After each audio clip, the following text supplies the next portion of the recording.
Bueno, moi boa tarde a todos e a todas. Antes de dar comenzo ca orde do día, co que a aprobación das actas e cas intervencións no pleno solicitadas no día de hoxe, dúas cuestións. A primeira é, hoxe tivemos, como sempre, antes do pleno xunta de portavoces, acordouse facer unha mención especial e un recoñecemento do conxunto da corporación ao padre Isorna, mostrando pois o pesar do conxunto dos grupos municipais polo seu falecemento e o recoñecemento público por unha traxectoria na que moitos e moitas nos sentimos reflectidos e acordamos facelo constar o inicio da sesión e que constara na acta como recoñecemento do conxunto dos grupos. E antes de pasar o orde do día, toca, por desgracia, o minuto de silencio que vimos gardando dende que adoptamos a Constitución da Corporación. Terían que ser este mes 4 minutos de silencio. Mantemos o minuto de silencio simbólico polos asesinatos machistas que aconteceron ao longo deste mes, que son, por desgraza, son 4 no conxunto do Estado. Así que imos a comenzar co minuto de silencio.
Imos dar logo o comezo do día, o primeiro dos puntos.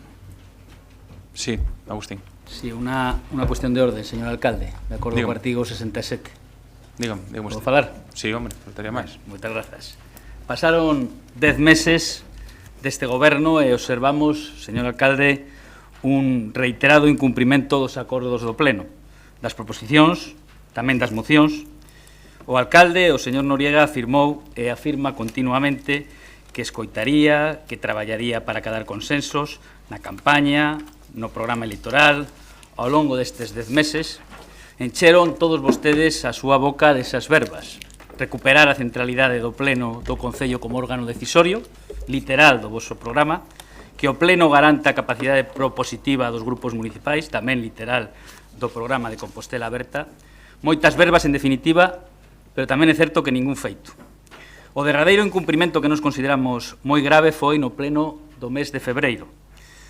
Acordamos neste pleno ao respecto da tramitación da nave 5 a realización dun procedimento de audiencia.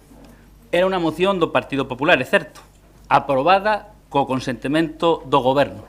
Os membros do Goberno asistiron 9 concelleiros de Compostela Aberta, é certo que faltou un de vostedes, pero é evidente que co voto de calidade de alcalde houberan rexeitado ese acordo. Ou non saben o que votan ou desprezan o resultado das votacións. Cuestións, as dúas, na nosa opinión, moi graves. O acordo deixaba meridianamente clara a audiencia como paso previo para tramitar ese expediente, que, por certo, vai na liña da transparencia, da participación que tanto dicen que practican vostedes. Aprobaron o prego sin audiencia o pasado venres.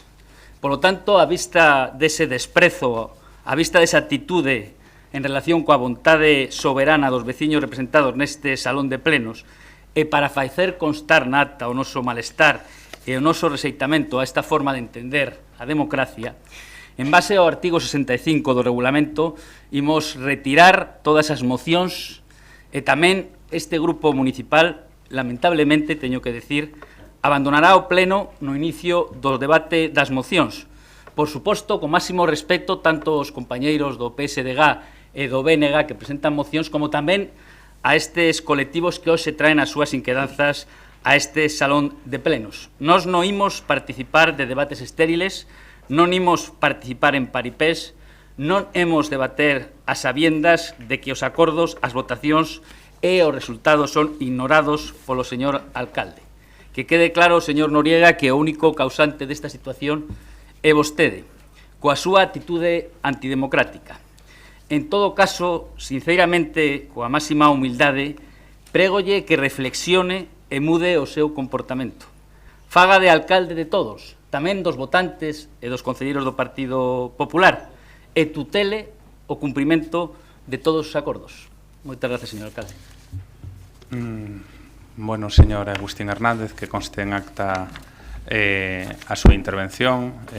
Non direi que me agrada, dende o punto de vista do debate democrático, a retirada do debate das súas mocións. Dende o punto de vista da intensidade do pleno, provócame un certo alivio. Dito iso, e o digo dende o máis profundo respeto, volvo a reiterar que o máis importante que conste en acta o seguinte.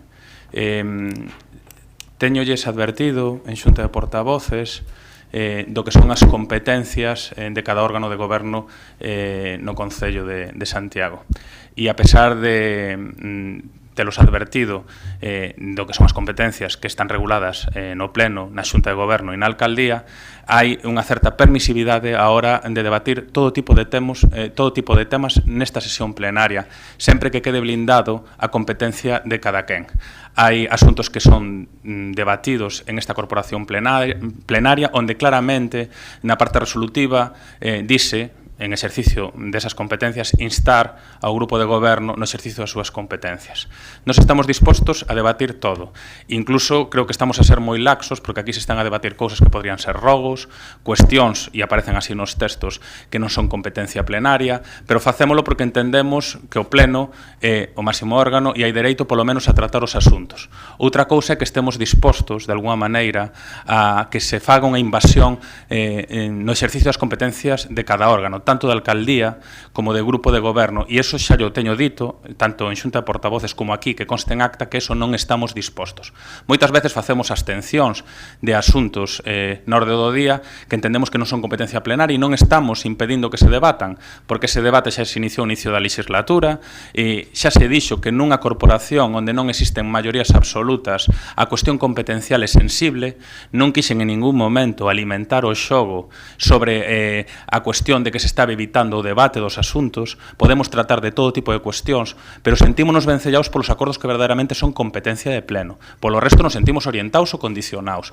Pero, se vostedes entenden que ten que haber outra maioría de goberno alternativa que exercite as competencias de xunta de goberno e de alcaldía, teñen tamén métodos democráticos para impulsalas e para conseguir esos acordos que vostedes sinten vulnerados. Digo yo dende o máximo respeto e dende o coñecemento da administración local, máis alá do que poden ser escenografías ou paripés políticos, que tamén é a miña opinión que vostedes están a facer, non?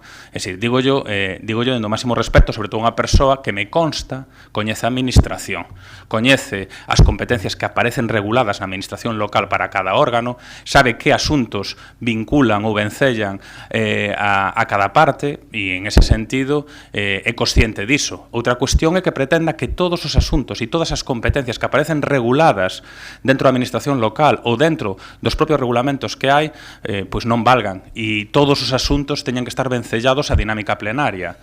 Entonces aí, verdadeiramente, estaríamos a alterar as reglas do campo de xogo, e eu eso sí que non estou disposto.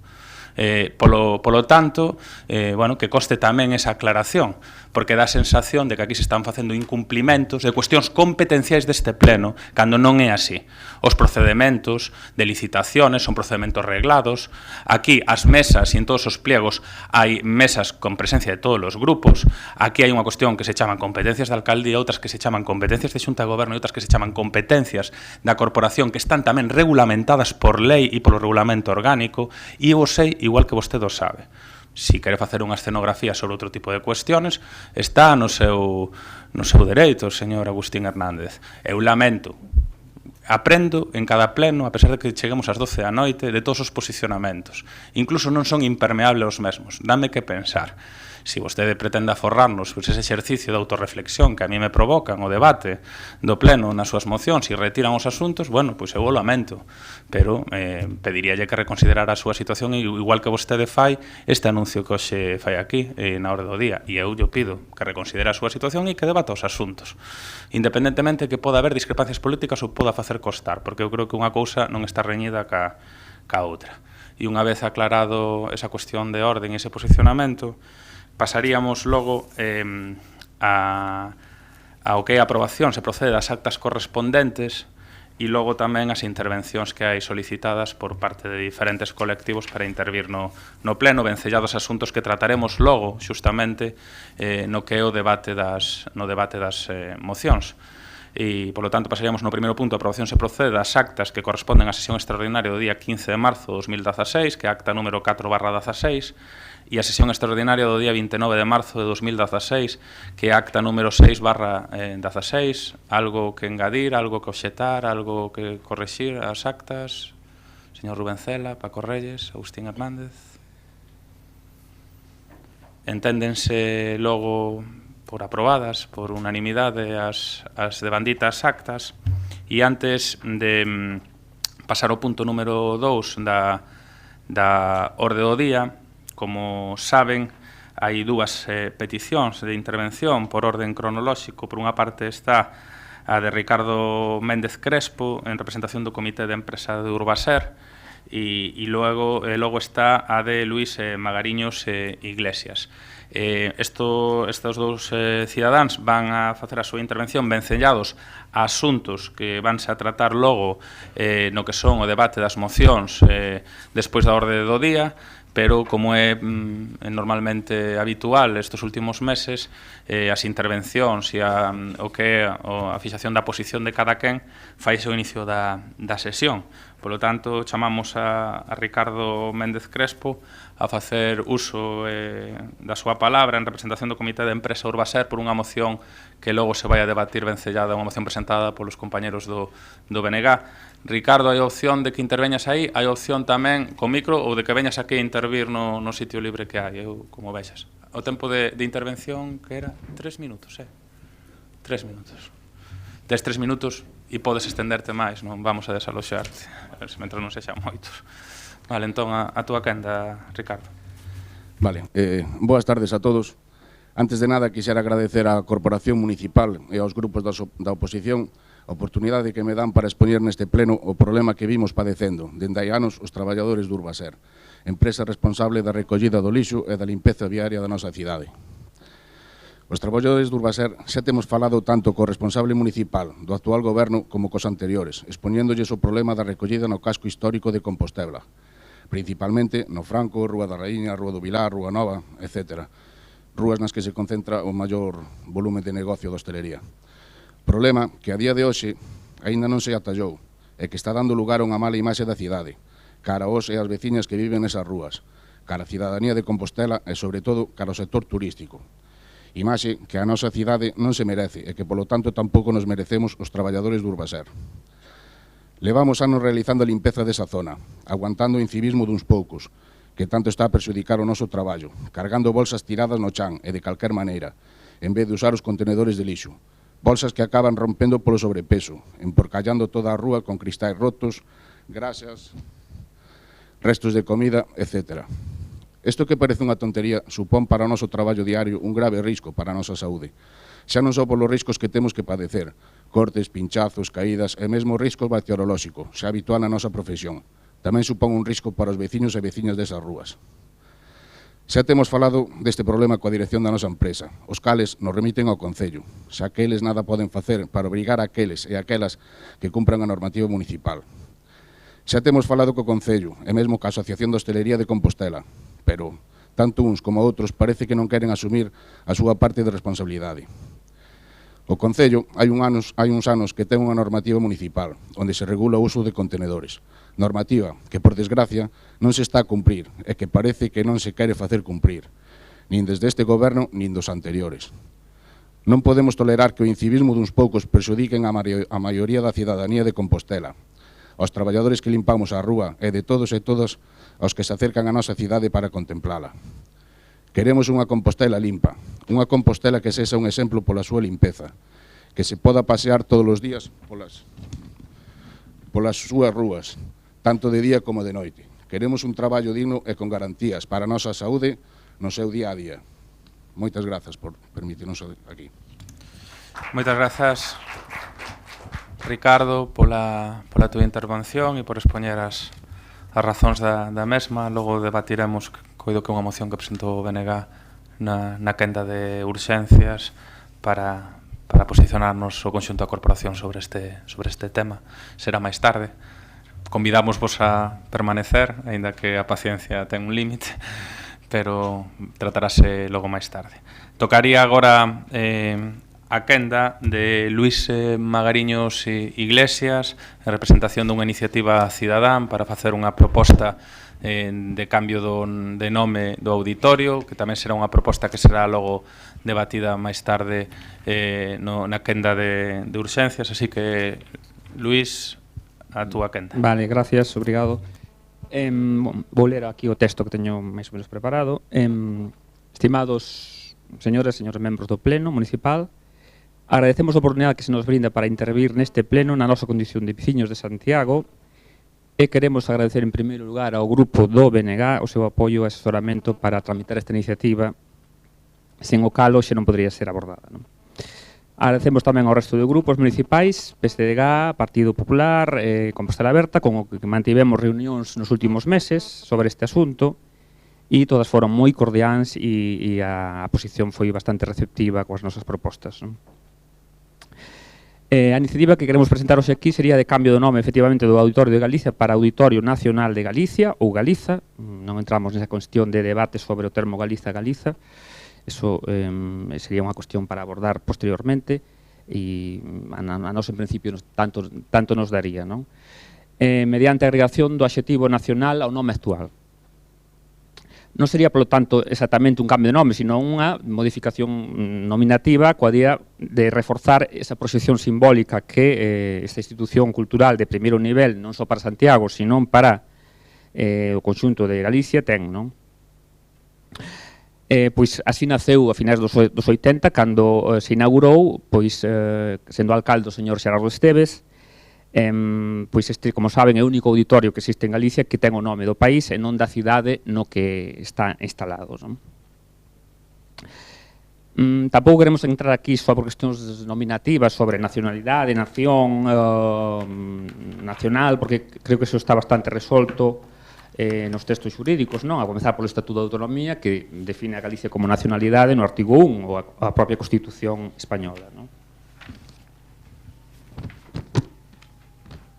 De feito, sen ir máis lonxe, o 25 de xullo é oficialmente denominado como o Día Nacional de Galicia, así está no DOGA e nos decretos que se aproban cada ano, non?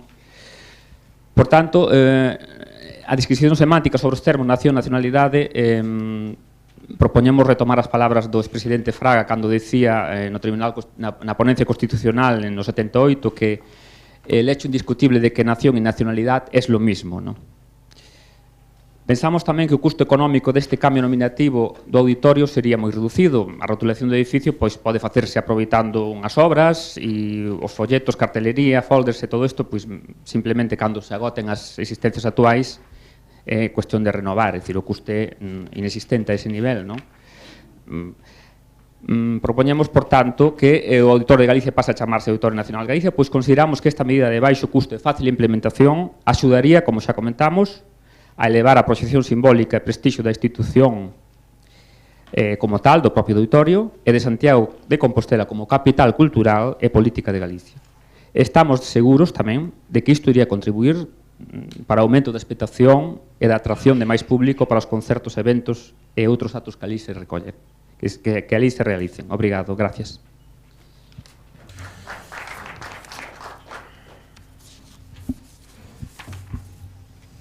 Moitas gracias pola túa intervención. Debatiremos logo a proposta do BNG, que propón, bueno, pues eso, abrir un debate sobre a cuestión na xunta de portavoces, e pasaríamos logo, unha vez debatidos e atendidos os requerimentos de participación veciñal, a continuar ca orde do día. Entraríamos do punto 2 ao punto 5 en asuntos de urbanismo. Empezaríamos polo punto 2, que é a solicitude de inicio da avaliación ambiental da modificación puntual do Pexón para o sinalamento da aliñacións na Nacional 525, tramo 1, núcleo da Susana.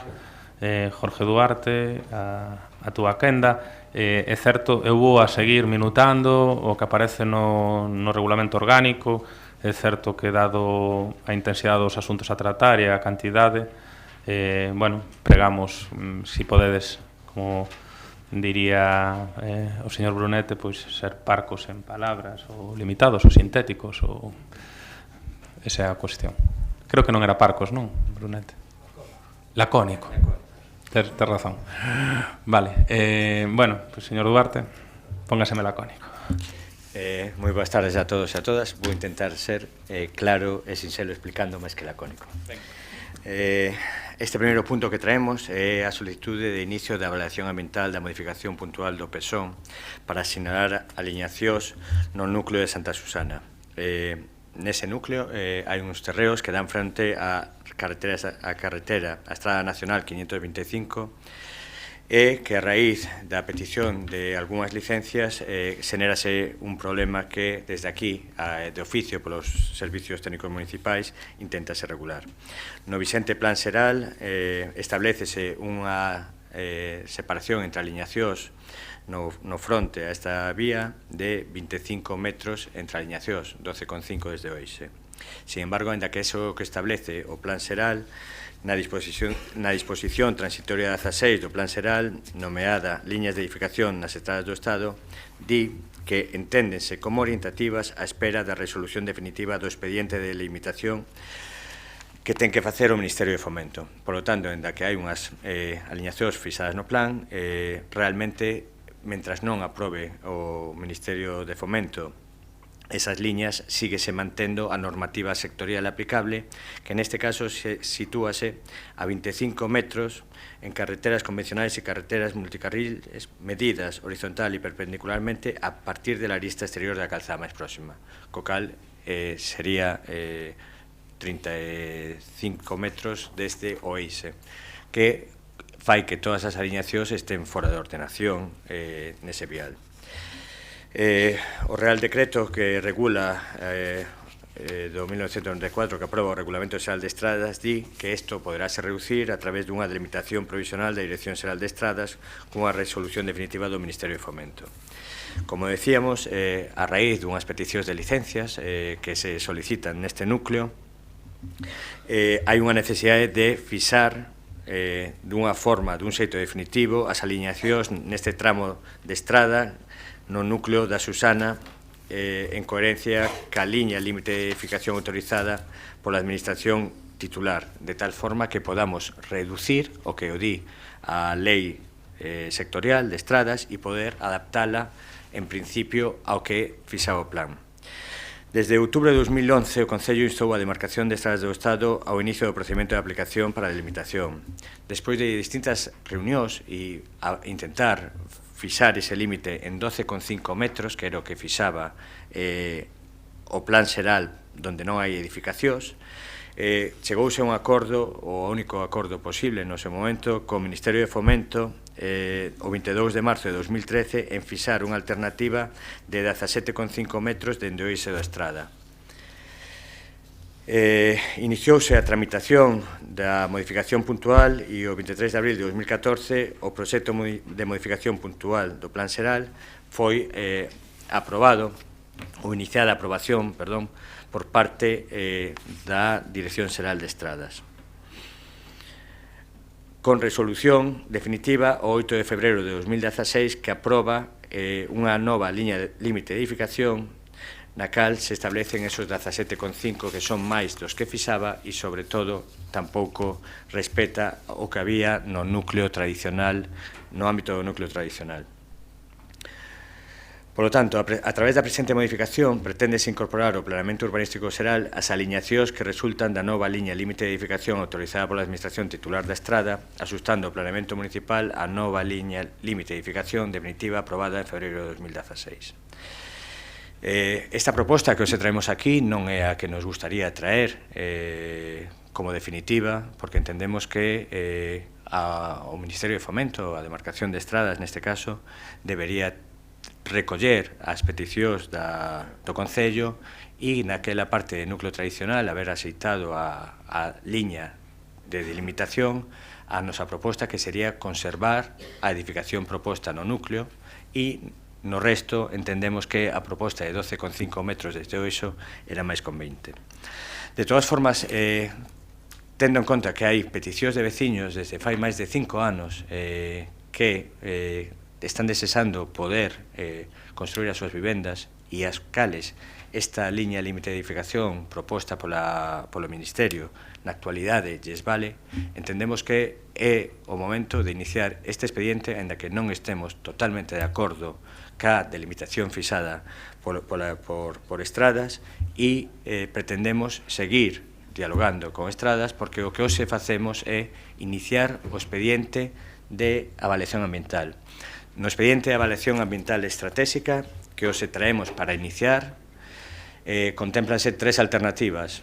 Unha que sería deixar o planeamento como estaba, respetando as aliñacións vixentes no núcleo tradicional e deixando o resto en 12,5. Outra proposta que sería o desplazar a 25 metros desde o eixe da Estrada, que son máis de 35 desde o eixe, e esta que é unha postura intermedia que serviríanos para desbloquear o caso destas licencias que están en tramitación.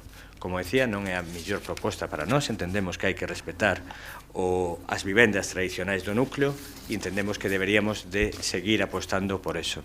De todas formas, traémolo agora porque esas vivendas tradicionais, calquer actuación que se quera facer no que está entre os 17,5 hacia a liña da Estrada, seguiría estando fora de ordenación. Por lo tanto, é un avance, aínda que non é a solución que nos gusta. Iniciamos o expediente de avaliación ambiental así, cas 3 opcións, propoñemos a que hai un acordo con Fomento para levala adiante con 17,5, pero non renunciamos durante este proceso a poder reducir a aliñación a 12,5 e ademais axustala donde hai o núcleo tradicional ao borde da edificación existente. Gracias, Jorge. Rubén, a súa quenda. Sí, moitas grazas, señor alcalde. Eu, para cumprir cos tempos que falamos pola mañá, medio minuto, simplemente. Como comentaba o concelleiro, a xuicio do Bloque Nacionalista Galego sería moito máis positivo eses 12,5 que estes 17,5, é unha evidencia, non? Agora, entendemos que o Concello fixo o que tiña que facer neste caso, que a última palabra lle corresponde ao titular desa estrada, neste caso o Ministerio de Fomento, e, por lo tanto, entendemos que a solución posible neste momento, que, como comentaba o concelleiro e coincidimos con el, pois, ainda que non responde a todas as nosas expectativas, desde logo supón un paso cara adiante para aqueles veciños e veciñas desa zona do noso concello que teñen unhas expectativas de construción inmediata e que durante os últimos anos non as puderon levar cara adiante. Por lo tanto, parecenos positivo que se poida aprobar canto antes esta solución, que, como digo, é mellor que o que había, pero que aínda queda lonxe do que nos entendemos que sería a solución óptima. Por lo tanto, imos votar favorablemente. Gracias, Rubén. Señor Paco Reyes, a súa quenda. Gracias, señor alcalde. Moi boa tarde, compañeiras e compañeiros de corporación. Si me gustaría, antes de entrar no fondo deste asunto, decir que a nosa participación, o mantemento das nosas proposicións e mocións e o debate das mesmas non presulga que coincidamos na avaliación que fai o señor alcalde das consecuencias xurídicas dos acordos do Pleno. Pero nós sí que mantemos as nosas mocións e proposicións. Quero dicir que estas aliñacións das que falaba o o Concelleiro de Espazos Urbáns eran xa no seu momento provisionais, e a verdade é que estaban pendentes a aprobación definitiva polo Ministerio de Fomento en base a un estudo de bandito Ministerio. En base a iso, e tendo en conta a reserva de que a adopción de acordo neste caso non vai presulgar nin vai vincular ao acordo futuro sobre a aprobación inicial do plan, nos votamos a favor desta proposta. Moitas gracias, señor Paco Reyes. Señor Agustín Hernández. Teresa, a súa quenda. Buenas tardes. Por tratarse de una modificación necesaria para ajustar las alineaciones a un ámbito afectado por una carretera estatal y teniendo en cuenta que mientras no se produzca este ajuste no es posible tramitar licencias en este ámbito, mostramos nuestro acuerdo. Más cuando, primero, se trata de un ajuste necesario, tal y como prevé el Plan General en su transitoria 16ª. Segundo, se consigue que en vez de los 25 metros establecidos de forma general para este tipo de vías, desde el borde exterior de la calzada, se fije en 17,5 metros desde el eje de la calzada. Es decir, hemos conseguido ganar 11 metros que se mantienen dentro de la nueva alineación. Fue una negociación realizada durante el Gobierno del Partido Popular que beneficia a los habitantes del núcleo rural y que se ha materializado ya en la obtención del Ministerio de Fomento del 8 de febrero de este año, que aprueba definitivamente la modificación de la alineación iniciada a instancias de nuestro grupo municipal en el Gobierno anterior. Ahora solo queda que el Plan General se ajuste a esta alineación que ya, como hemos dicho, está aprobada.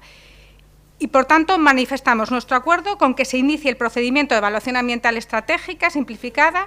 Estamos de acuerdo con el documento y el estratégico y el borrador de modificación del plan elaborado por la jefa de planeamiento, doña Esther Sánchez, y con el informe jurídico de la jefa de urbanística, de gestión urbanística, doña Pilar Rubín. Por otra parte, aclarar dos asuntos. Uno, que las viviendas existentes no se ven perjudicadas, es decir, a las viviendas existentes no les perjudica el hecho de que la alineación pase por encima de sus viviendas. En cambio, sí que permite prever que no se construyan nuevas viviendas, lo cual redunda en el beneficio de la seguridad vial, que también es un factor importante a tener en cuenta. Muchas gracias, nada más. Gracias, Teresa. Enténdese debatido o asunto e, señor secretario, entendo que hai unanimidade. Entendo que hai unanimidade, sí. Bueno, pues apróbase logo o inicio da avaliación ambiental da modificación puntual do PSOU para o sinalamento da aliñación nacional 525 tramo 1 na Susana por unanimidade, e pasaríamos ao punto 3, que é tamén o inicio da avaliación ambiental da modificación puntual da OE5 Galeras no ámbito do antigo hospital. Jorge Duarte, a súa quenda. Boas tardes de novo. O que hoxe traemos é igualmente o inicio da avaliación ambiental estratégica da modificación puntual da Ordenanza Especial 5 de Galeras, que regula o uso da parcela onde está o antigo hospital. O proxecto formúlase pola sección municipal de planeamento para introducir as aportacións feitas polo convenio asinado o 30 de xaneiro de 2015 polo pleno municipal da anterior corporación e a Universidade de Santiago de Compostela. O vigente Plan Xeral de Ordenación Municipal inclúe a parcela, como decía, no Sistema Local de Equipamento Asistencial e dentro da ordenanza, unha ordenanza especial, que é a Ordenanza Especial 5, que foi definitivamente aprobado o 16 de xullo de 2001. Na citada ordenanza especial, a parcela afectada pola presente modificación cualifícase como equipamento de carácter privado que as condicións particulares que veñen a ser mantemento do volumen existente, fala de condicións volumétricas de edificación, son as que se definen gráficamente nos planos, que son as que hai na actualidade, mantendo, como decía, esa volumetría. Nos usos previstos estaban o uso residencial comunitario, o asistencial, o sanitario e os que están con esta tipoloxía no Plan Xeral. Digamos que a raíz da sinatura do convenio do 30 de xaneiro de 2015, O Concello de Santiago de Compostela, naquel convenio, recollese o seguinte. O Concello de Santiago de Compostela redactará e tramitará unha modificación da Ordenanza 5 co obxeto de flexibilizar a conservación integral do vello hospital, mantendo a esencialidade do edificio construído, tanto no que se refire ás fachadas pétreas como a súa tipoloxía hospitalaria tan característica e a envolvente volumétrica que marca a altura das cornisas. E no punto segundo di que, ademais dos usos que había, introduciránse os usos como usos permitidos aos terciarios. A finalidade última que tiña o citado convenio e que recolle a presente modificación puntual será intentar facilitar a posta en uso do inmoble, evitando o seu crecento deterioro e incentivando as súas posibilidades de utilización, para o cal se estima necesario posibilitar a introducción de novos usos con carácter complementario aos usos definidos pola ordenanza. Como decía, o estado de crecente deterioro no contexto de mercado inmobiliario pouco favorable no que estamos xustifica a modificación desta ordenanza especial ca finalidade de poder darlle unha solución ao antigo hospital que leva na situación de abandono e deterioro desde o ano 99.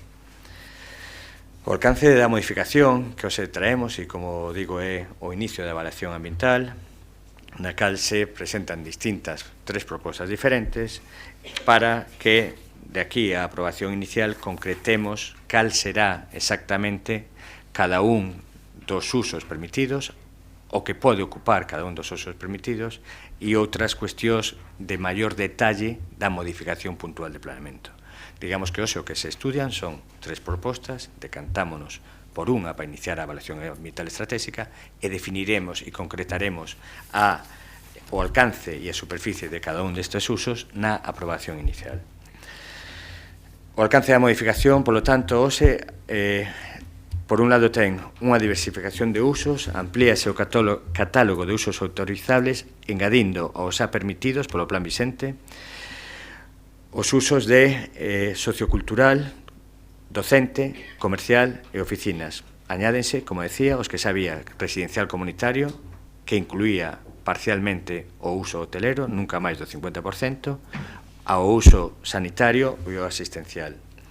Por lo tanto, no documento da modificación que se someta á aprobación inicial será onde se concreten as condicións específicas de implantación dos usos permitidos, establecendo as limitacións ou cautelas que resulten precisas a fin de garantir o carácter eminentemente dotacional da actuación e a unidade de proxecto e de explotación do conxunto. En canto ás condicións volumétricas, a modificación manterá as actuais características de manter a volumetría actual. En relación ca dotación de plazas de aparcamento, plantéxase a posibilidade de crear novas plantas de soto condicionada á viabilidade da súa execución sen afectar ou danar elementos esenciais e definidores do edificio, singularmente a fachada pétrea. Por tal motivo, consideraríase justificado excepcionar a dotación obrigatoria de plazas sempre que se acredite que a súa execución excede das posibilidades reais e razonables de intervención no subsolo de edificación existente ou a posibilidade de avaliar distintas opcións de execución ou xestión dun aparcadoiro soterrado baixo rasante nos espacios públicos do ámbito. Con respecto aos espacios libres privados, defínense as condicións de actuación sobre os espacios dianteiros.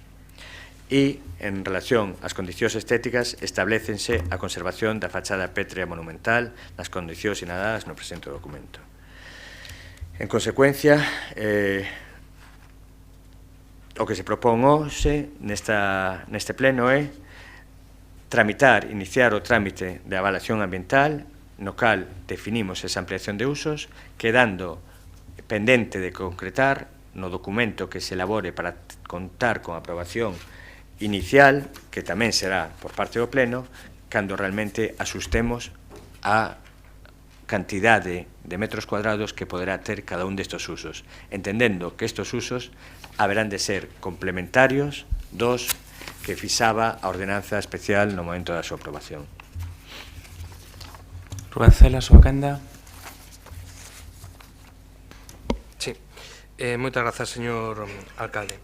O Grupo Municipal do BNG xa se ten manifestado neste pleno no anterior mandato en diferentes ocasións sobre a coincidencia da necesidade dunha actuación urxente no marco do vello hospital de Galeras. Non somos uns convencidos de que hai que actuar e de que hai que actuar o antes posible, basicamente por 4 razóns. A primeira, porque desde que no ano 2003 se deixou de utilizar un edificio que se está a deteriorar a pasos asigantados e cada ano corremos maiores riscos. En segundo lugar, porque creemos que é imprescindível acometer o remate desa peza da cidade, sobre todo cando estamos a piques de inaugurar o novo centro de saúde de Galeras, cando xa se acabaron varias promocións de vivenda no entorno, cando se acaban de facer actuacións non exactamente na peza, pero no perímetro, como é o caso da Rúa Carretas ou co centro de acollida os peregrinos. Por lo tanto, eu creo que é unha zona da cidade que pide a berros unha actuación inmediata. Creemos que é importante actuar porque somos conscientes de que esa actuación pode axudar a desbloquear outro dos problemas estruturais que ten hoxe Santiago, como todos e todas sabemos que é esa ubicación, aínda que agora hai máis luces que sombras a respecto da nova Facultade de Medicina, pero tamén a devolución á titularidade municipal do uso da actual Facultade de Odontoloxía e incluso os usos futuros de outros elementos como pode ser incluso a propia actual Facultade de Medicina. Por lo tanto, para nós é indiscutible que hai que actuar e que hai que actuar o antes posible. Estamos tamén de acordo con algo que plantexaba o concelleiro, que xa estaba recollido, como comentaba el, no anterior convenio impulsado polo Goberno do Partido Popular conjuntamente ca Universidade de Santiago de Compostela, que ten que ver ca conservación do edificio, porque ainda que é un edificio que non está catalogado e, por lo tanto, non habería necesidade legal de preservar, para nós ten unha importancia arquitectónica desde unha perspectiva de que no seu día foi un exemplo importante da arquitectura hospitalaria non só no ámbito da área de Santiago, senón do conxunto do país, pero sobre todo, porque ainda que non está catalogado formalmente desde unha perspectiva arquitectónica, sí que está catalogado dun xeito sentimental e na memoria histórica desta cidade. Por lo tanto, para nós nos parece que é moi positivo conservar a fachada, parecenos que é positivo conservar a estrutura, non sei se de tridente ou como se chame exactamente, pero bueno, esa estrutura de edificio hospitalario, e tamén nos parece positivo conservar a envolvente volumétrica. Agora ben, hai algo no que estamos radicalmente en contra. Estábamos cando propuña o Partido Popular e estamos cando propón Compostela Aberta. E é no cambio de usos. Como comentaba o concelleiro, os usos que estaban definidos para ese ámbito eran o residencial comunitario, o sanitario, o asistencial e o hoteleiro.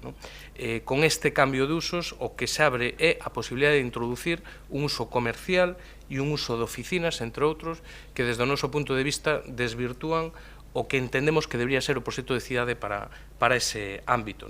E incluso o proxecto de aparcadoiro, que facía referencia antes o concelleiro, sin desbotalo, creemos que tamén é arriscado facer previsións dese tipo sin ter unha solución de mobilidade global para ese ámbito da cidade. Non vimos de vivir un conflito que non foi precisamente pequeno nesta cidade a respecto dunha rotonda uns metros máis para atrás. Discutimos moito neste pleno sobre as situacións específicas de mobilidade nese ámbito e, polo tanto, creo que non é unha cuestión menor. En calquera caso, para nós o que era moi importante era manter o carácter público dese edificio e no seu defecto de non poder manter o seu carácter público, polo menos que mantivera o seu carácter de servicio público. A que me refiro? Bueno, pois que nós creemos que era unha opción óptima para revertir algunha das débedas históricas que hai con esta cidade, sobre todo no que ten que ver con equipamentos de atención social específicos. Estou a referir que creo que era un ámbito óptimo para poder facer prazas residenciais para persoas da terceira idade públicas, era un ámbito óptimo para poder ter prazas que non existen para crónicos de media e longa estancia en Santiago, fora dos privados. Creemos que sería un sitio óptimo para poder compartir con prazas de centro de día para persoas tamén maiores públicas, e que incluso sería un sitio tamén óptimo para poder ofertar prazas residenciais para enfermos ou familiares de enfermos que non son da área limítrofe de Santiago e que se teñen que desplazar ao Chus para tratamentos longos ou de media estancia. Por lo tanto, creíamos que era un sitio, e así o propusemos e sempre o defendimos, para que pudera haber unha actuación directa da Xunta de Galiza. Eu respeto totalmente a posición da Universidade de Santiago. A Universidade de Santiago, despois de moitos anos con este problema bloqueado, o que intenta é darlle unha solución e darlle unha solución que lle permita acceder á liquidez para poder acometer outros plantexamentos de futuro, como pode ser o campus da saúde no entorno do Chus. E, polo tanto, pareceme lexítimo que a Universidade de Santiago o que faga é plantexarlle ao Concello de Santiago unha recalificación e, polo tanto, un cambio de usos para poder facer máis apetecible en termos de mercado e en termos inmobiliarios a venta deste inmoble. Agora ben, nós como grupo político o que non podemos apoiar é unha recalificación para que se poida sentar nese edificio unha superficie comercial como a que está prevista. Nos creemos que non é o que precisa Santiago, que non é o que precisa o pequeno comercio da cidade. Creemos que nesa mesma rúa hai un supermercado, no seu día tai ben pouco había dous, e que incluso pode provocar outro tipo de problemas. E desde logo incluso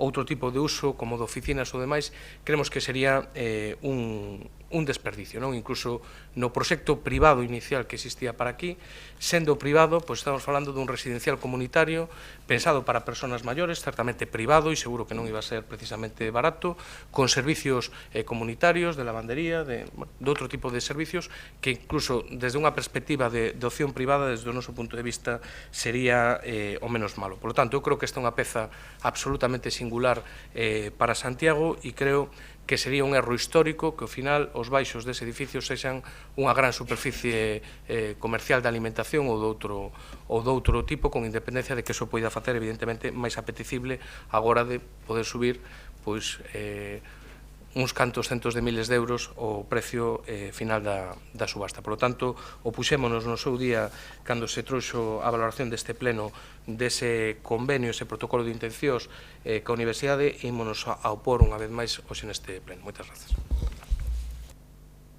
Moitas gracias, Rubén Cela. Señor Paco Reyes, a súa quenda. Grazas, señor alcalde. Compañeros e compañeras de corporación, o convenio de data 16 de xuño de 2001 establecía as bases para a ordenación do ámbito vacante a consecuencia do traslado do Hospital Xeral de Galicia, Hospital Clínico, da zona de Galeras a Chopana. Todas as previsións da ordenanza municipal executáronse, estando rematada na actualidade a urbanización do ámbito, así como están tamén executadas as edificacións de nova planta previstas. Un dos obxectivos do proceso era dotar a Universidade de Santiago de Compostela de capital investidor para acometer a construción da nova Facultade de Medicina do Campus da Saúde. Das previsións existentes para o ámbito, quedou pendente de execución a implantación de novos usos no edificio do antigo Hospital Provincial. As vicisitudes da posta en valor deste edificio, coas súas dificultades, levaron a firma dun novo convenio de data 30 de xaneiro do 2015 entre o Concello de Santiago e a Universidade de Santiago, co obxectivo de ampliar os usos autorizables dentre os previstos na ordenanza de equipamento e dotacións, permitindo os usos terciarios de modo que esta implantación de novos usos resultara coherente coa conservación das características definidoras do inmoble do vello hospital. O certo é que o inmoble sufriu nestes 14 anos un considerable e evidente deterioro e que, sen dúbida, o mellor freo este proceso de menoscabo do edificio é a pronta ocupación e utilización do mesmo. A proposta que se trae a aprobación neste pleno estructúrase na protección da fachada pétrea monumental, admitindo unha posible reforma estrutural do edificio e a maior flexibilidade posible na regulación de futuras actuacións no inmoble, é dicir, que se permite encaixar o maior número posible de iniciativas de uso como elemento facilitador da ocupación do inmoble. Non obstante o anterior, debemos contemplar que o alcance desta pretensión pódese atopar limitado polas dificultades de executar a reserva existente na ordenanza dun aparcadoiro público baixo rasante. Igualmente, hai que destacar que o convenio referido ao 30 de xaneiro de 2015 polo Concello e Universidade de Santiago reduciu as obrigas da Universidade a proceder a liberar dos actuais usos docentes o edificio da Escola de Odontoloxía ao remate do curso 2016-2017, devolvendo o seu uso ao Concello. Desde o noso punto de vista, esta estipulación mostra unha lamentable falta de previsión no referente a condicionar o proceso a afectación da posta en valor do edificio no mercado o financiamento da construción da nova Facultade de Medicina. Máxime, canto que a proposta de convenio da Xunta coa Universidade de Santiago vincula en boa medida o futuro da construción da nova facultade a contía que se obteña de dita posta en valor, o que en ningún caso asegura a construción da nova Facultade de Medicina e moito menos asegura a construción dos edificios adxacentes que deben acoller as facultades de odontoloxía e enfermaría, conxunto que se constitúe en pedra angular do campus Vida da USC. Ademais, se esquece que non soamente hai usos docentes no que é a actual Escola de Odontoloxía, senón tamén usos asistenciais, e non se contempla no convenio que se liberen eses usos asistenciais. Por responsabilidade, o Grupo Municipal do PSDG-PSOE vai votar a favor desta proposta ao Goberno, aínda que entendemos que non asegure en ningún extremo a consecución dos fins que alimenta dita proposta, que sería asegurar a dotación das facultades das ciencias da saúde como elemento esencial para o desenvolvemento da Campus Vida. Ademais, tendo en conta que a adopción deste acordo non prisulga nin vincula o acordo futuro sobre a aprobación inicial do plan, nos imos votar a favor. Moitas grazas. Muchas gracias, Paco. Teresa, entiendo. Buenas tardes de nuevo. Como en el caso anterior, estamos ante el inicio de la evaluación ambiental estratégica para realizar una modificación puntual del plan general. En este caso, afecta a la ordenanza OE5 en Galeras y más concretamente a la ordenación del edificio del antiguo hospital provincial. Esta modificación se inicia a consecuencia de un protocolo firmado el 9 de febrero de 2015 por el Gobierno anterior municipal con la USC. El objeto de la modificación es ampliar los usos permitidos a terciarios, con objeto de facilitar el uso del edificio, con tres consecuencias para nosotros importantes. Por un lado, puede ponerse en valor este inmueble y dejará de deteriorarse, consiguiendo eliminar un punto degradado en la zona de Galeras en una manzana que con el centro de salud quedará completamente formalizada. Por otra parte, supone un apoyo para la USC y así el protocolo de hecho se firmó porque la USC lo pidió, para la consecución de financiación para el traslado de la Facultad de Medicina, facilitando la enajenación del inmueble. Y luego, a cambio, un beneficio para el Ayuntamiento que conseguirá que se concrete la entrega del edificio de estomatología por parte de la OSC al final del remate del curso 16-17. La modificación es únicamente, como todos hemos comentado, respecto a los usos. Se mantienen los usos existentes, por lo tanto, se podrá seguir usando como residencial comunitario, como sanitario, como hotelero, que ya lo tenía, pero además se añaden sociocultural, docente comercial y oficinas. Sobre todo, se mantiene su carácter dotacional y también se mantiene el carácter unitario del conjunto, aspectos que deberán concretarse en un posterior documento urbanístico.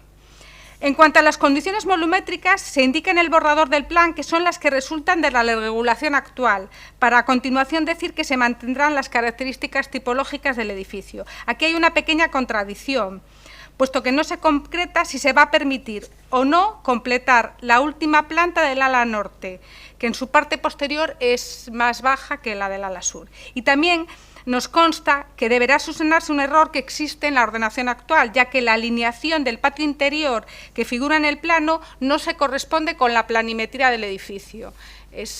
Con lo cual esto hay que corregirlo. Estamos de acuerdo en cuanto a las condiciones previstas para las plazas de aparcamiento, los espacios libres privados y las condiciones estéticas, especialmente con que se considere la protección de la fachada pétrea monumental, que hasta ahora no tenía ningún tipo de protección. Como no podría ser de otro modo, puesto que se trata de una iniciativa de nuestro grupo, estamos de acuerdo, por tanto, con el documento ambiental estratégico elaborado por la técnica de la sección de planeamiento y con que se remite al órgano ambiental, con lo que votaremos favorablemente. Dos comentarios más.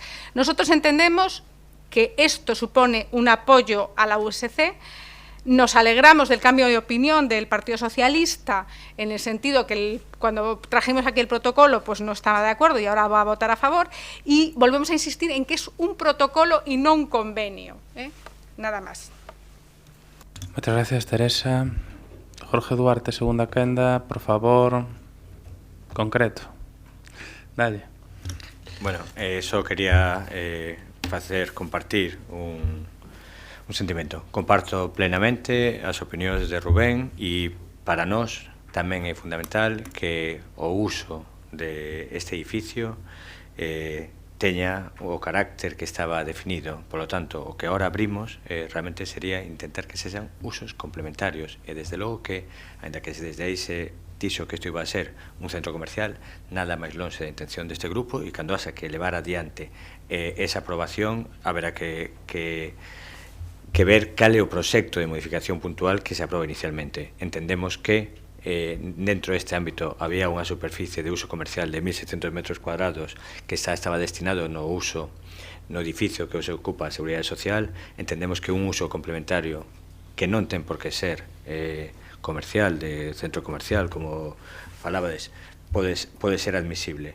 O que todos queremos é que este edificio que pertence á universidade, non ao Concello, que pertence á universidade, poda ter un destino e todos estaríamos encantados en dúas cousas. Unha, que manteña a fachada, que manteña o que é o propio edificio e dentro das opcións que se está traballando hoxe en día hai algunhas que poderían incluso manter o que eu creo que é máis importante, que é o uso asistencial hospitalario e que creo que é na liña na cal deberíamos de traballar, que os usos que contemple o edificio sexan para poñer a disposición da ciudadanía espacio asistencial e dotacional. Moitas gracias, Jorge Duarte. Señor Rubén Cela, a súa quenda. Moitas gracias, señor alcalde. Eu tamén moi brevemente, porque creo que xa expresei todo o que tiña que expresar na primeira quenda, pero só unha aclaración a respecto do que acaba de comentar o señor concelleiro, non? A referencia aos usos comerciais non é que a faga o Bloque Nacionalista Galego, é que no que se fundamenta a petición da Universidade de Santiago cando se asina ese protocolo, ese non era convenio, certamente era un protocolo de intencións, e creo que as aspiracións da universidade sempre foron transparentes, claras e de frente, non? E é para poder conseguir un mellor prezo na subasta e poder vender o edificio a un mellor precio, precisaban que abaixo se pudera establecer unha superficie comercial de alimentación ou do que sexa, non?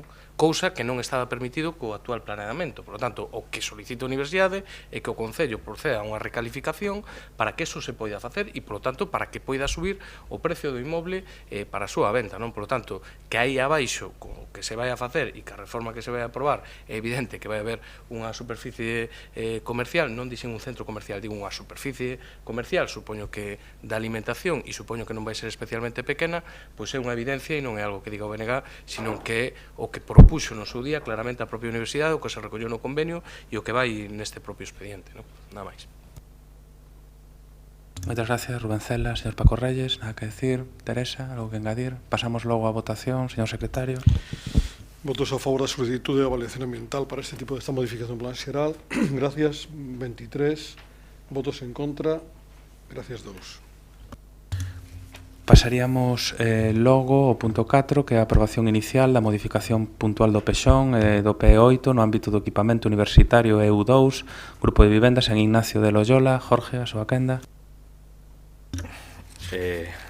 Bueno, esta proposta que é tamén de inicio de avaliación ambiental para a modificación puntual da parcela ocupada polo Grupo de Vivendas San Ignacio de Loyola nace ante a falta de execución do polígono 22 e os inconvenientes que isto supoñía para os ocupantes das vivendas de San Ignacio de Loyola, digamos que esta parcela, estaba destinada a ser equipamento universitario e estaba condicionado o uso desta parcela era, polo tanto, dotacional.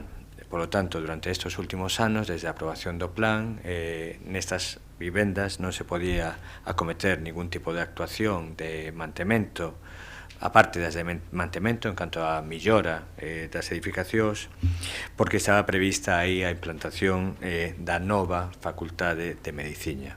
Por lo tanto, estaba bloqueada esta parcela por esa reserva para ser o lugar onde se ubicaría a futura Facultade de Medicina.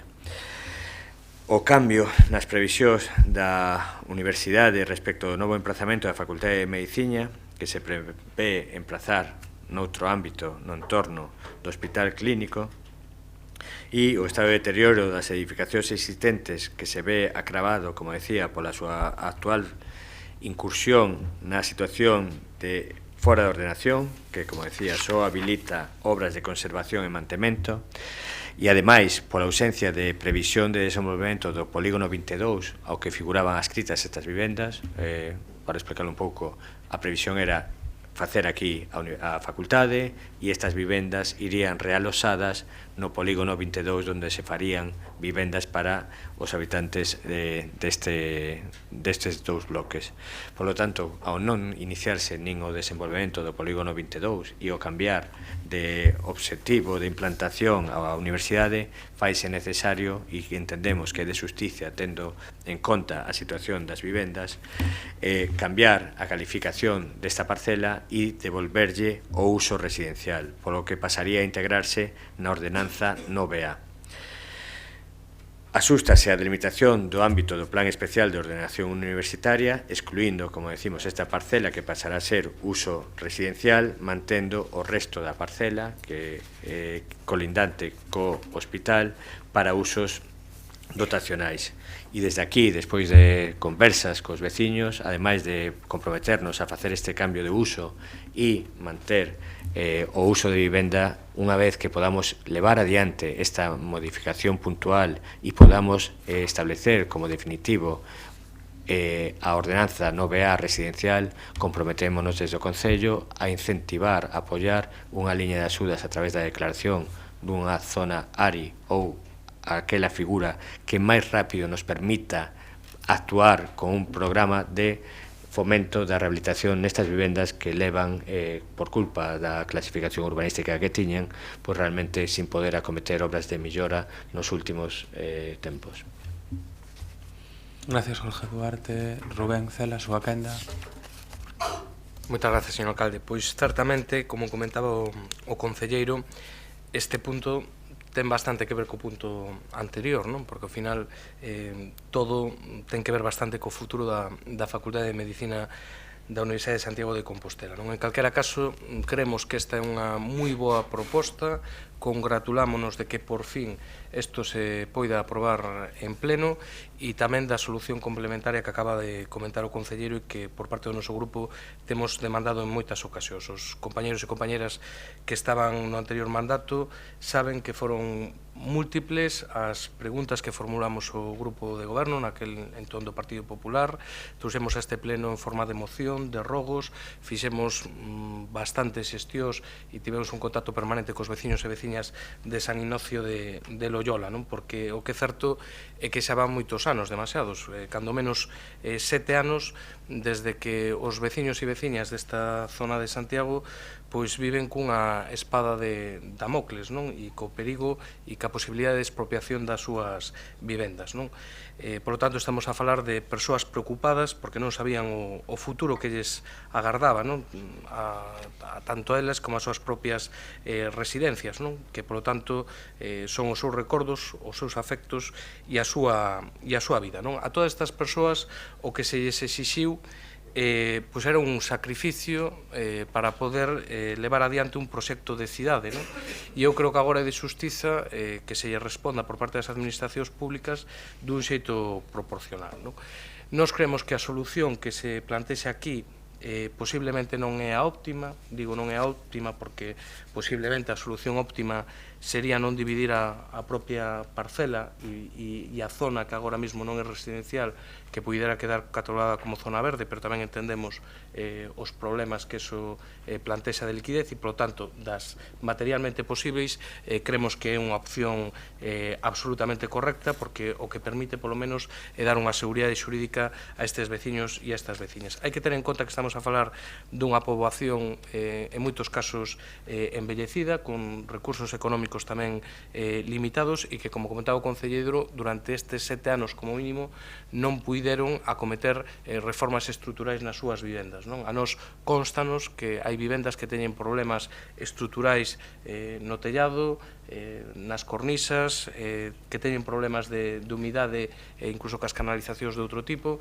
e, polo tanto, o que nos parece absolutamente indispensável é que, ademais do feito de sacar, como digo, esta espada de Damocles, pois se actúe na dirección que acaba de comentar o concelleiro e que nós temos plantexado neste pleno en varias ocasións, non? Que se habilite pois, vías de financiamento complementarias para poder acometer pois, unha reforma estrutural das vivendas, sexa en formato de área de rehabilitación integral ou sexa a través de outro tipo de axudas específicas, non? Eu creo que é unha cuestión de xustiza cos veciños e cas veciñas das vivendas de San Ignacio de Loyola.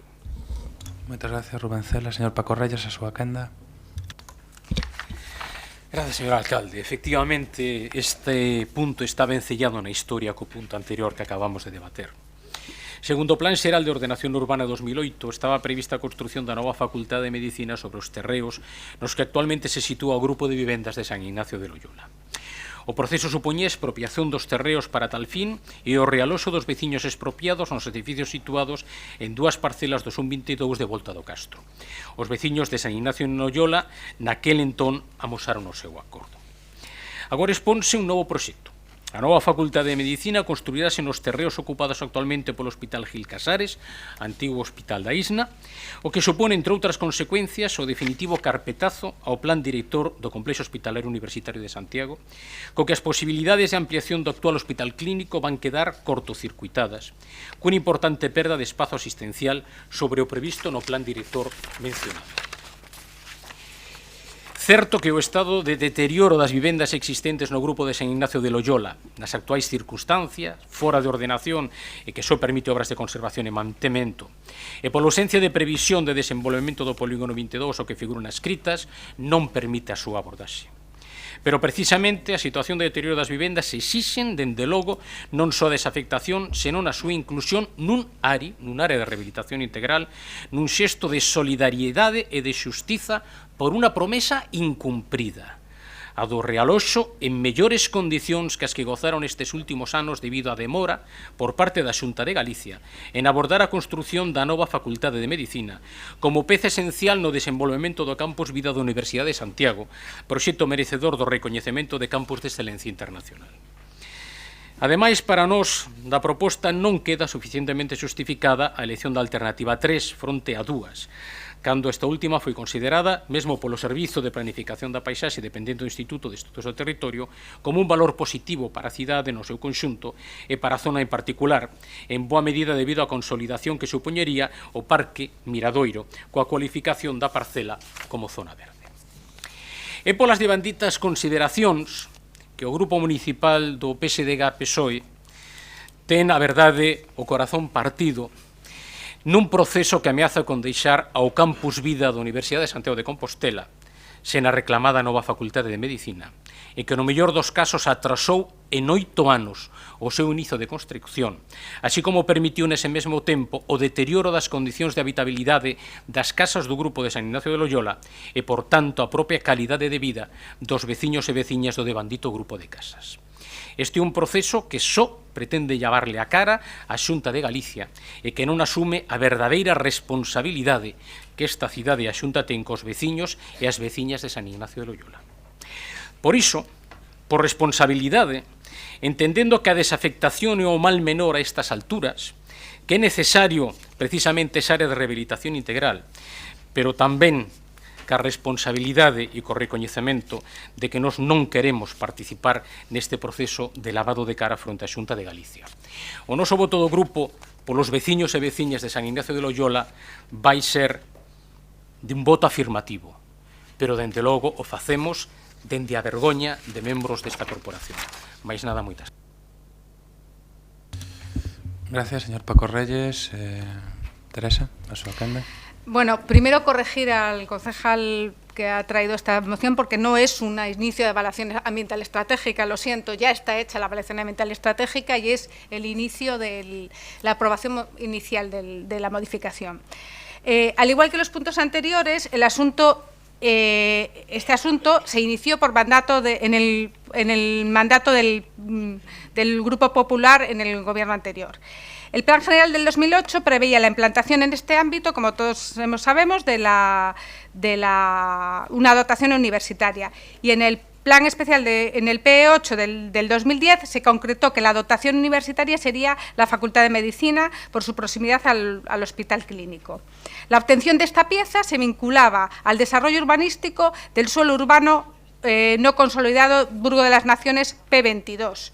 Entre las cargas asignadas a este polígono estaba el realojo de los ocupantes de las viviendas del Grupo San Ignacio de Loyola. Estas determinaciones han puesto a los propietarios de las viviendas, como todos sabemos, en una situación de fuera de ordenación con precariedad, puesto que dificultaba la toma de decisiones tanto de arreglos de viviendas como de venta, debido a un horizonte de realojo. Sobre todo teniendo en cuenta que este horizonte de realojo era totalmente inconcreto tanto en el tiempo como en el espacio y dificultaba la gestión de las viviendas para las personas que viven allí, que además son familias con pocos recursos económicos. El 24 de octubre del 2014, una representación de estos propietarios se reunieron con el entonces alcalde Agustín Hernández, manifestando su interés, el de ellos, en que se modificara el planeamiento, puesto que ellos lo que deseaban, o lo que nos transmitieron, lo siento, es seguir residiendo en sus viviendas y poder acometer reformas con garantía de no verse abocados a un realojo. En aquella reunión, el compromiso de nuestro grupo fue mantener primero conversaciones con la USC para saber su interés real por este equipamiento, puesto que sin el cierto acuerdo de la USC sería imposible tramitar completamente la modificación del planeamiento. Y si la USC mostraba su acuerdo, iniciar la modificación. Las conversaciones con la USC ya se estaban manteniendo también en relación al OE5 y en aquel momento era la USC la que consideraba inadecuado este dotacional para la citada facultad, con lo que el 16 de abril de 2015 yo misma firmé una providencia encargando el inicio de la redacción de la modificación. En cumplimiento de esta instrucción, antes del cambio de la corporación, se elaboró por la parte de la jefa de sección de planeamiento el documento ambiental estratégico que fue remitido al órgano ambiental. Hoy ya cuenta con informe favorable, con informe de que no tiene que someterse a evaluación ambiental estratégica y se ha pronunciado por la alternativa 3 de las propuestas. Lo considerado hasta aquí era el objeto inicial de la modificación y, por tanto, consideramos que con eso nosotros habríamos cumplido el compromiso adquirido de nuestro grupo con los vecinos. Pero, además, esto nos da la oportunidad, una oportunidad urbanística, de descargar al desarrollo P22 de la obtención de esta parcela. Esto permite, además, solucionar la adscripción al polígono 22 de dos parcelas de huertas que también tienen mucho interés para el concello, que se habían quedado descolgadas por las sentencias anulatorias de los polígonos P11 y P42, que fueron anuladas porque en el plan general se habían considerado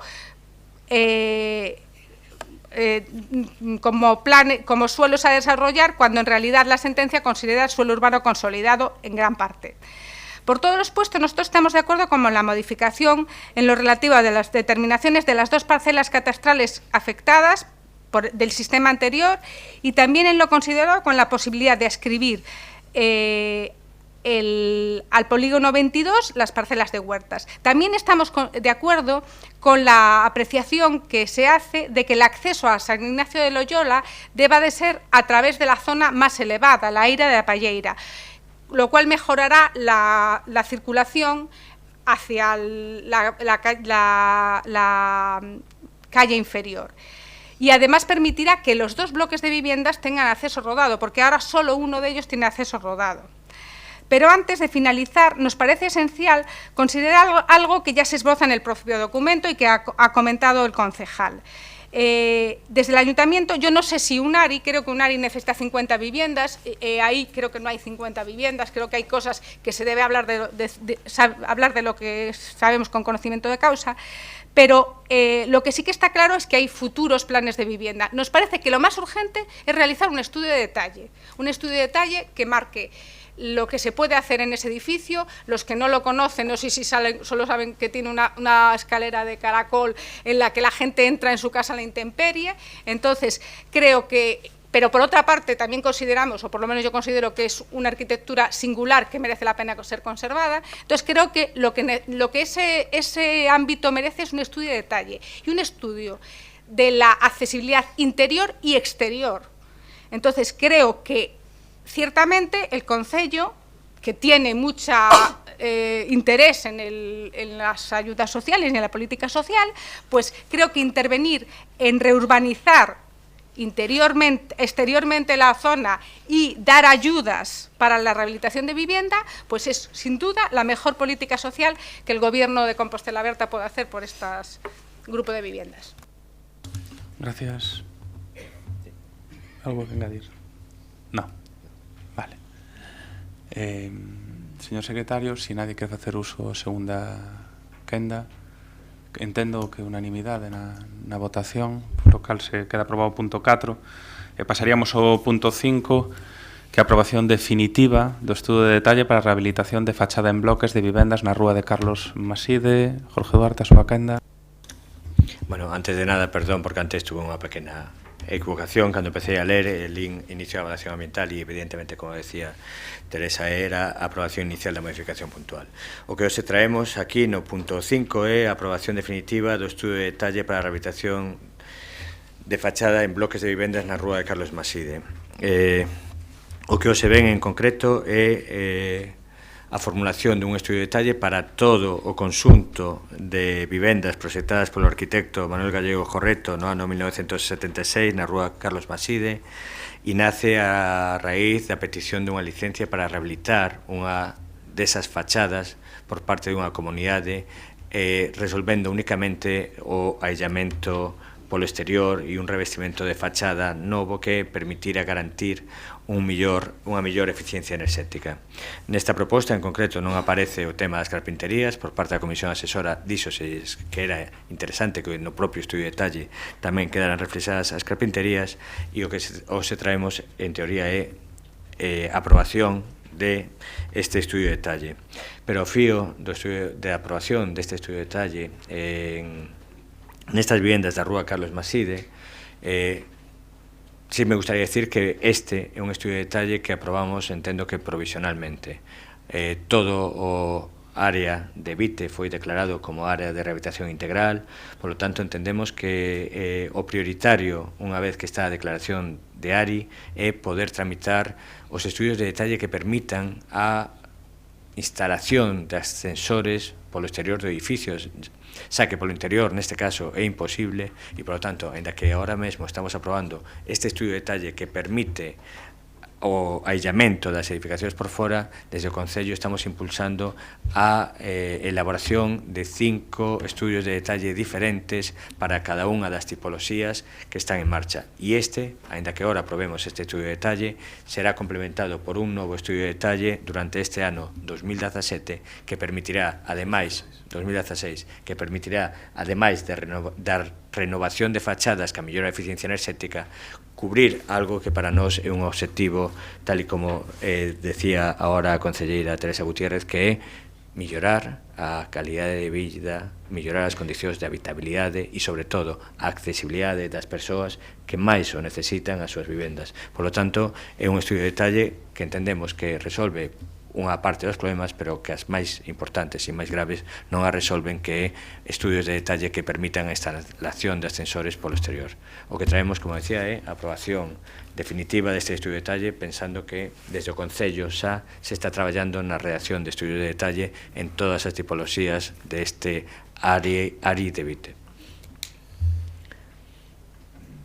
Moitas gracias, Jorge. Señor Rubencela, a súa quenda. Gracias, señor alcalde. Simplemente decir que estamos de acordo co planteamento e que imos votar favorablemente este punto. Gracias, Rubencela. Señor Paco Reyes, a súa quenda. Sí, o voto do Grupo Municipal Socialista tamén vai ser favorable á aprobación deste estudo de detalle, e tamén queremos decir que particularmente que a incorporación, como pretende máis adiante, dun estudo de detalle para a incorporación dos ascensores, que tamén é unha das necesidades que nos entendemos esenciais para o Grupo de Vivendas de Vite. Grazas. Moitas gracias, señor Paco Reyes, dona Teresa Gutiérrez, a súa quenda. Bueno, como se ha comentado, este grupo pertenece al área integral de Vite, que quiero insistir en que también se tramitó por iniciativa del Grupo Popular.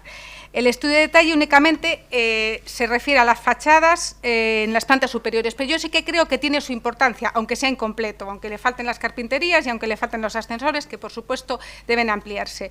Tiene su importancia porque conservar los conjuntos de la imagen y del paisaje de nuestra ciudad tiene importancia. Más en este caso, cuando ya tenemos en este grupo una vivienda que se tramitó, o sea, que se rehabilitó sin licencia y que cambió y estropeó la imagen conjunta.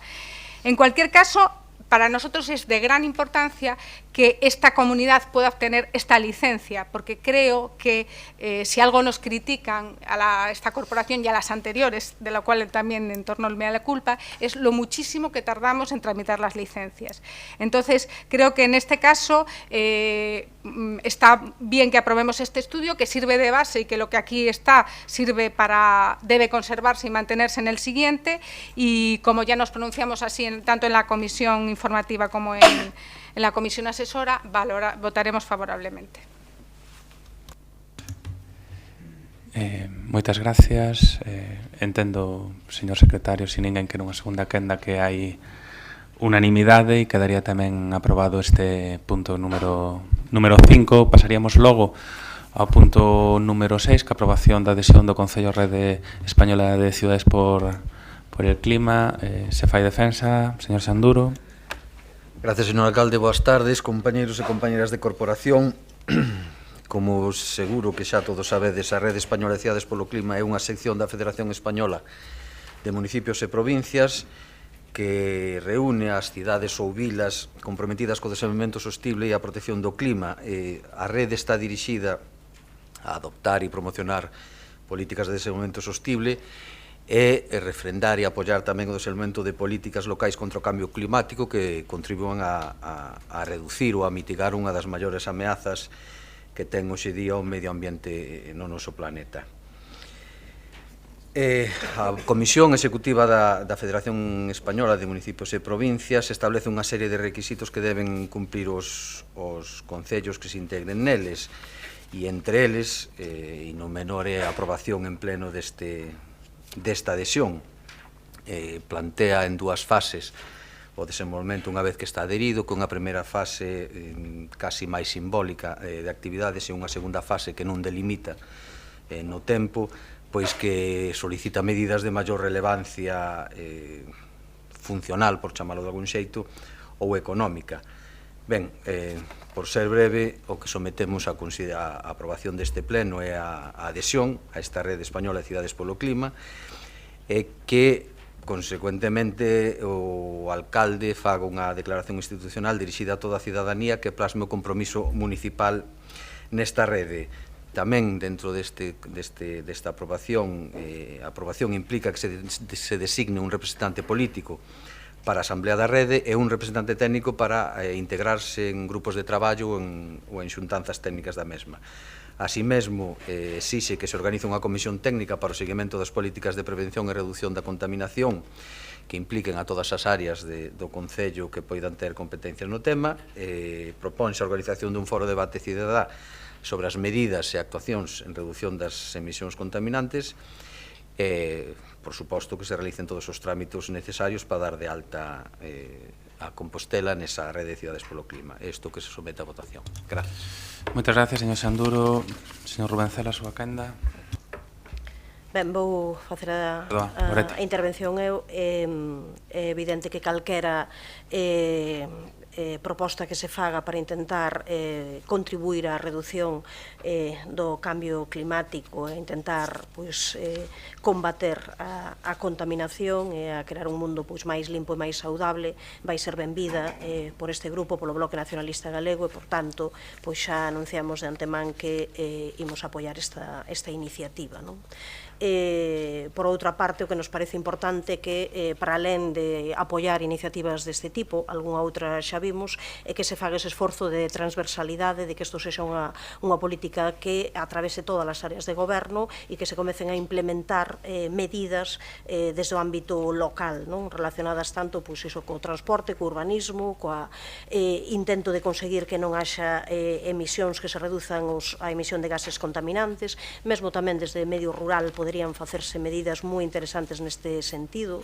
Sería unha boa noticia para o sector agrogandeiro tan necesitado de políticas e de medidas que, por exemplo, poidan porlle freo á plantación de eucaliptos e que fosen na liña de intentar promover a produción de forraxe, por exemplo, que por un lado tamén pode servir desde o punto de vista económico, ser moito máis barata, pero tamén contribúe á biodiversidade, a porlle freo ao cambio climático e a estar de acordo cunha tradición habitual no noso país. Entón, nese sentido, consideramos que desde o punto de vista local, despois, unha vez feito cumprido este requisito, o lóxico é porse a traballar xa neste tipo de cuestións, así como non queremos desaproveitar a ocasión para comentar que era bo tamén que houvese a nivel galego algunha planificación neste sentido, porque hai moitísima repercusión de industrias contaminantes no noso país, industrias que coñecemos todo o mundo, como toda a repercusión das centrais térmicas das Pontes, de Meirama, en Celnosa, que se está a discutir nestes momentos na ría de Pontevedra, Alcoa e a propia Finsa en Santiago de Compostela. Así que ben merece isto unha actuación contundente tanto do goberno galego como, por suposto, de todos os gobernos locais na medida das súas posibilidades. Moitas grazas, dona Goretti. Señor Paco Reyes, a súa quenda. Grazas, señor alcalde. A proposta do Goberno de Compostela de integrarnos nesta sección da Federación Española de Municipos e de Provincias, o que vai permitir é participar dunha ferramenta para trasladar os obxectivos da Política Nacional de Cambio Climático e Xestión de Enerxía a escala local, neste caso, a escala da nosa cidade. Sin embargo, hai que decir que sorprende que o Goberno limite as primeiras actuacións a levar a cabo como novos membros da rede a organización dunha comisión técnica para o seguimento das políticas de prevención e reducción da contaminación e a organización dun foro de debate. Sen desmerecer o interese destas propostas, atendendo un estudo da Universidade Politécnica de Madrid no que se repasaban as diferentes actuacións dos concellos membros da rede dentro do sexto programa de acción en materia de medio ambiente da Unión Europea 2002-2012, avaliábanse 124 actuacións de 30 municipos membros da rede que englobaban prácticas urbanas en edificación e planificación urbana, ecotecnoloxía, enerxía e transporte. Sería interesante, polo tanto, que xunto a proposta de pertenza á rede, o Goberno propuxese este pleno un calendario de proxectos a levar a cabo, convertendo a Santiago nunha das capitais da loita contra o cambio climático, incorporando incluso unha proposta de fiscalidade verde para as ordenanzas fiscais de 2017. A pesar da ausencia dun calendario compromiso de actuacións, o Grupo Municipal do PSD e da PSOE vai votar a favor da incorporación de Compostela á Rede Española de Cidades polo Clima. Moitas grazas. Moitas gracias a usted, señor Paco Reyes. Teresa. Bueno, a la vista de la documentación entregada, revisadas las normas de funcionamiento y la organización de la Red Española de Ciudades por el Clima, vemos que los objetivos de la misma, expresados en su artículo 5, son coincidentes con los objetivos expresados por esta corporación municipal en otras ocasiones y concretamente recientemente en la readhesión al Pacto de los Alcaldes. Nos parece adecuada tanto la estructura como el régimen jurídico, en cuanto que no es una adhesión a una nueva entidad, sino participar en una red dentro de la CEM. También hemos analizado el plan de actuaciones tanto para la primera como para la segunda fase y constatamos que muchas de esas actuaciones propuestas ya han sido realizadas por este Concello en el Gobierno anterior. En cuanto al régimen económico, no figuran en la documentación las cuotas a pagar por cada ayuntamiento, indicando únicamente que responderán a una cantidad fija por habitante. Visitando la página web, en cambio, vemos que la cantidad ascenderá a 300 euros. Independientemente de que la cantidad sea o no importante, nos parece que lo correcto hubiera sido indicar el importe de la cuota en la documentación.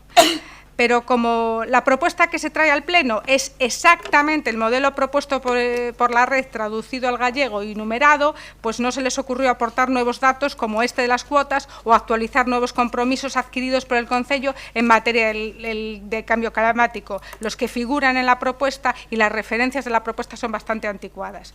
Lo que sí nos parece llamativo es que dejando las instrucciones de la red bien claro que el órgano competente para acordar la adhesión a la misma es el Pleno de Ayuntamiento, finalmente la propuesta sea aprobada primero en Junta de Gobierno y posteriormente en el Pleno del Concello. Esto es lo que en mi pueblo se llama ponerse tirantes y cinturón. Al margen de estas consideraciones, estamos de acuerdo con los objetivos y con participar en la red y votaremos favorablemente. Ao cal lle agradecemos moitísimo. Señor Xanduro, algo que engadir? Un segundo só, aclararlle ao señor Paco Reyes que o que propomos neste documento non é a primeira medida que vai adoptar este Concello, senón é o que exixe a rede que adopte no momento da adhesión. E, bueno, aclararlle tamén a señora Gutiérrez que consultados os servicios xurídicos deste Concello, parece ser que a aprobación deste tipo de adhesiones non é unha cuestión plenaria. Traise o pleno porque así o pide a rede de municipios e provincias. Entón, por manter a corrección, aprobamos no Xunta de Goberno e sometemos a aprobación así, e sempre vou ir ben amarrado con cinto, máis con tirantes, cando fai falta. Alguén quere engadir algo? Competen, no son de relevancia para este Concello, podéis haber excusa de traerlo porque al final, si no nos competen, no tenemos nada que decir, nada más. Bueno, pero o que dixo está bendito, señora Gutiérrez. Pasamos... sí, Paco, sí. Solamente lembrarlle ao señor Xanduro pois que o certo é que a rede de cidades non impide que conxuntamente ca proposta de pertenza se veña cun calendario compromiso de futuras actuacións. Moitas gracias. Gracias, señor Paco Reyes. E entendo que por unanimidade, señor secretario. Moi ben. Queda logo o punto aprobado por unanimidade. Pasaremos ao punto 7, que é a aprobación dos estatutos da Asociación de Municipios do Camiño de Santiago. Si fai defensa a portavoz do grupo, Marta Lois. Sí. Boas tardes, señor alcalde, boas tardes, compañeiras e compañeiros da corporación. O proxecto da Asociación de Municipios del Camino de Santiago naceu en novembro de 2013, promovido pola Asociación de Amigos do Camiño de Santiago de Jaca, coa asinatura nesa cidade dun protocolo de adhesión dos concellos de Santiago de Compostela, Logroño, Burgos, Astorga e Jaca. Dende ese momento ata a actualidade, o número de municipios participantes foise incrementando.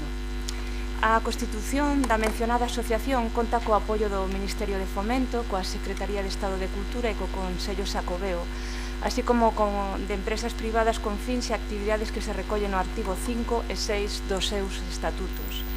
O pasado 26 de febreiro celebrouse en León a primeira Asamblea Xeral, na que, entre outras cuestións, tratouse o tema dos estatutos e as súas modificacións, que deben ser sometidas á aprobación de cada un dos plenos dos concellos participantes, xa que nos vindeiros meses producirase o rexistro da asociación no Rexistro Nacional de Asociacións. De acordo coa disposición adicional primeira dos estatutos da Asociación de Municipios do Camiño de Santiago, o procedemento para a creación desta asociación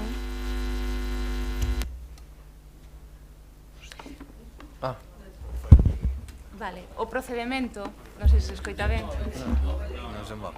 Volvo.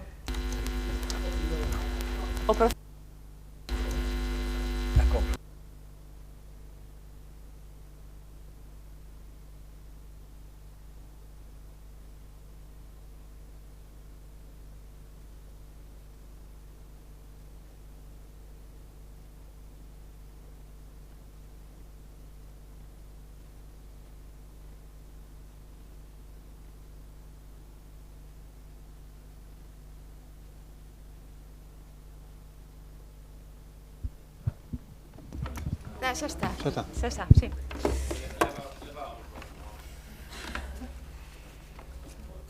De acordo, repito, de acordo coa disposición adicional primeira dos estatutos da Asociación de Municipios del Camino de Santiago, o procedimento para a creación desta asociación necesita do acordo plenario co voto favorable da maioría absoluta dos seus membros, facendo constar a conformidade de creación da asociación e dos seus estatutos. Na Xunta de Goberno celebrada con data do 15 de abril de 2016 deuse conta da presentación ao Pleno de abril precisamente da aprobación da proposta dos estatutos desta asociación. Como aclaración tamén indicar que o pago da primeira cota anual queda diferido ao ano 2017, facendo uso, polo tanto, da moratoria concedida pola asociación a todos aqueles concellos que, por falta de previsión orzamentaria, non tiveran posibilidade económica no exercicio en curso. Por todo isto, sométese ao Pleno a aprobación dos devanditos estatutos da asociación. Grazas. Moitas grazas, Marta. Señor Rubencel, a súa quenda. Ben, é evidente que nos parece positivo o Bloque Nacionalista Galego que Santiago participe nesta nova asociación arredor dos municipios do Camiño de Santiago, unha nova que se acrecentaría arredor das 40 asociacións vinculadas ao Camiño que hai no Estado español. Todo o que sexa coordinar a actuación desde os concellos é importante, así que estamos a favor desta iniciativa, aínda que hai dous aspectos que son do plano formal, aínda que entran directamente estas cuestións formais en temas de contido, que pensamos que se pode tamén desde Compostela reclamar que se modifiquen os estatutos, se estamos a tempos. Un deles, máis unha vez, o relativo á linguaxe inclusiva, que non figura en todo o texto, única e exclusivamente figuran os cargos todos únicamente en masculino, e o segundo, a indicar que todas as actuacións que se desenvolvan no territorio galego usen tamén o idioma galego na súa comunicación. Con estas dúas cuestións que pensamos que se poden solventar de formais, o BNG votará a favor, por suposto. Moitas gracias, Goretti. Señor Paco Reyes, a súa quenda. Sí, moitas grazas. É indubidable o interese da existencia dunha Federación de Asociacións de Camiños de Santiago para a nosa cidade e para o que supón de instrumento para a nosa cidade meta do camiño e o que significa do ingresos para Galicia e para Compostela. A proposta no seu suízo adolece dunha cuestión que o mesmo xeito que a proposta anterior, un calendario de actuacións que permita a Santiago liderar e aglutinar a promoción do camiño, e vencellado a isto, lembrar a ausencia dunha data aínda certa e confirmada de convocatoria de reunión do Real Padroado, para abordar a aprobación, financiamento e posta en marcha do Plan Compostela 2016-2020. Hai que destacar que xa levamos 2 anos de atraso, pois o anterior plan finalizou en 2014 e aínda descoñecemos se que era o posible contido dun plan que debe estar aprobado debería estar aprobado o mesmo 2014 e comenzado a ser executado xa o ano pasado, no 2015. Ademais, sorprende, hai que decirlo tamén, a cuantía adicada para o período 2015-2021 por parte da Xunta de Galicia para o que os plans dos camiños, porque trátase simplemente do 8,5% dos ingresos que o propio plan da Xunta calcula para Galicia nese mesmo período. O Xacobeo 2021 corre o risco de morrer de éxito ante a gran expectativa que os éxitos dos anteriores Xacobeos espertaron e a distancia temporal de 2021 cos anteriores. Esta expectativa exixe un especial poste en valor do evento para non converterse nun punto de inflexión en caída.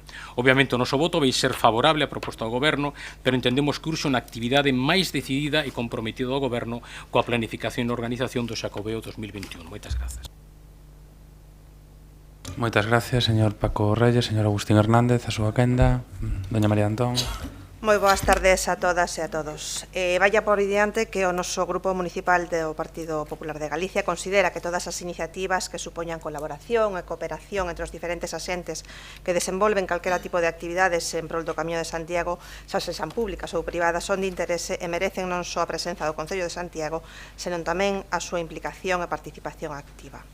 Ter un foro de cooperación permanente, como pode ser esta Asociación de Municipios, parecenos particularmente interesante, porque trátase do ámbito máis próximo ás realidades e necesidades do camiño e donde a competencia é plena da administración local. Porén, antes de avanzar máis no asunto, solicitamos algunha aclaración sobre o que hoxe se trae a este pleno por parte do Grupo de Goberno. A primeira cuestión fai referencia a un aspecto formal da proposta. Se collemos o informe do secretario municipal, a noso entender, o secretario propón claramente que este asunto deba ser aprobado en Xunta de Goberno, xa que sería realmente o órgano competente. Levamos tirantes de cinturón, como decía a miña compañeira. Mais os propios estatutos, como ben decía a concelleira da asociación, acordan que esta deba ser do pleno de cada concello quen aprobe estes estatutos, reitero. Sen embargo, o informe do secretario conclúe que para garantir a absoluta validez do acordo plenario a proposta da alcaldía ao pleno debe someterse a consideración da Xunta de Goberno para que acade previamente o oportuno informe proposta favorable do devandito órgano. Porén, o que se nos presenta como acordo da Xunta de Goberno é o seguinte acordo: proposta da alcaldía para dar conta dos estatutos da Asociación de Municipios do Camiño de Santiago. Na miña humilde opinión, dar conta e aprobación son cousas distintas. Dar conta a Xunta de Goberno é que a Xunta de Goberno dase por enterada de algo, pero non debería supoñer aprobación en si mesma. Non sei se o secretario quere facer algunha aclaración neste sentido. E outra cuestión que xurde da lectura dos estatutos, e tamén en alguna medida do propio informe do secretario, é a representación na Xunta Directiva. Segundo o artigo 14 dos estatutos, la asociación será representada y administrada por la Junta Directiva, que estará compuesta por 5 cargos: presidente, vicepresidente primero, vicepresidente segundo, secretario, tesorero, más 8 vocales. Cada comunidad autónoma dispondrá de 2 miembros en la Junta Directiva, uno de los 5 cargos más un vocal.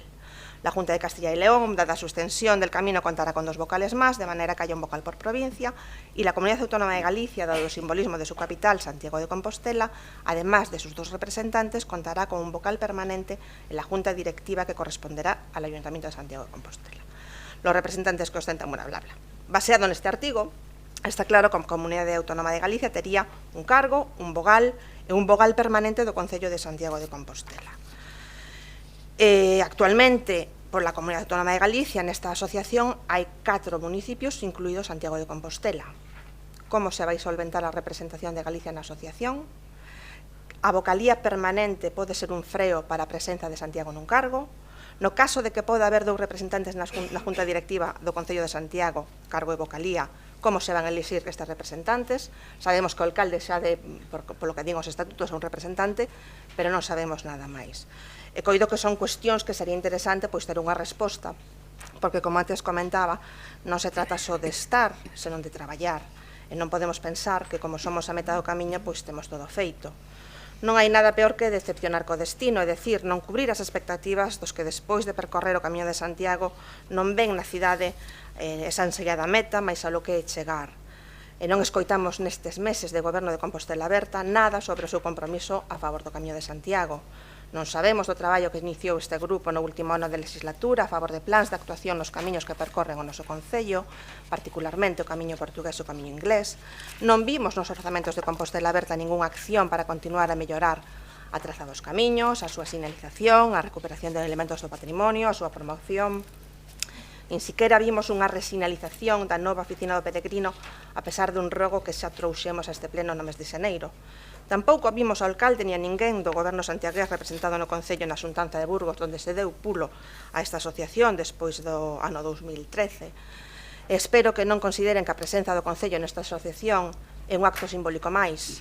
A colaboración interinstitucional que permita unha gobernanza do Camiño de Santiago é fundamental para a preservación, mantemento e potenciación da ruta xacobea. Fíxense se é tan importante que un dos requisitos establecidos polo Consello de Europa para os itinerarios culturais europeos. Por certo, no 2017 celebraránse os 30 anos da primeira declaración do Camiño de Santiago, da declaración do Camiño de Santiago como primeiro itinerario cultural europeo, unha data que, no seu xuízo, debe estar asendada do goberno e nos seus orzamentos. E, bueno, coas aclaracións que falaba ao principio, pois o noso voto será favorable. Moitas gracias, María Antón. Non sei se o secretario quere engadir algo, non. Solamente ratificarme nos informes que fixen, ambos os 2 informes destes puntos son prácticamente iguales, e aquí está a problemática, como dixen, do principio da competencia, que, como é sabido, non digo nada novo, a competencia irrenunciable ten que ser exercida polos órganos que as teñen atribuídas como propias, e calquer defecto no sistema de competencias que establece o noso ordenamento xurídico pode conlevar a nulidade. Vamos, o artículo 12 da Lei de Procedimento Administrativo é unha obviedade, o que estou prácticamente dicindo. Que pasa? Que no título 10, ademais, temos un sistema específico. non hai unha verticalidade, non hai un sistema xerárquico de que non hai recursos de alzada da Xunta de Goberno sobre o Pleno, salvo, en todo caso, cuestións tasadas que non veñen ao caso. E entón, o único que digo que, claro, efectivamente, hai unha costumbre, podemos decir, na administración local, de como, se non hai problema, e cando non hai problema, se hai maiorías absolutas, pois levar estas cosas ao Pleno.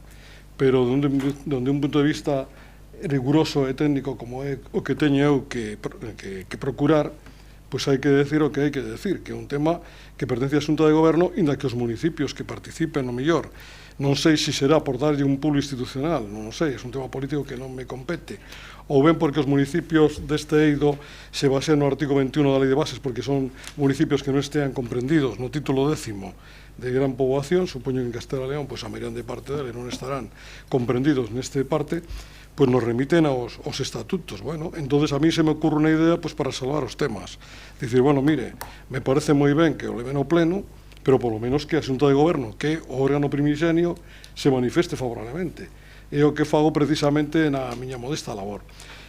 O tema, efectivamente, que plantexou a señora María, teño que decir humildemente que a verdad que non me plantexei esa problemática que di vostede de porque non entrei así polo miúdo en canto a representación, pero se é necesario, pois estudiarei, pero teño que decir que non podo responderlle porque non me plantexei, así de claro. Bueno, eu, porque como estiven en León, vou a dar simplemente unha réplica aclaratoria a cuestións que plantea María Antón. Decir que, a pesar de que hubo unha xuntanza previa en Burgos, onde se debaten os estatutos e acaban aprobándose en León, e eu ali estiven presentes, e que son culpable de casi todo o que acontece na cidade, máis alá desa situación, tamén decir no meu descargo que a cuestión de que eu non estivera en Burgos representando a cidade, e xa o dixen no seu momento, foi por un cambio de datas de celebración do Pleno a petición do Partido Popular. Bueno, eu me dá igual, quero decir, se non é así, non é así. Pero eu creo que sí que foi así. E a maiores foi logo o Partido Popular o que me recriminou que non estivera en Burgos. Bueno, pois vale. Dito iso, que é unha cuestión de aclaración, comentar que é certo que hai cuestións que todavía están por interpretar, é certo que non hai un modelo de escolla a nivel autonómico do que son os representantes do resto da xunta directiva, é certo que na xuntanza de León sí que estuvo Xacobeo representado e supoño que habilitarán un método de escolla entre os concellos asistentes. É certo que eu fixen a petición de que pola entidade de Compostela este concello tivera un vocal permanente na xunta directiva, porque entendía que non podía estar ao albur do proceso de rotación, dado que chegado do camiño de Santiago, e ese foi basicamente a filosofía do proceso, non? Eu coido que é unha asociación que ten entidade, que agrupa, que está impulsada directamente polas asociacións de amigos do Camiño, pero que implicou pois a máis de 50 concellos do Camiño francés, que implica a varias comunidades autónomas, e, bueno, entendo que pode ser tamén un vector de representación e de presión diante das diferentes administracións para o mantemento do camiño, non? E logo, respecto ao compromiso non do grupo de goberno no mantemento do camiño, a mí sí que me gustaría clarificar a cuestión competencial, non? Porque máis alá de que sí que podamos asumir a cuestión da sinaléctica, tamén hai competencias e competencias a hora de actuar sobre o camiño de Santiago, e eu creo que aí cada administración debe asumir tamén as súas competencias. O que non pode ser é que estemos subsumidos en toda a regulación do camiño pola vía autonómica, incluso para actuar sobre o camiño, incluso para a normativa urbanística, para a concesión de licencias, para actuacións, e logo tamén teñamos que ter a responsabilidade de actuar directamente sobre o camiño. Eu creo que cada institución debe cumprir o que debe cumprir, e que isto non é contradictorio coa cuestión da asociación. Por lo tanto, bueno, é un pouco aclarexar porque estiven aquel día no debate do plenario, e tamén anunciar que o seguinte plenario pois será en Santiago de Compostela, porque tamén se acordou nesa xuntanza, igual que se acordou que as cuotas que as cuotas quedarían anuladas de momento hasta 2017 porque, como dixo Marta, había moitos concellos tramitando os orzamentos ou con orzamentos aprobados e non eso obrigaba a facer modificativos ou obrigaba a facer exercicios complexos e decidiuse adiar o que é a cuestión de cuotas hasta o ano que ven.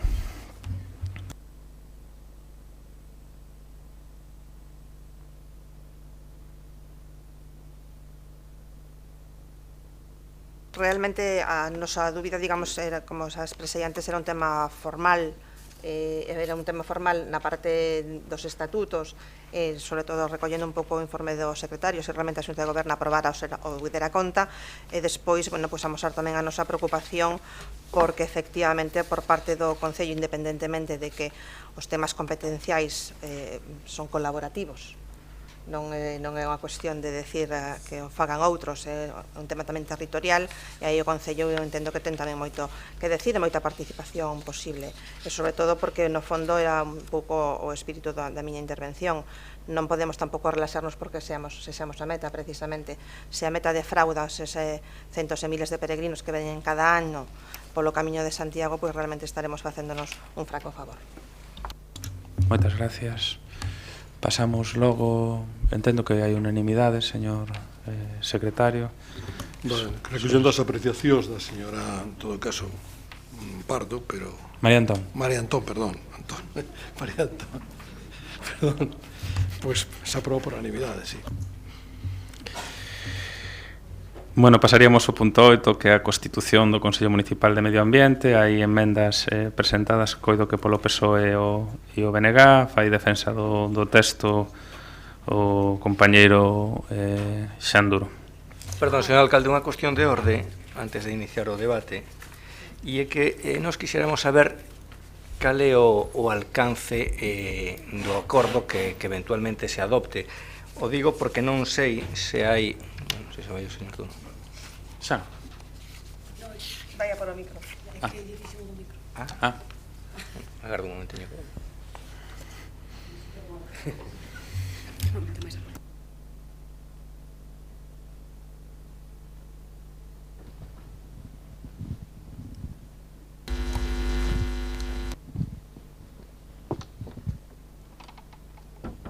Disculpas, para non andar bailando todo pleno. Sí, señor alcalde, sí. Brunet. Como cuestión de orden, queríamos que se nos aclarase cal é o alcance do eventual acordo ao que se chegue, non? Porque... Neste punto, entendemos. Sí, neste punto, porque da documentación que obra o noso poder, o que é a acta da comisión, se deduce que, en principio, que se sometería a votación sería a designación de 2 expertos, e o resto da composición sería unha dación de conta, iso por unha banda, non sei se é así. Sí, é así. Claro, o que pasa é que se é así non sei se se van a debatir as enmendas.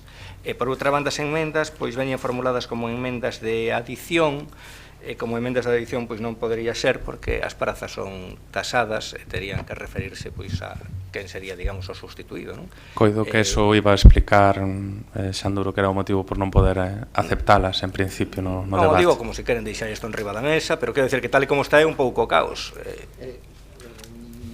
Xanduro, comeza a túa intervención.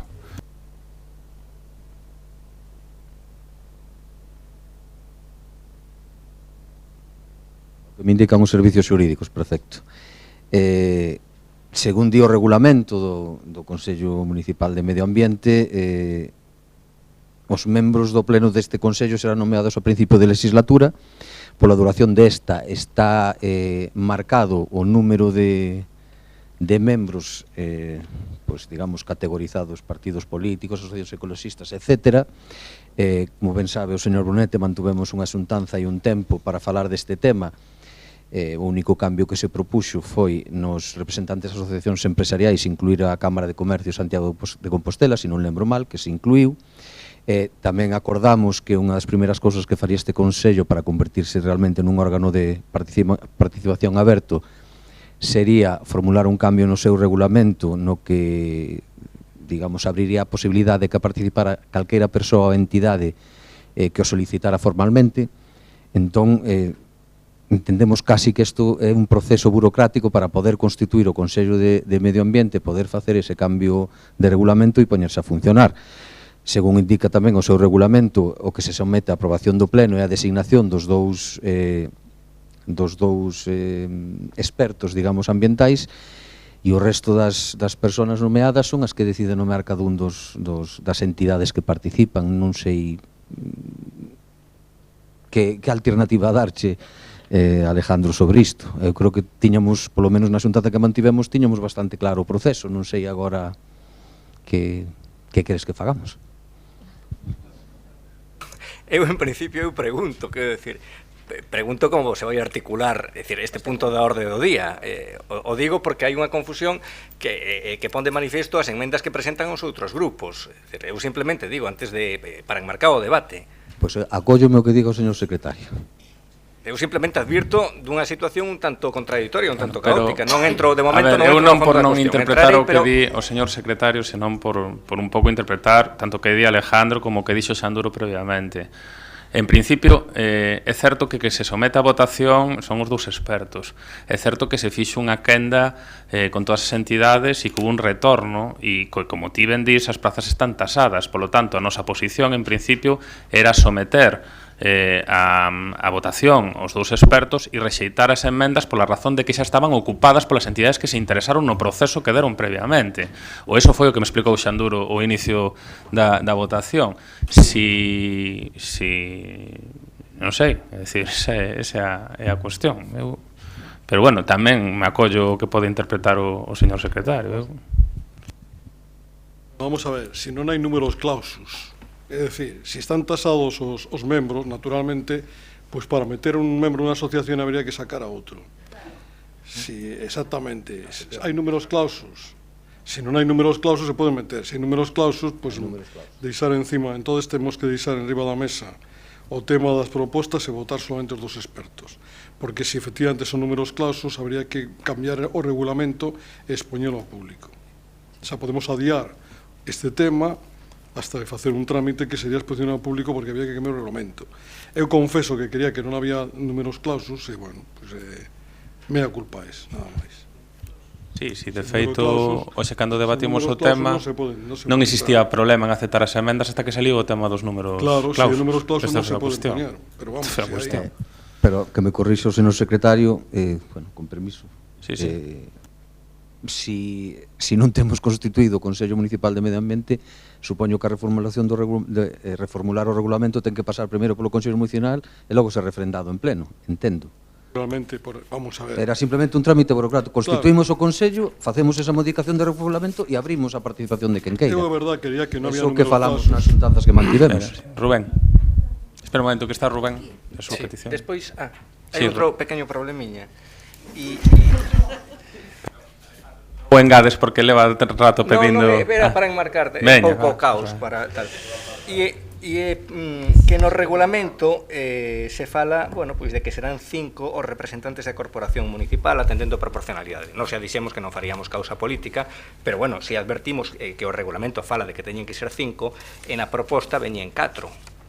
Eu digo, bueno, pois a mellor tampouco pasa nada, pero, bueno, simplemente para facer este apuntamento.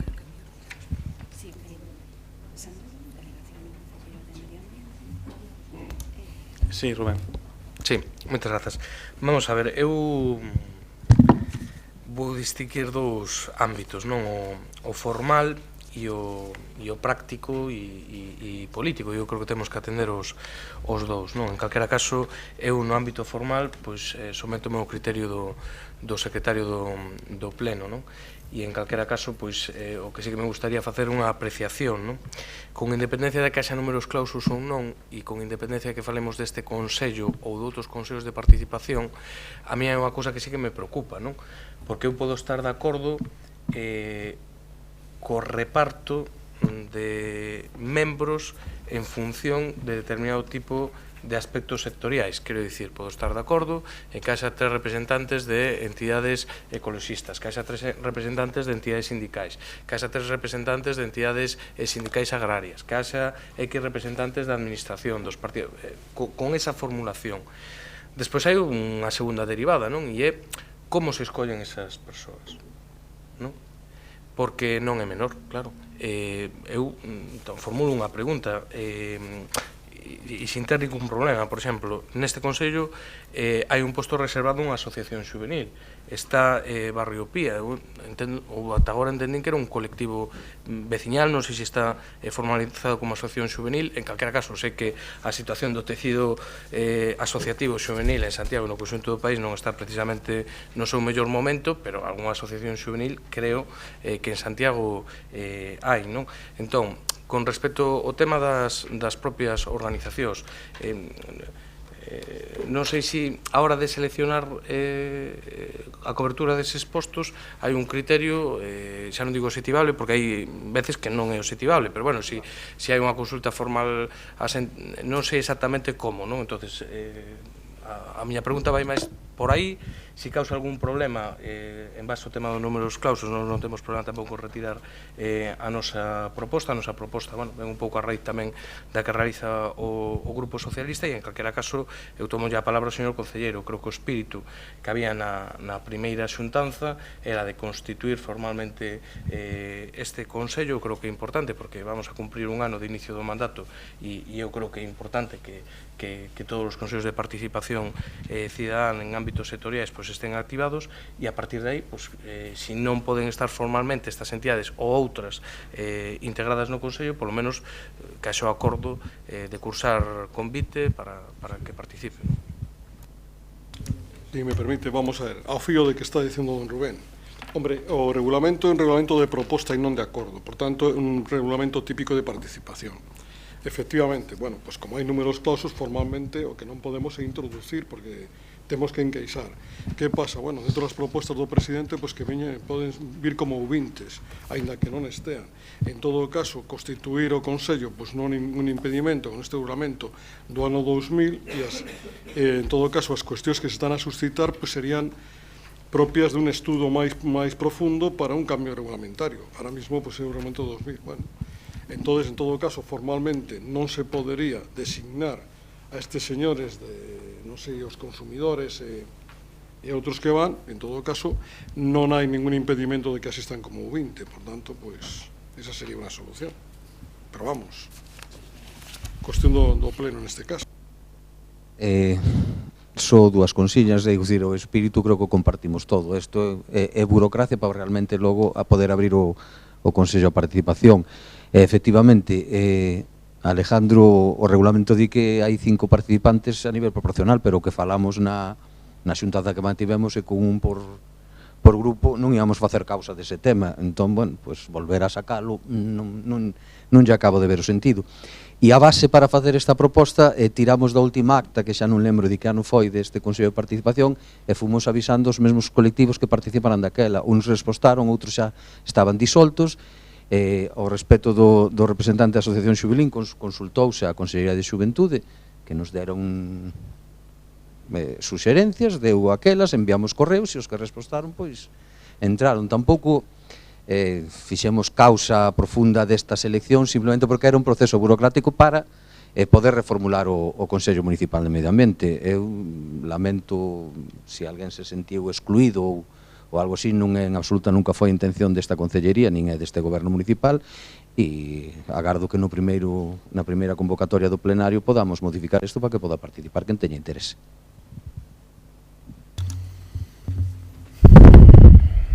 Pois non sei que vamos a debater ou vamos a acordar. Sin sincera. Bueno, pero que tampouco sei se os que levaron o tema que gañamos adiando. Quero decir, a cuestión é de determinamos a Constitución e abrimos a participación ou adiámoslo para o seguinte pleno e volven a ter máis reuniones. A min resultame absolutamente indiferente. Eso marcan vostedes a cuestión. Hombre, alcalde, deixalo en riba da mesa e clarificar que é o que votamos, como votamos, se é posible que haxa 5 representantes de asociacións ligadas ao agro ou non. Eso xa lle digo que non. Penso que non, porque polo menos formalmente na Constitución, porque os números clausos están tasados, porque eso foi o primeiro que dixen, as emendas do PSOE e do BNG non teñen ningún problema en ser aceptadas, e foi cando se me saltou o tema dos números clausos. Esa é a cuestión. Eu non teño ningún problema en deixalo por seguinte pleno, señores. É dicir, é a mediados de mes, de maio, e deixase, claro. Agora ben, non sei que se vai avanzar na clarificación do asunto. Digo, a día de hoxe, para iniciar a Constitución. Por exemplo, mellor se pode acadar un certo consenso respecto das entidades que formen parte inicialmente deste Consello. Digo isto porque na reunión que tivemos no mes de febreiro houve uns nomes que quedaron en riba da mesa. Bueno, nos non fixemos causa desto, estábamos dispostos a aceptalos, e realmente agora descubrimos que os nomes que chegan ao final non coinciden cos nomes iniciais. Entón, todo isto é como un pouco confuso, oscilante, non sei, eu creo que habería que madurar un pouco máis e incluso sentar as bases do que debía ser a reforma do regulamento, na liña do que apuntaba o señor Cela, pois ao final de saber si, no caso de que haxa números clausus, de saber cal é o criterio para admitir unhas determinadas asociacións. Outro día, pois, lle comentaba, creo que era o señor Reyes, falando no pasillo, que a mellor unha solución era pois unha maioría cualificada do pleno validando, digamos, pois as tres entidades propostas por grupo, por poñer un exemplo, non? Por poñer un exemplo. Despois, claro, é dicir, nós non estamos en contra de que se abra o máis posible o regulamento e o Consello Ambiental e outros consellos, pero evidentemente se abre moitísimo, pois pasa a ser como unha especie de asamblea onde, quero dicir, eu entendo que lle preocupa a cuestión asamblearia. Non, eu non estou en contra das pero quero dicir que todo ten que ter unha certa orde, señor alcalde. Bueno, entón, Xanduro, se non hai inconvinte, adiámoslo para o seguinte pleno e retiramos o punto de orde do día do debate e para o seguinte pleno ordinario do mes de maio eu agardo que clarifiquen e que o traia. Mentres queda suficientemente claro que esta concellería cumpliu o que se acordou nas xuntanzas que a oposición non teño ningún problema de... Os nomes cambiaron, señor Turo. A ver, Alex, bueno. Pero... Bueno, eu creo que non vamos a continuar co debate, queda para o seguinte pleno ordinario, pídolle que se reúnan e que non aumentemos a entropía. Sí, señor Paco Reyes. Perdón, grazas, señor alcalde, somente un comentario. Eu estou de acordo ca retirada deste punto da orde do día de xerro para o próximo pleno, pero que para o próximo pleno veñamos cuns criterios, particularmente aqueles que poden ser obxectivos. Por exemplo, o que nos traíamos hoxe, que era o tema da incorporación de unos agrarias, nos sindicatos, neste caso agrarios, podese coñecer cal é a representatividade de cada un deles con respecto ás últimas eleccións sindicais, non? Polo tanto, eu penso que o importante é volver a traelo para o próximo pleno, pero traelo cuns criterios que todos podamos estar de acordo. Mais nada, moitas gracias.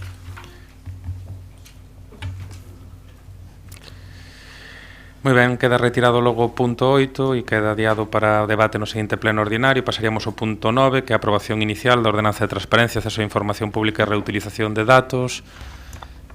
Si faz defensa da mesma, a voceira do Goberno, Marta Lois. Sí, boas tardes de novo. Traemos ao Pleno a proposta de aprobación inicial da Ordenanza de Transparencia, Acceso a Información Pública e Reutilización de Datos da Administración do Concello de Santiago. Como vostedes saben, este texto xa foi levado á Comisión de Transparencia en 2 ocasións e todos os grupos puideron facer as achegas correspondentes que maiormente foron incorporadas na súa totalidade ou casi todas. A transparencia supón para a xestión pública a mellora da súa eficacia ao facer públicos e accesibles os resultados da súa actividade. A transparencia lexitima a acción municipal achegando á cidadanía, xa que posibilita a participación desta como un axente activo no desenvolvemento normativo. O Concello de Santiago é sensible ao contexto social e á exigencia dunha administración eficaz, participada, unha administración con paredes de cristal, polo que esta ordenanza determinará regras e criterios reitores que inspiren a súa actuación no ámbito da transparencia. No ámbito internacional, o dereito de acceso á información foi recoñecido como un dereito fundamental, entre outros polo Comité de Dereitos Humanos das Nacións Unidas e polo Tribunal Europeo de Dereitos Humanos. En concreto, a xurisprudencia do Tribunal Europeo de Dereitos Humanos afirma que non se pode obstaculizar o exercicio do dereito de acceso nin está xustificado o mantemento dun monopolio administrativo sobre a información pública. Por outra banda, a normativa básica estatal, aínda recoñecendo como un dereito constitucional, non lle otorga o carácter de dereito fundamental. Consciente desta limitación, a ordenanza de transparencia que aquí se trai do Concello de Santiago de Compostela fai unha clara aposta polo máximo recoñecemento e garantía deste dereito dentro do marco xurídico vixente. A ordenanza regula tamén a reutilización da información municipal para adaptar ao ámbito da administración local a Lei 37/2007 do 16 de novembro sobre a reutilización da información do sector público. Faino dende un recoñecemento xeral desta posibilidade sen necesidade de autorización previa e de forma gratuita, poñendo ao dispor da cidadanía os datos con formatos estándar de uso libre e abertos. O texto, como vostedes saben, parte da Ordenanza de Transparencia redactada pola Federación Española de Municipios e Provincias, pola FEM, e que despois foi adaptada pola FEGAN. Consideramos no seu momento este modelo como acaído por unha serie de aspectos que non vou a mencionar agora aquí para racionalizar un poquinho o tempo. Pero sí, non obstante, tamén decir que a nosa proposta de transparencia vai máis alá da propia lei de 2013 en diversos aspectos. Por exemplo, entre outros, considérase o dereito de acceso á información pública como un dereito fundamental e non só constitucional, en base a esa jurisprudencia do Tribunal Europeo de Dereitos Humanos e a outras referencias xurídicas da Unión Europea. Vai máis alá porque inclúense as concesionarias de contratos administrativos dentro dos suxeitos obrigados en materia de publicidade activa e acceso á información pública. Vai máis alá porque se amplía a publicidade activa exixida ao Goberno e grupos municipais, atendendo a recomendacións levadas a cabo por a Fundación Cibio. Así, publicaránse as axendas de todos os concelleiros e as concelleiras, a información completa dos cargos eventuais, incluindo as súas retribucións, os seus currículos e a relación de gastos anuais dos grupos municipais. Vai máis alá porque o Concello estará obrigado a realizar un inventario de activos municipais. Vai máis alá porque se especifica tamén a obriga de posta a disposición da información reutilizable a través do portal de datos abertos. E, por último, porque se especifica tamén a obriga de publicar datos en formatos estándar de uso libre e abertos, detallando os criterios xerais de reutilización. En definitiva, este obxectivo desta ordenanza é garantir a transparencia na actuación do Concello de Santiago de Compostela. Por todos estes argumentos mencionados e porque creemos que vai supor unha mellora das prestacións á institución, ademais dun beneficio indudable á cidadanía, agardamos a unanimidade do respaldo a este proxecto de ordenanza que hoxe sometemos a consideración da Corporación Municipal. Pero sin antes rematar, tamén quixera traer ao pleno a proposta que en reunións anteriores, tanto na comisión como nunha reunión previa de representantes de portavoces, sobre a disposición final única, última, respecto á duración da entrada en vigor desta ordenanza, tal como sinala ese documento e que non estaba contido no dictame que hoxe traemos aquí, figuraban 12 meses e a petición que dende o Grupo de Compostela Aberta traemos ao pleno é poder ampliar esta duración a 18 meses. Nada máis, grazas. Moitas gracias, Marta. Señor Rubén Cela, a súa quenda. Sí, moitas grazas, señor alcalde. Bueno, para o Grupo do Bloque Nacionalista Galego, como saben, pois sempre será unha absoluta prioridade todo o que teña que ver cunha maior transparentación, non tanto do funcionamento das administracións públicas, nomeadamente neste caso a administración local, como no funcionamento e no traballo dos cargos electos, non? Todo o que se poida facer para mellorar a confianza dos veciños e das veciñas nas súas institucións e nos seus representantes públicos, desde o noso punto de vista, pois sempre será pouco, non?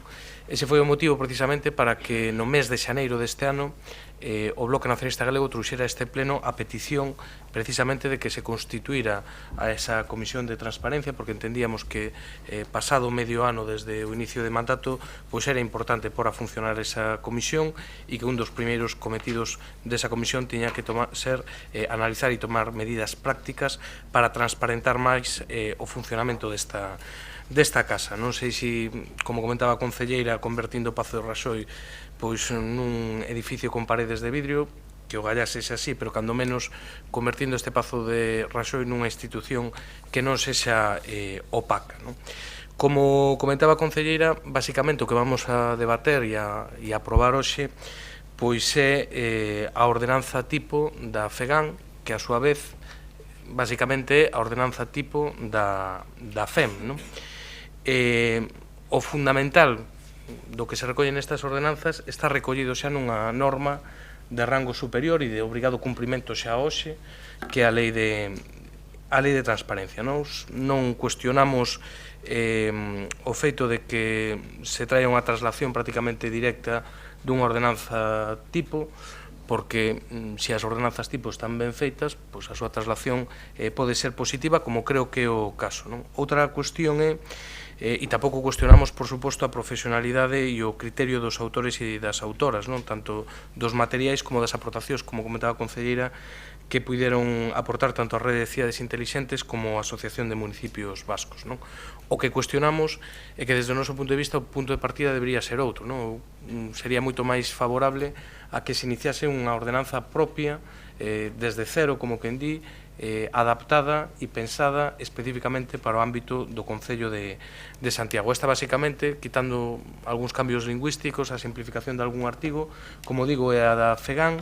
As cuestións novas que incorpora, por exemplo, como o artigo 24, que facía referencia tamén a concelleira de reutilización de información pública, tamén é copiado literal. Cando digo de copiado non o digo con ánimo pexorativo, quero dicir, casi todo nesta vida está inventado, entón copiar cousas que están ben parece absolutamente legítimo e correcto, pero neste caso, da ordenanza de Xixón e cas enmendas que plantexou o Partido Socialista, o que temos tamén é outros cantos copia e pega de outra ordenanza, que tampouco cuestiono, que é a ordenanza do Concello de Zaragoza. Nos, desde o noso punto de vista, creemos que se queda corta en algúns aspectos e que desde logo o noso plantexamento de partida sería outro. En calquera caso, nos consideramos que é mellor que haxa ordenanza a que non o haxa e, por tanto, imos votar favorablemente a este texto, porque co que pon nos estamos totalmente de acordo. Outra cousa é que nos gustaría que puxera algunha cousa máis. Dito isto, o que sí que me gustaría resaltar é outra cuestión, que é de tipo político, que non é de tipo administrativo ni informal de como se plantexa a ordenanza. Eu teño a convicción de que a transparencia neste Concello non se vai a solucionar nin para ben nin para mal cunha ordenanza. Creo que é unha cuestión de vontade política e este goberno será transparente si quere ser transparente, con ordenanza ou sin ordenanza. Quer dizer, para publicar as asendas dos concelleiros non fai falta ter unha ordenanza. Podían estar publicados hoxe, se é unha cuestión fundamental que, por certo, para min, desde logo non o é. O que sí que é fundamental é ter unha actitude e unha actividade transparente. Entón, hai cuestións que a min tamén me reenxen un pouco e que lle teño trasladado tamén a concelleira e a outros responsáveis do goberno. Por eso tampouco nos vamos opor a esa ampliación de 12 meses a 18 para a implementación, porque creo que non é realista cando non somos capaces de dar resposta en tempo e forma ás queixas presentadas por veciños e veciñas, por exemplo, nalgo que xa está regulado e pautado como a Comisión de Queixas e Suxestións, por nunha norma que a partir de mañá se vai a responder a todo veciño e veciña no prazo inferior a un mes. Creo que non é realista, creo que non se iba a cumplir e creo que se iban a generar unhas expectativas e unhas frustracións posteriores que desde logo non axudan. E eu creo que hai outro tipo de cuestións que non se recollen na ordenanza, que, como digo, unha cuestión de vontade política, que sí que axudarían a transparentar. Hai cuestións, xa o temos mencionado aquí, desde a publicación na página web do Concello da convocatoria de xuntas de goberno extraordinarias, que non se fai hoxe e temos que estar pouco menos que investigando se hai xuntas de goberno extraordinarias ou non, incluso a disposición desa documentación, non só os grupos de oposición, hai concellos como o Concello de Vigo, que para min tampouco é precisamente un exemplo de transparencia de nada, pero que ten un prazo habilitado para que os medios de comunicación despois desa xunta de goberno teñan unha hora para acceder ás carpetas desa documentación, con todo o que ten que ver, que se ten avanzado nos últimos anos neste Concello, pero se pode avanzar bastante máis, por exemplo, na publicitación de todos, e cando digo de todos, é de todos, os negociados sin publicidade no perfil do contratante, aínda que así non exixa a lei de contratos nin a lei de transparencia, ou outro tipo de cuestións. Estes últimos días, por desgraza, estamos falando de procedimentos administrativos e contractuais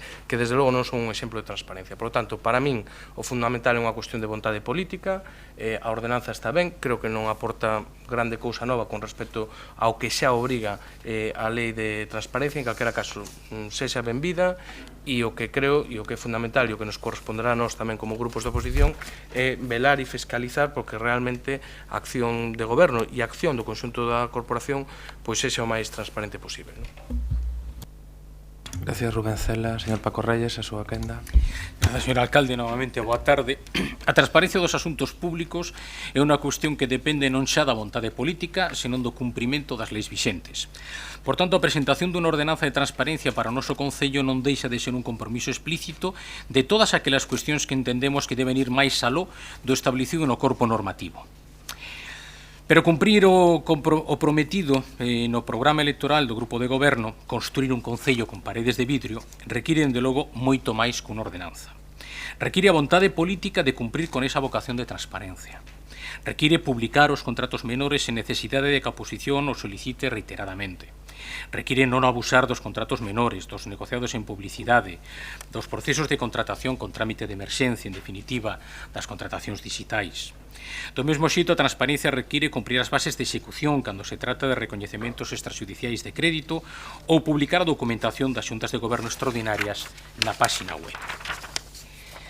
Porque o certo é que en materia de transparencia, ata o de agora, o grupo de goberno sempre foi por detrás da oposición. A oposición presentou en pleno unha moción para a retransmisión por vía streaming dos plenos. A oposición solicitou que se creara a Comisión de Participación, Igualdade, Transparencia, etc. Eu non vou criticar que se presentase como documento base para a súa discusión o texto da FEGAMP e a FEMP, que para nós é un texto de mínimos, cunha base de consenso mínima asegurada e que serviu de punto de partida para recoller as achegas dos grupos da oposición e da cidadanía para que o enriqueceran e o levaran aínda máis lonxe que as propias leis. O Grupo Municipal Socialista realizou as súas achegas, como xa anunciamos públicamente no pasado neste pleno, en base a un texto que para nós é de referencia, a Ordenanza de Transparencia do Concello de Zaragoza, o primeiro das grandes cidades de España en ser aprobado, en ser elaborado ademais por un goberno socialista, un alcalde socialista.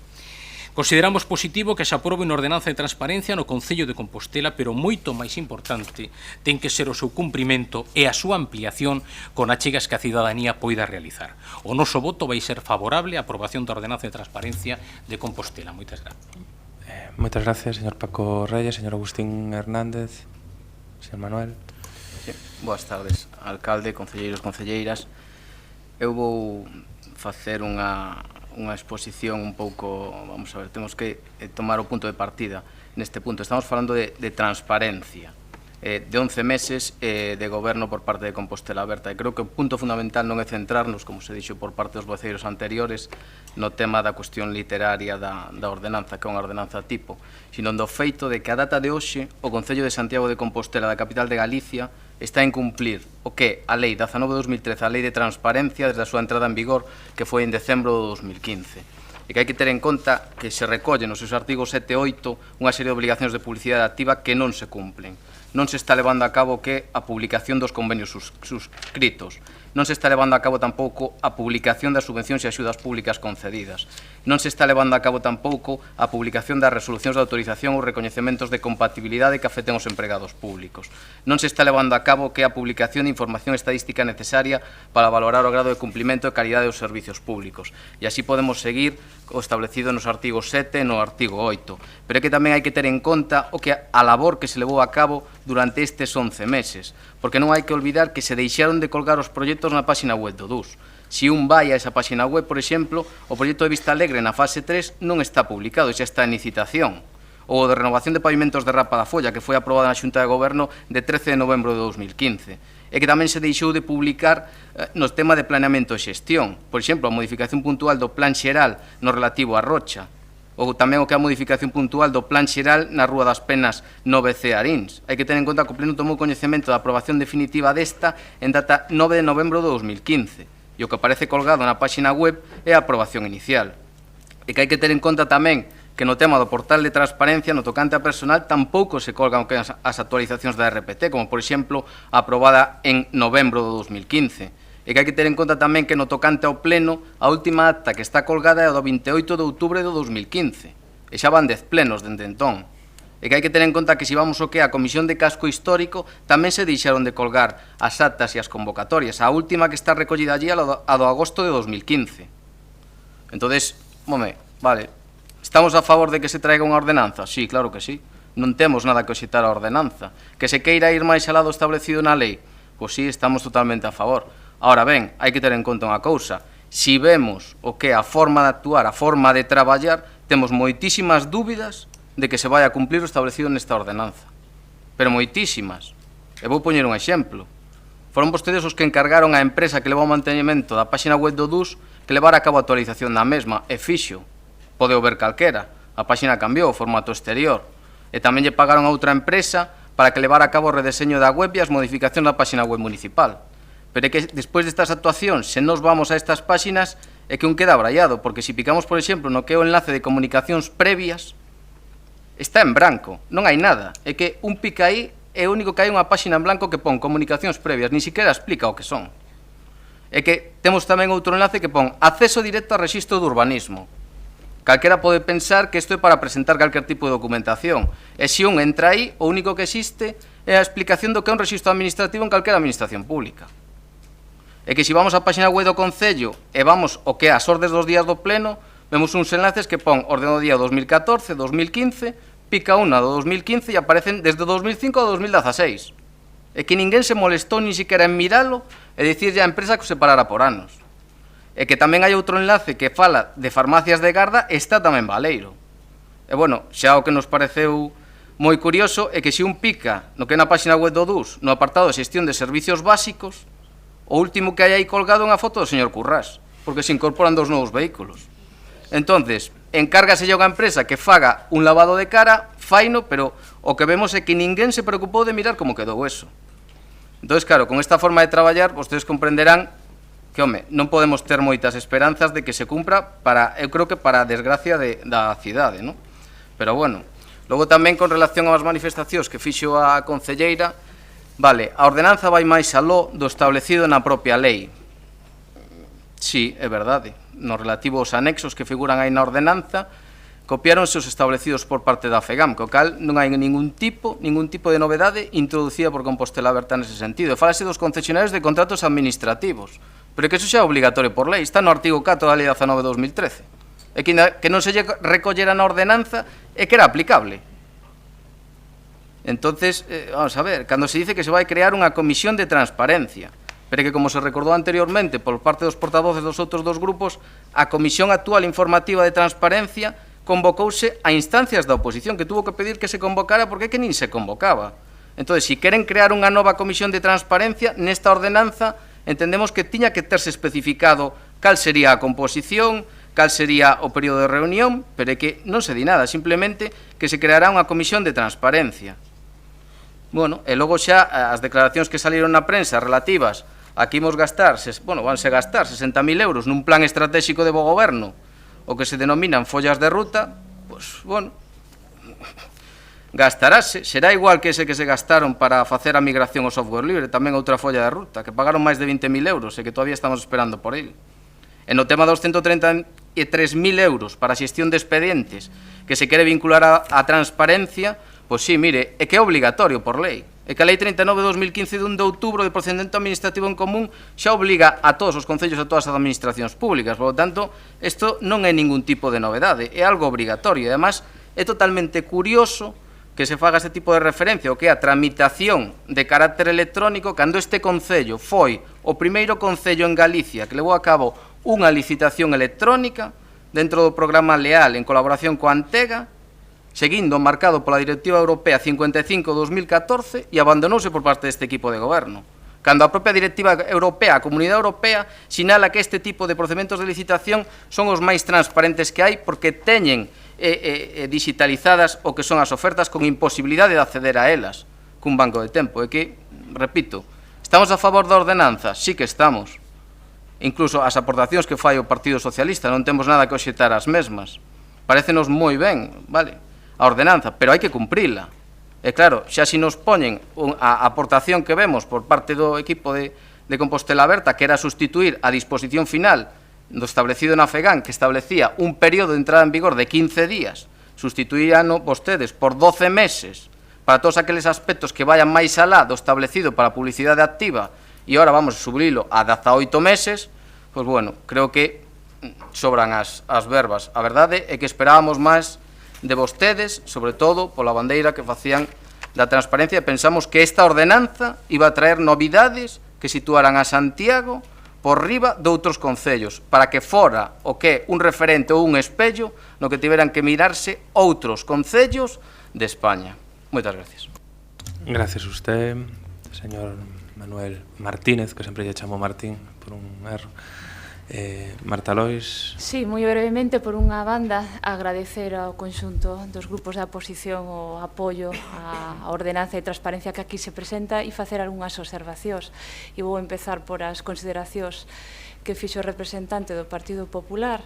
Creo que hoxe aquí o que se trataba fundamentalmente era de discutir tamén a idoneidade ou o sentido mesmo da ordenanza e non de facer desta proposta todo un recordatorio daquelas cousas que están mal feitas. Eu me pregunto se tamén ao Partido Popular cando gobernaba que foi o que fixo durante eses anos atrás cando tamén tiña obriga. E dito isto, por favor, escoiten que eu tamén escoitei, houbo unha comisión de transparencia, efectivamente, onde todos os grupos traballamos e debatimos para xerar a mellor ordenanza posible. As achegas, prácticamente na súa totalidade do Partido Socialista, foron incluídas, as reflexións tamén de mellora e de ir máis alá do Bloque Nacionalista Galega de Rubén tamén foron recollidas, e todo aquilo que tamén o Partido Popular quixese decir dentro desa comisión pudo ser introducido. A pregunta que nos facemos dende Compostela Aberta é cales foron esas achegas, cales foron ese ir máis aló do Partido Popular cando parece que esta ordenanza tipo que ven a ser unha copia, cando eu indiquei que hai aspectos nos que se mellora a proposta da ordenanza da FEGAN, porque non o fixeron tamén na Comisión de Transparencia. Dito eso, pero para non seguir con eses aspectos críticos, simplemente pechar agradecendo que se faga esta aprobación unánime por todos os grupos, pero con esta salvedade. É cuestión de ordenanza solamente? Non, coincido en que é necesaria vontade política.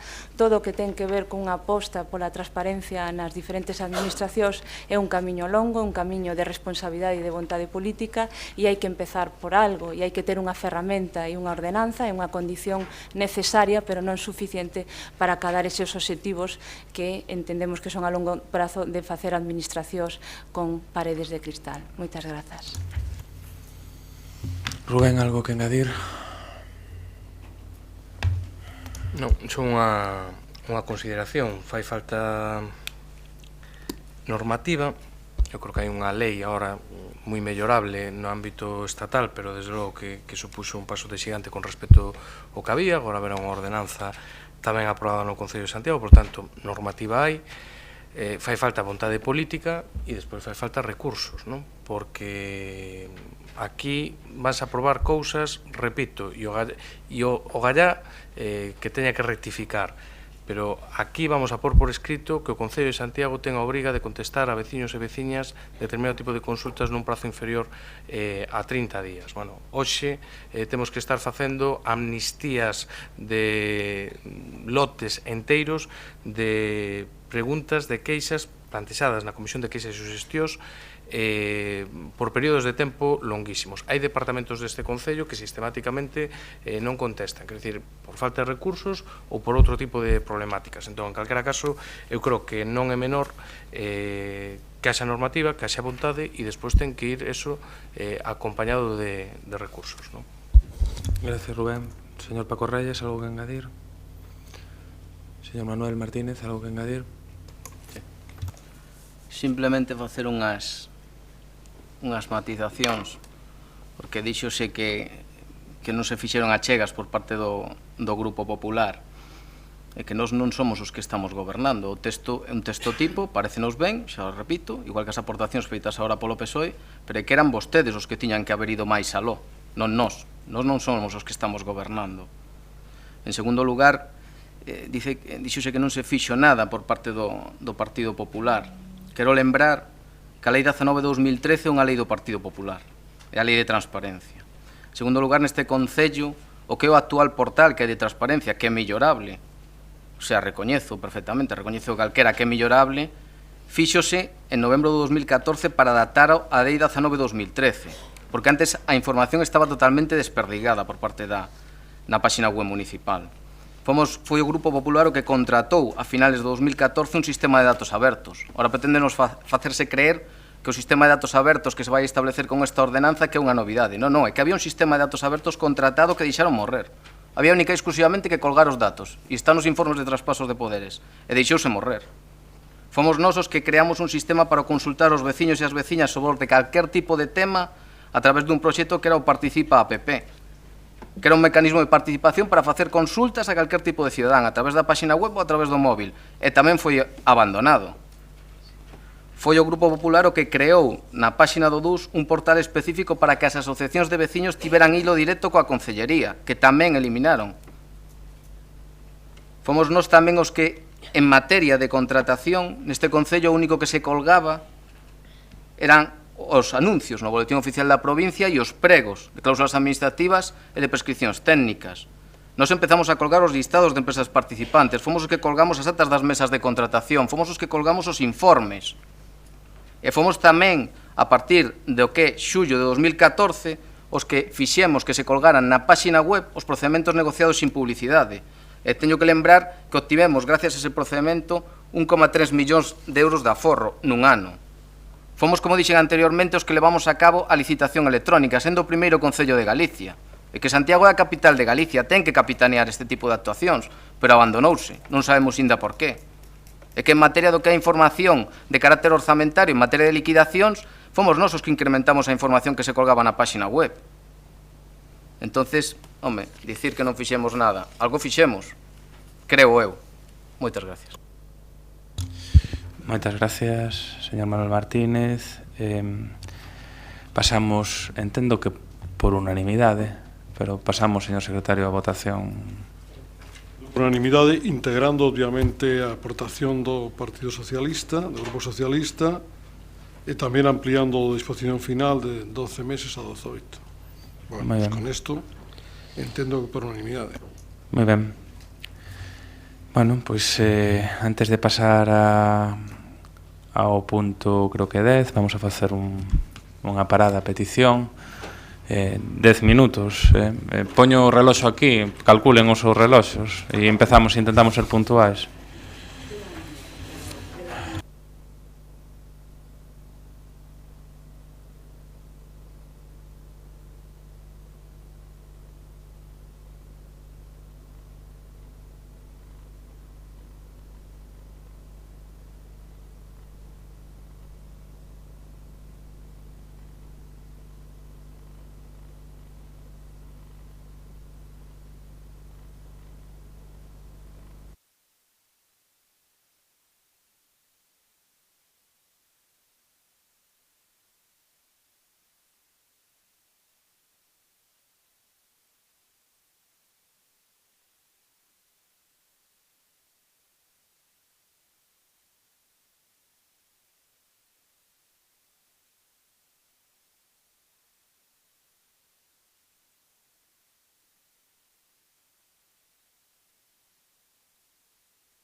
Bueno, imos a retomar logo a orde do día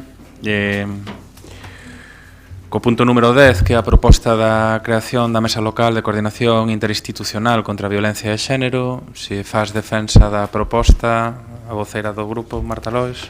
Sí, boas tardes de novo, señor alcalde, compañeras e compañeros da corporación.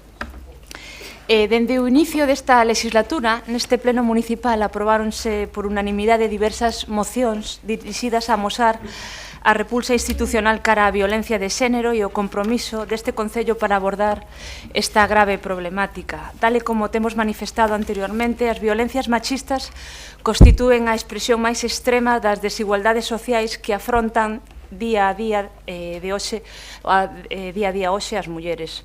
No que vai de ano, aínda nos 5 meses que levamos, 18 mulleres foron asasinadas a causa deste tipo de violencia e, por desgraza, sabemos que estas cifras non van quedar aquí, senón que cada día nos levantaremos coa angustia de ter novas sobre este feminicidio.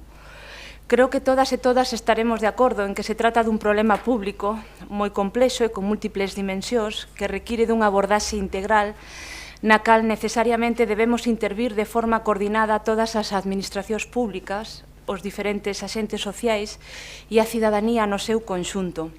Precisamos dunha actuación unánime e coordinada. Esta proposta que presentamos hoxe no Pleno ten como obxectivo precisamente avanzar nesta dirección, buscando artellar un espazo de traballo e coordinación entre o Concello e outras institucións e axentes sociais da cidade para abordar de forma conxunta a violencia de xénero no noso municipio.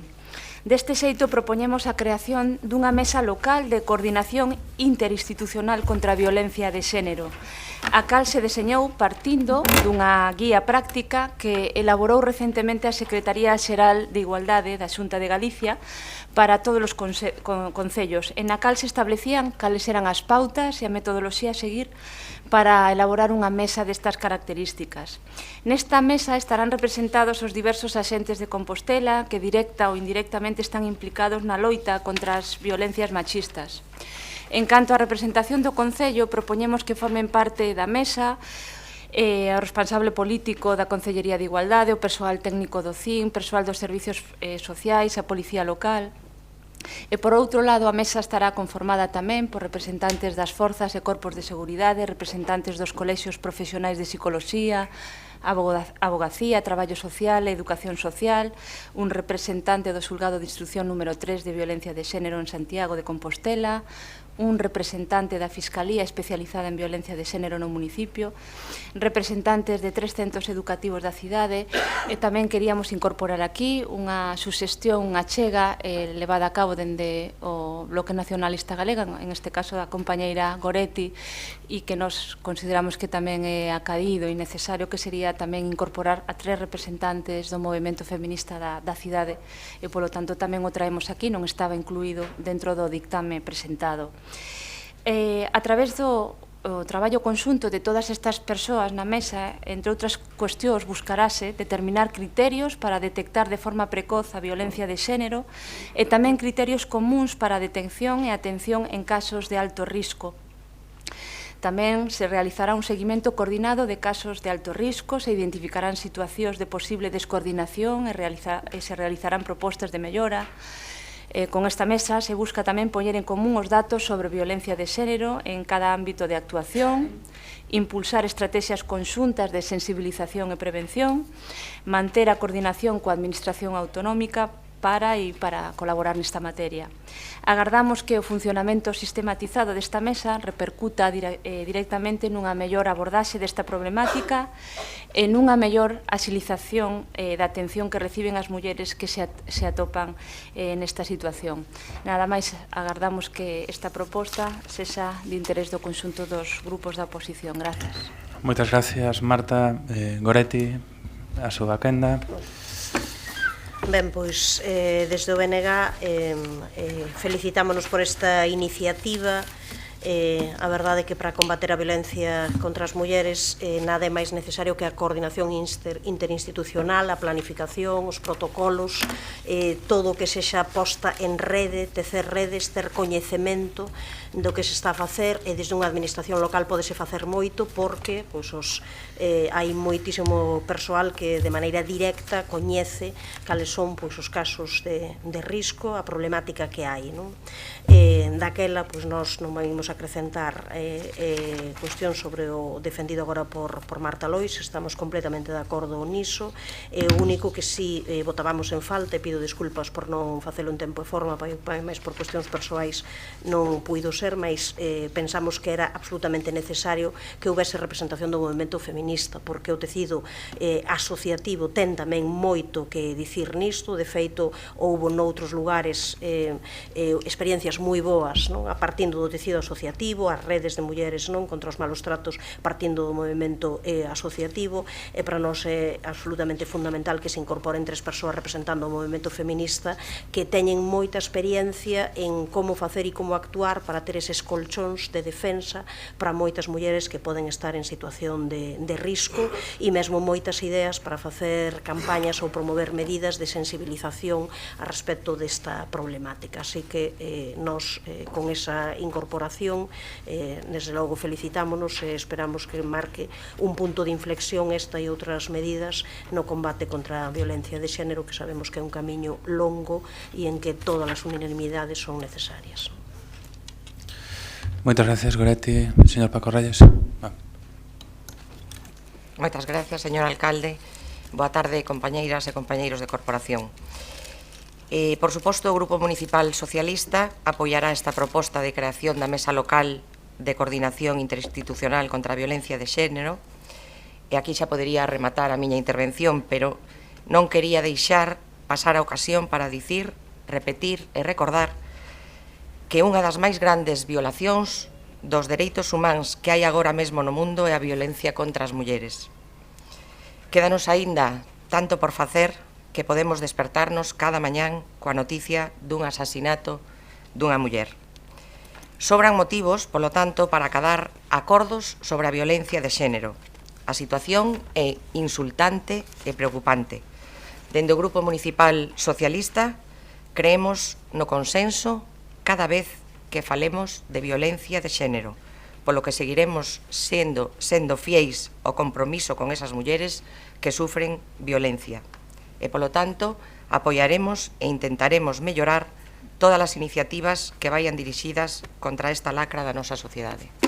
Moitas gracias. Moitas gracias, Mila. María Corral, a súa quenda. Grazas, alcalde. Boa tarde. Agradecer a iniciativa á Secretaría Xeral de Igualdade da Xunta de Galicia. Polo tanto, votaremos a favor da constitución desta mesa, máis nada. Algo que engadir? Simplemente dar as grazas ao conxunto dos grupos da oposición por o apoio unánime. Entendo, señor secretario, que unanimidade na proposta número 10 da orde do día, co cal pasaremos ao punto 11, que é a resolución de alegación e aprobación definitiva do regulamento do Consello Municipal de Turismo e Cidade de Santiago de Compostela. Marta Lois, a súa quenda. Sí, vou a ser moi breve neste punto, pero vou tratar de resumir un pouco o xeito desta aprobación de alegacións. O Pleno Municipal do pasado 21 de xaneiro aprobou o regulamento do Consello Municipal de Turismo co obxectivo de contar cun foro de reflexión, de diálogo, de debate sobre o sector turístico no que estivesen presentes as principais entidades, administracións vinculadas con este ámbito estratégico para Compostela, no que se entrecruzan diferentes perspectivas que merecen todas elas ser tomadas en conta. Partindo precisamente desta premisa de que a presencia de diferentes visións e perspectivas enriquece a propia aportación que o Consello Municipal poderá ofrecer tanto ao sector turístico en particular como a cidade en xeral, dende a Consellería de Turismo considerouse favorablemente a solicitude feita polo secretario xeral da Unión de Consumidores de Galicia, na que se indicaba a importancia de que as organizacións representantes das persoas consumidoras e usuarias tamén teñan presencia neste Consello. Deste xeito, proponse a incorporación dunha persoa máis á composición do Pleno do Consello Municipal de Turismo e Cidade de Santiago de Compostela, que se nomeará a proposta das organizacións representantes das persoas consumidoras e usuarias. Para levar a cabo esta incorporación, que dará aínda unha maior diversidade de opinións ao Consello Municipal, é preciso a modificación do artigo 6º do Regulamento do Consello, onde se citan os compoñentes do seu pleno. Nada máis, simplemente trasladar esta petición de incorporación da representación da Asociación de Consumidores e Consumidoras Galegos. Gracias, Mertaloi. Goretti, a súa quenda. Estamos de acordo coa incorporación, como xa estivemos no seu día, coa formulación inicial, mas consideramos que, por suposto, que isto pode acrecentar, darlle diversidade e ter opinións que son importantes para dar toda esa visión heteroxénea necesaria, así que votaremos a favor. Moitas gracias, Goretti. Señor Paco Reyes, a súa quenda. Non, simplemente manifestar o noso voto a favor desta proposta. Gracias, señor Paco Reyes. Maite, a súa quenda. Sí, nós tamén apoiamos a incorporación porque, además, ás veces é moi difícil separar o que é uso o hosteleiro e demais entre os visitantes e os propios cidadáns do Concello, por lo tanto, estamos totalmente de acordo coa suxestión. Gracias, Maite. Enténdese, polo tanto, consenso no que a resolución da alegación e na aprobación definitiva do Regulamento do Consello Municipal de Turismo da Cidade de Santiago de Compostela. Pasaríamos ao punto número 12, que é a resolución de alegacións. A aprobación definitiva se procede do orzamento e cadro de persoal do Concello para o ano 2016. Por acordo de Xunta de Goberno, antes de iniciar o debate, e sin ánimo logo de andar mareando, chegóse un acordo a petición dos grupos de someter os diferentes puntos a votación por separado.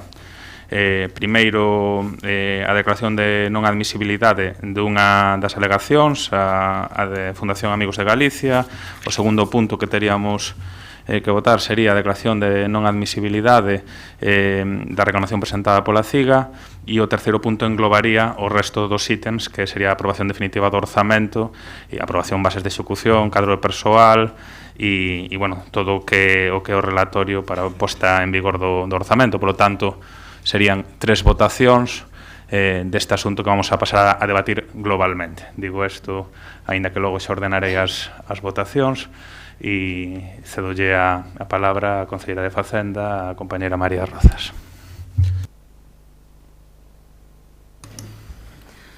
Boas tardes a todas e a todos. Traemos ao pleno hoxe a proposta de resolución das alegacións ao orzamento do 2016 en a súa aprobación definitiva en definitiva. Despois do período de alegacións, dos 15 días de exposición ao público, foron 2 as alegacións presentadas como en anterioridade, como acaba de comentar o alcalde. Unha presentada pola Fundación de Amigos de Galicia pedindo unha subvención nominativa de 25.000 euros e outro polo sindicato ACIGA en relación ás bases de execución ao orzamento. A nosa proposta é de ratificación do informe da Secretaría Municipal de a inadmisión ao trámite das alegacións presentadas por non corresponder ningunha das alegacións cos requisitos legais, cos motivos tasados establecidos polo artigo 170 do texto refundido da Lei de Facendas Locais, segundo se subscribe no informe da Secretaría Municipal. Os motivos tasados son 3. Son 3 motivos polos que se pode alegar ao orzamento, motivos que non dan lugar á interpretación ou á discrecionalidade nesta cuestión que é algo máis técnica que política, unha cuestión máis xurídica. O primeiro dos motivos polo que se pode alegar é que o orzamento non se teña asustado a súa elaboración e aprobación aos trámites establecidos pola lei. Recóllase neste motivo, pois, a falta de documentación nun orzamento, a falta de aprobación previa da liquidación do ano anterior, a falta de ditamen previo da Comisión Especial de Contas, ningún dos casos das alegacións presentadas. O segundo motivo polo que se pode alegar un orzamento é omitir crédito necesario para o cumplimento das obrigacións exixibles á entidade local, é dicir, que non haxa crédito no orzamento para dar salida para cumplir cas obrigas contractuais que ten con anterioridade a corporación que non as acreditou para contratos de mantemento ou calquer tipo outro de obriga contractual. E o terceiro motivo é a insuficiencia de ingresos, que tampouco é o caso das alegacións que se propoñen en orzamento, ou ben que os gastos non cumplan as necesidades para as que están previstas. Recolle a diferente jurisprudencia neste apartado, pois que sexa, por exemplo, que non has orzamentado gastos que son correntes e recurrentes todos os anos no orzamento, como poden ser os gastos de electricidade. En conclusión, ningunha das alegacións presentadas cumplen estes tres motivos tasados. A primeira das alegacións, a presentada pola Fundación Amigos de Galicia, solicita unha subvención nominativa de 25.000 euros, subvención que nunca recibiu por parte do Concello de Santiago e que tampouco nunca transmitiu ao Departamento de Políticas Sociais. Trátase, como di o informe técnico, en definitiva, dunha petición, recolleríase como unha petición que ten pois outro tipo de canle. A segunda das alegacións, interposta polo Sindicato Municipal da CIGA, refírese ás bases de execución do orzamento, onde se recolle, dende o ano 2014, o proceso de descentralización da xestión económica do Concello. Nas bases de 2015, decía, literalmente, o recoñecemento e liquidación de obrigas requirirá, como trámite premio, que o xefe de servicio, dirección de área e a concellería delegada indique a súa conformidade en cada factura, é dicir, o xefe de servicio ou a dirección de área.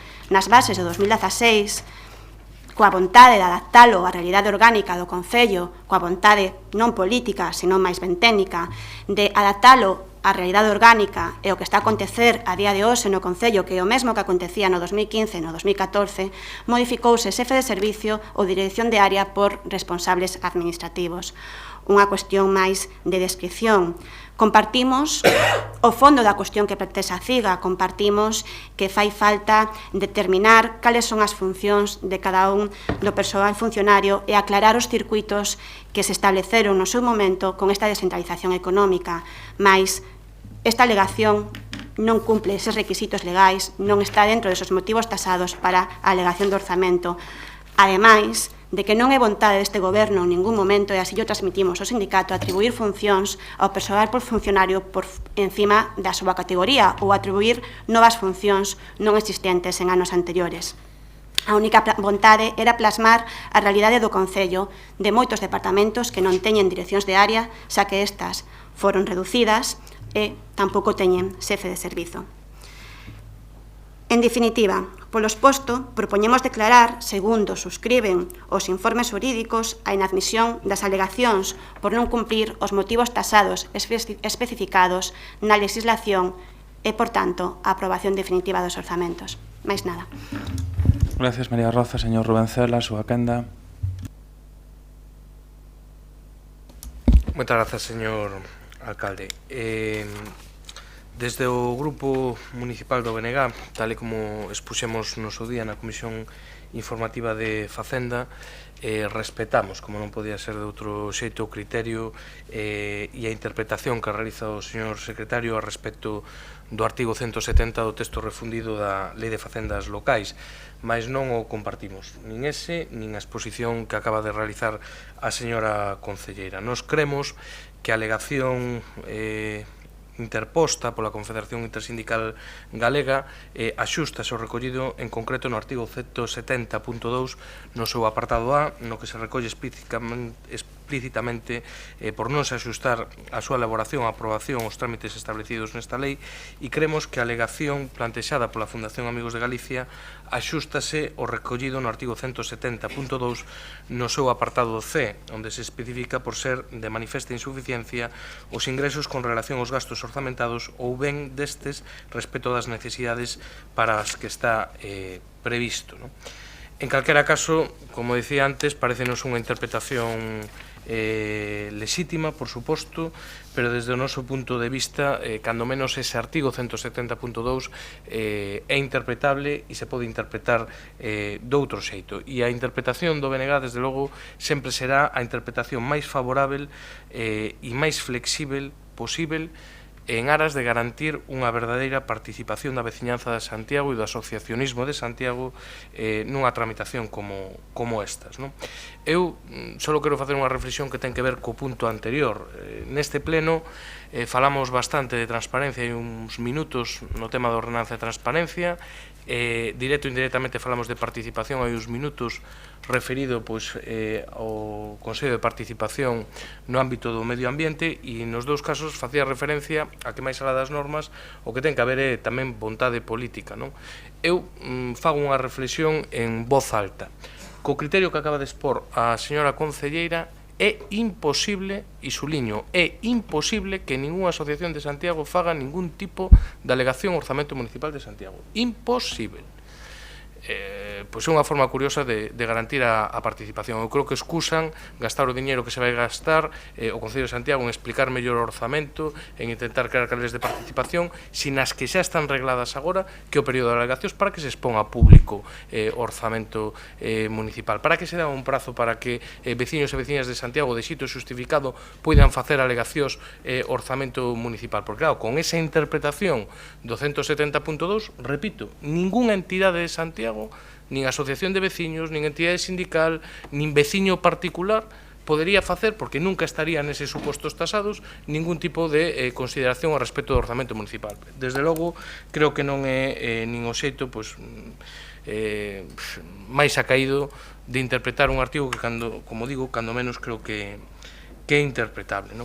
E xa entrando no fondo, respecto á forma, creo que se podía facer unha interpretación cando menos máis flexible e someter a consideración deste pleno ambas alegacións. Dame a impresión de que iso non vai ser así e, por tanto, adianto que incluso no caso de que fose así, por parte do noso grupo, non só estamos de acordo coa forma, sino que tamén estamos de acordo co contido de ambas alegacións. Moitas gracias, señor Vencera. Señor Paco Reyes, a súa quenda. Gracias, señor alcalde.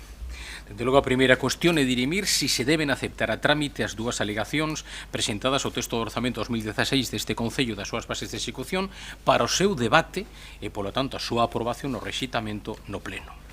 Dende o máximo respecto á opinión da Secretaría Xeral deste Concello, nos entendemos que a primeira das alegacións, a presentada pola Fundación Amigos de Galicia, estaría legitimada para presentar alegacións, en canto estaría incluída como tal no disposto no artigo 170.1 letra C do Real Decreto Legislativo 2/2004 do 5 de marzo, cando di que terán a condición de interesados os colexios oficiais, cámaras oficiais, sindicatos, asociacións constituídas para velar por intereses profesionais, económicos e veciñais cando actúen en defensa dos que lle son propios, e igualmente polo establecido no artigo 31, apartado 2 da Lei 30/1992 do 26 de novembro.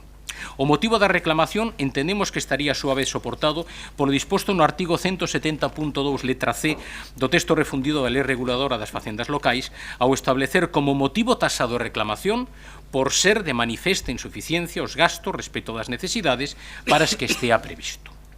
Nesta cuestión, entendemos que debemos estar o establecido na disposición adicional segunda da Lei 7/2007, 12 de abril, disposición que recolle a normativa respecto dos funcionarios con aplicación de carácter estatal.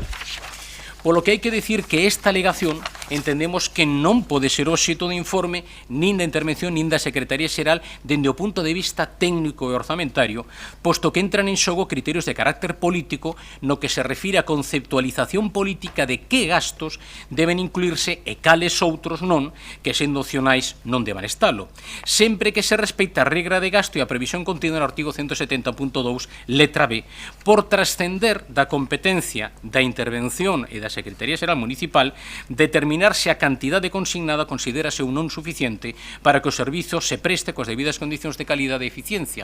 Polo tanto, esa determinación debe ser despois dun debate aquí no pleno. Por iso nós imos votar a favor de que se admita a trámite e se debata no pleno esta alegación. Moitas gracias, señor Agustín. Señor Manuel Martínez. Sí. Eu vou ser moi breve neste punto, porque nos partimos de que todo o que había que debatir sobre os orzamentos municipais xa se debatiu no pleno de marzo. Aí quedaron totalmente clarificadas as posturas de todos os grupos que teñen representación neste pleno. Nos xa dixemos que estábamos en contra dos orzamentos que presentou o Grupo de Goberno Compostela Aberta, que eran os orzamentos que chegaban tarde e mal, Hai que ter en conta que estamos case en maio, van case 5 meses, e ainda estamos debatindo o que son os orzamentos, non sobre como se están executando, ainda non se poden executar. Lembrolles que no 2015 os orzamentos já estaban en vigor o 7 de xaneiro. Hai que ter en conta que somos o único grupo que votou en contra dos orzamentos e, polo tanto, que se opuxo o que era este sistema de goberno por parte de Compostela Aberta. Con respecto ás alegacións que se traen hoxe aquí, hai dúas alegacións que para nós son curiosas, porque vendeuse que estes orzamentos eran os do gasto social e os de recuperación en materia de personal. E resulta que as alegacións, unha é relativa ao tema de gasto social e outra relativa ao tema de gasto de personal. Cando falamos de gasto social, teño que lembrar que foi o Grupo Popular o que propuxo que se cambiara o sistema de subvencións nominativas, que se empezara o cambio deste sistema para eliminar este tipo de subvencións progresivamente, como se quixera, pero que se empezara.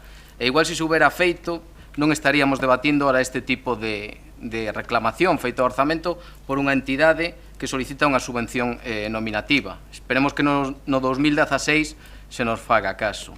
No que é materia de personal, nós sempre dixemos e mantemos unha postura moi clara que o tema de personal é unha materia que queda fora do debate político.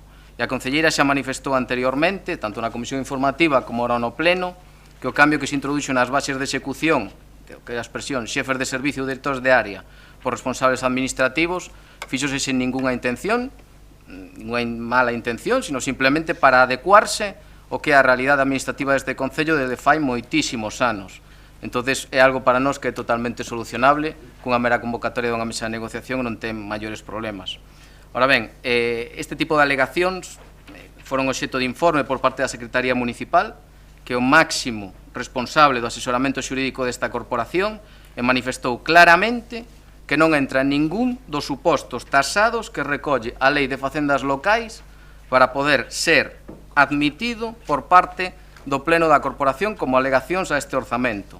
Pódese falar de facer interpretacións máis amplias ou menos amplias, pero a xurisprudencia é a que é e a lei é a que é. Entonces, nós, repito, estes non son os nosos orzamentos, nós estamos en contra dos orzamentos que se aprobaron inicialmente en marzo e que se someteron a información pública e no tema das alegacións ímonos abster en base ao informe do asesor xurídico municipal, porque de nada serviría votar unhas alegacións se logo ante calquer tipo de reclamación se considera nulo o aprobado. Eso carecería de calquer tipo de sentido e ademais a cidade de Santiago non se merece como capital de Galicia que aínda estemos sin orzamentos municipais. E no tocante a aprobación definitiva do orzamento nos imos votar en contra, como votamos e como mantivemos xa no pleno de marzo, sin ningún tipo de variación. Moitas gracias.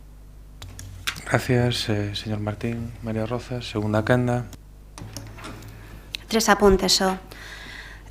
Pareceme preocupante que se cuestione informes técnicos ou xurídicos que entendamos que sabemos máis sen mirar xurisprudencia e, sobre todo, aparte de sen mirar xurisprudencia, tamén sen mirar as interpretacións que se fan noutros concellos, noutras cidades, onde os mesmos grupos políticos que aquí se están a posicionar en contra desta interpretación técnica están a gobernar, non? O pregunto aquí, que interpretación fai o bloque do Concello de Pontevedra? Que interpretación fai da inadmisión ao trámite o Partido Socialista e o bloque na Deputación da Coruña? Estaría ben que o miraran, eu convídovos, que o miredes, que o faledes cos interventores e secretario de ambas administracións. Que non dependa o posicionamento de quen goberna, que non dependa de que en Santiago goberne Compostela Aberta, non? Convídovos a que revisedes os criterios para inadmisión ás trámites que se aplican nos concellos e nos organismos onde gobernades. É falso que ningunha alegación, como aquí se indicou, se poda admitir a trámite. É falso, de feito, hai exemplos e antecedentes neste Concello de admisións a alegacións cos mesmos criterios. Paréceme moi perigoso a proposta que hoxe aquí se presentou, non? Moi perigoso e que, no caso de sair adiante, abre unha espita complicada de xestionar para futuros gobernos. Só para rematar, unha única reflexión. Fai un mes e medio, cando estábamos no debate orzamentario, este goberno recibiu moitísimas críticas por as subvencións nominativas, moitísimas. Non deixa de ser curioso que hoxe veñamos un pleno e de que aqueles que recibimos críticas se posicionen a favor de dar subvencións nominativas. Creo que o informe técnico, o informe xurídico é claro, a xurisprudencia tamén. Eu teño aquí un lote de sentencias relacionadas a este aspecto que parece que vostedes non comprobaron. E o exemplo que dan os organismos onde gobernan tamén é máis que claro. Simplemente non apliquen diferentes criterios porque goberna Compostela Aberta. Nos votaremos a favor dos 3 puntos, da inadmisión a trámite en función dos informes do Secretaría Municipal e a favor do orzamento de 2016. Máis nada. Rubén Cela, segunda quenda. Moitas grazas, señor alcalde. Mire, certamente, desde o Grupo Municipal do BNG, sin ningún tipo de demagoxia, entendíamos que un novo goberno que se lle presupón unha forma de actuar en determinados ámbitos diferentes a anteriores gobernos, tería unha pauta de comportamento no que ten que ver cas subvencións nominativas diferente. Eu personalmente pensaba que as cousas irían por aí, sin demagoxia. Demagoxia sería decir, oiga, eliminen de golpe as subvencións nominativas. Unha cousa é non eliminalas e outra a ampliar o número de subvencións nominativas. Neste caso concreto que hai unha entidade que certamente sinte un agravio, porque como as subvencións nominativas son a dedo e son nominais, esta entidade en concreto di, mire, hai outras entidades do ámbito do asociacionismo católico ou de outros ámbitos que realizan traballos similares aos que realizamos nós en Santiago de Compostela e hai entidades que reciben subvencións nominativas de 20, de 30.000, de 60.000 euros e nós recibimos 0 euros do Concello de Santiago de Compostela. Polo tanto, entendemos que as necesidades que hai no ámbito en concreto que realiza a súa actuación esta entidade, que sobre todo no que ten que ver con menores, co que ten que ver con material escolar, co que ten que ver con alimentación básica, pois entendía que en relación a outras subvencións nominativas, pois que estaba en disposición de recibir a axuda do Concello de Santiago e entendeu que a forma de facelo era a través dunha alegación os orzamentos. Quere dicir eso, polo feito de que o Bloque Nacionalista Galego entenda que eso que hai que admitilo a trámite, que estemos justificando todo o modelo de subvencións nominativas ou que sea contradictorio co que defendimos? Sinceramente, creo que non. Con respecto ao segundo que se plantexaba, eu manteño o mesmo criterio, non? Que a literalidade e a interpretación que se acaba de facer do artigo 170.2 digo e reafirmo e reitero que non é posible admitir a trámite ninguna alegación de ninguna entidade. Digo con clareza, porque claro, certamente é interpretable, non? E como todo, no ámbito xurídico, pode admitir dúbidas. En concreto, o apartado C di: por ser de manifesta insuficiencia os ingresos con relación aos gastos orzamentados ou ben deste respecto ás necesidades para as que está previsto. Home, vamos a deixalo en que cando menos un pouco subxetivo, non? Cando menos un pouco subxetivo. E que cando menos pode haber diferentes interpretacións, non? De cando é manifesta esa insuficiencia nos ingresos con relación aos gastos orzamentados ou ben deste respecto ás necesidades para as que está previsto, non? Cando menos que é discutible. Entonces, nos o único que decimos é que con ese criterio, desde logo, as entidades asociativas de Santiago non lles paga moito a pena nin ler os orzamentos, nin estudiar os orzamentos, nin facer ningún tipo de alegación ao orzamento, porque nunca se van a admitir a trámite, nada máis. Gracias, Rubén Cela. Señor Paco Reyes. Gracias, señor alcalde.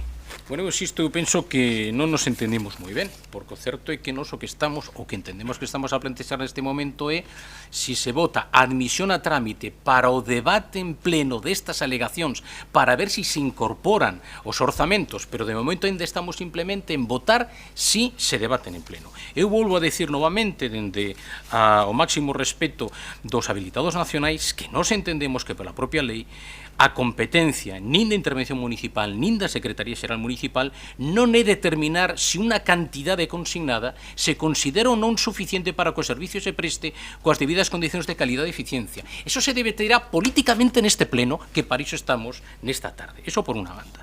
Pola segunda, pero si quene sentenzas, pois mire, a segunda alegación que é presentada polo Sindicato de Traballadores da Confederación Intersindical Galega, a CIGA, que pensaba que falaríamos a continuación, pero en relación coas bases de execución, a legitimidade capacidade para presentar axustas e o disposto no artigo 170.1 letra C do texto refundido da reguladora das facendas locais, o mesmo que comentamos antes, e o motivo da reclamación nesta ocasión estaría soportado polo disposto no artigo 170.2 letra A, que di, por non axustarse a súa elaboración e aprobación aos trámites establecidos nesta lei. Nos entendemos que na cuestión alegada polo referido sindicato incumpríronse os artigos 62.1 letra A da Lei 30/1992 de 26 de novembro. O artigo 31 da citada lei nos seus apartados 1A, 1B e 1C, así como o apartado 2 do debantido artigo. E iso din a sentenza do Tribunal Supremo do 4 de xullo de 2007, a sentenza do Tribunal Supremo do 18 de novembro de 2008, a sentenza do Tribunal Superior de Xustiza de Andalucía do 1 de xullo de 2008. E ademais tamén se incumpriron o artigo 40.1 letra A e letra F e o artigo 37.1 letra M do Estatuto Básico do Empregado Público, como así o sosteñen a sentenza do Tribunal Supremo do 29 de xaneiro de 2014 e a do 30 de xuño de 2013. Por iso, nesta primeira fase, sen entrar aínda no debate de si se deben incorporar as alegacións ao orzamento ou non, nos o que decimos é que estas dúas alegacións entendemos que están xustificadas e, polo tanto, que teñen que admitirse a trámite para debatilas políticamente neste pleno. Algo que engadir, señor... Bueno, eu por aclaración decir que comparto a análise que fai o señor Paco Reyes, que en caso de ser admitidas logo habría que entrar a debatir o fondo, porque entre outras cousas senón podría provocar un desequilibrio orzamentario e habría que detraer de onde queres incorporar, quero dicir, procedimentalmente. Así o entendo e así o comparto, quero dicir, comparto eso a súa exposición. De todas maneiras, imos a pasar a votación. Señor secretario, o primeiro dos puntos sería o de declarar non admisible a reclamación presentada por don Jesús Busto Peteiro en calidad de director xeral da Fundación Amigos de Galicia, o expediente. Votos a favor da non admisión a trámite desta alegación ao presuposto. Votos a favor, 10. Votos en contra, 6. E abstencións, 9. Gracias, non prospera. O segundo punto sería declarar non admisible a reclamación presentada por don Francisco Xavier Picón en representación da CIGA. Votos a favor da admisión a trámite desta alegación da CIGA. De inadmisión a trámite, estou dicindo. Votos a favor, 10, igual que a outra. Votos en contra, 6. Gracias. E abstencións, gracias, 9. Non prospera. E o terceiro... sería a pasar a votación a aprobación definitiva do orzamento. Dase por entendido.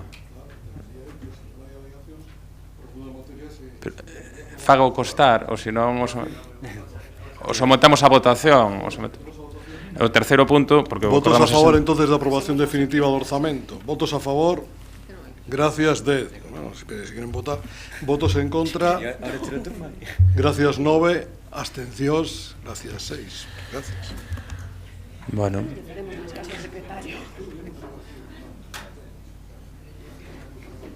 Bueno, de todas maneiras, aclarar que, aínda que o que acordáramos en xunta de portavoces fora votar os tres asuntos, non? E eu entendía que formaba parte dunha posición política de cada grupo, non?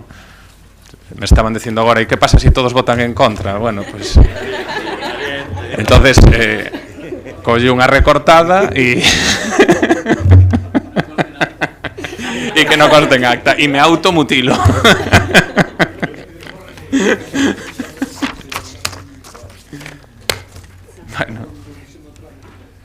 Bueno, pues...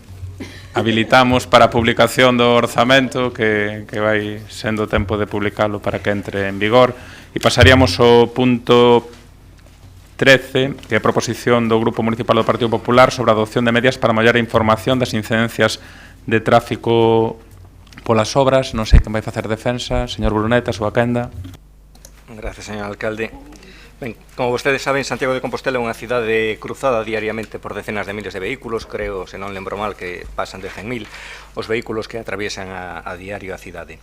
Esta presión dos vehículos é unha situación ata certo punto inevitable, con independencia de que teñamos que seguir traballando na mellora do reparto modal da mobilidade, non? Os modos brandos, o transporte público colectivo, o coche compartido teñen que gañar cuota, pero o vehículo seguirá sendo, si ou si, un modo de transporte inevitable para para milleiros de persoas. Inevitable pola propia xeografía humana da cidade, pola propia xeografía humana do país e inevitable pola condición de capital dunha área urbana e de capital da propia comunidade. O certo é que a conducción é unha tarefa habitual para moitas mulleres e para moitos homes e ademais unha tarefa vinculada ás relacións de mobilidade obrigada.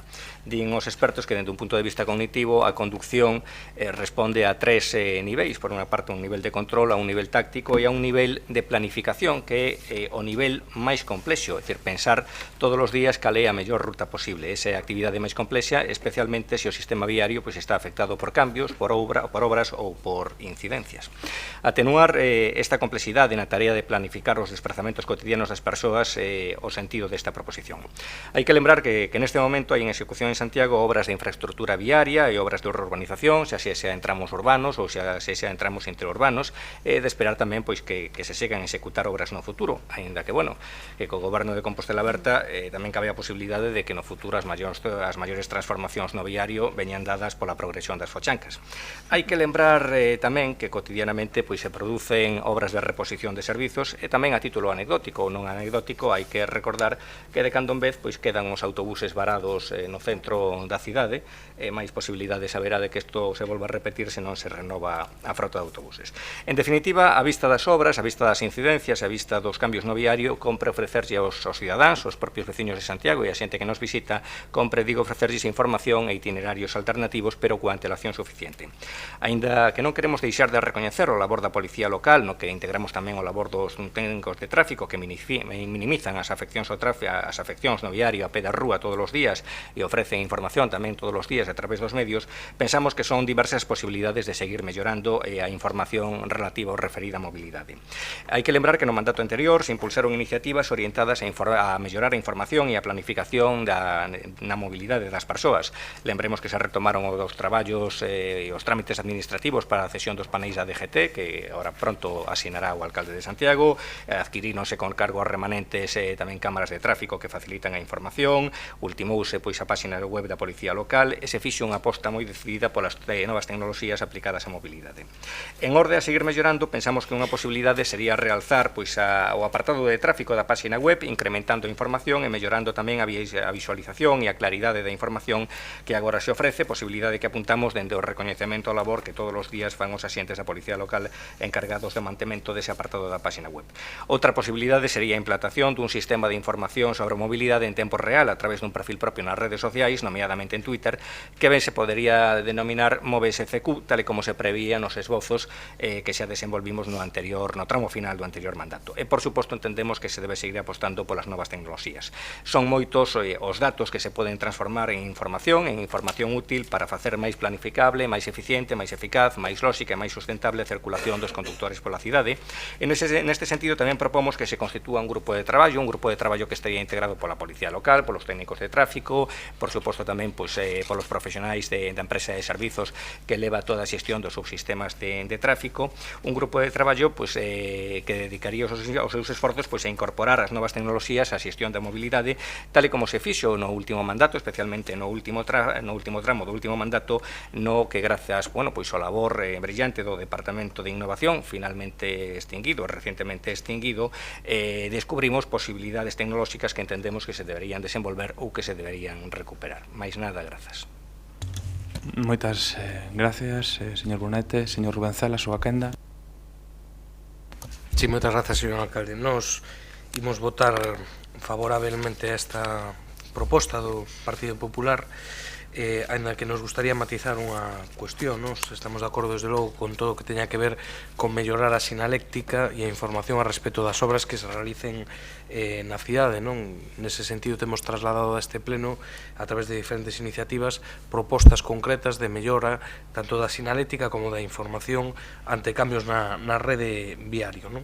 Iso sí, creemos que o uso de instrumentos como o tema das redes sociais pode ser un complemento, pero que non debe ser nin o fundamental nin o prioritario na información neste eido. Consideramos que o primeiro debe ser fornecerlle información aos veciños e veciñas sobre o plan de actuación e a duración temporal das obras en cada lugar, ter reunións explicativas dos proxectos e cartelería sobre todos os cambios que se van producindo e lamentablemente non sempre se cumpre con isto ou non sempre se fai acaidamente. Ainda hai poucas semanas lembrarán que traíamos un caso concreto a respecto do cando empezaron parte das obras do paso inferior da rotonda de Conxo a respecto da mala sinalización do desvío provisional para acceder ao Hospital Provincial de Conxo ou outro tipo de actuacións deste estilo.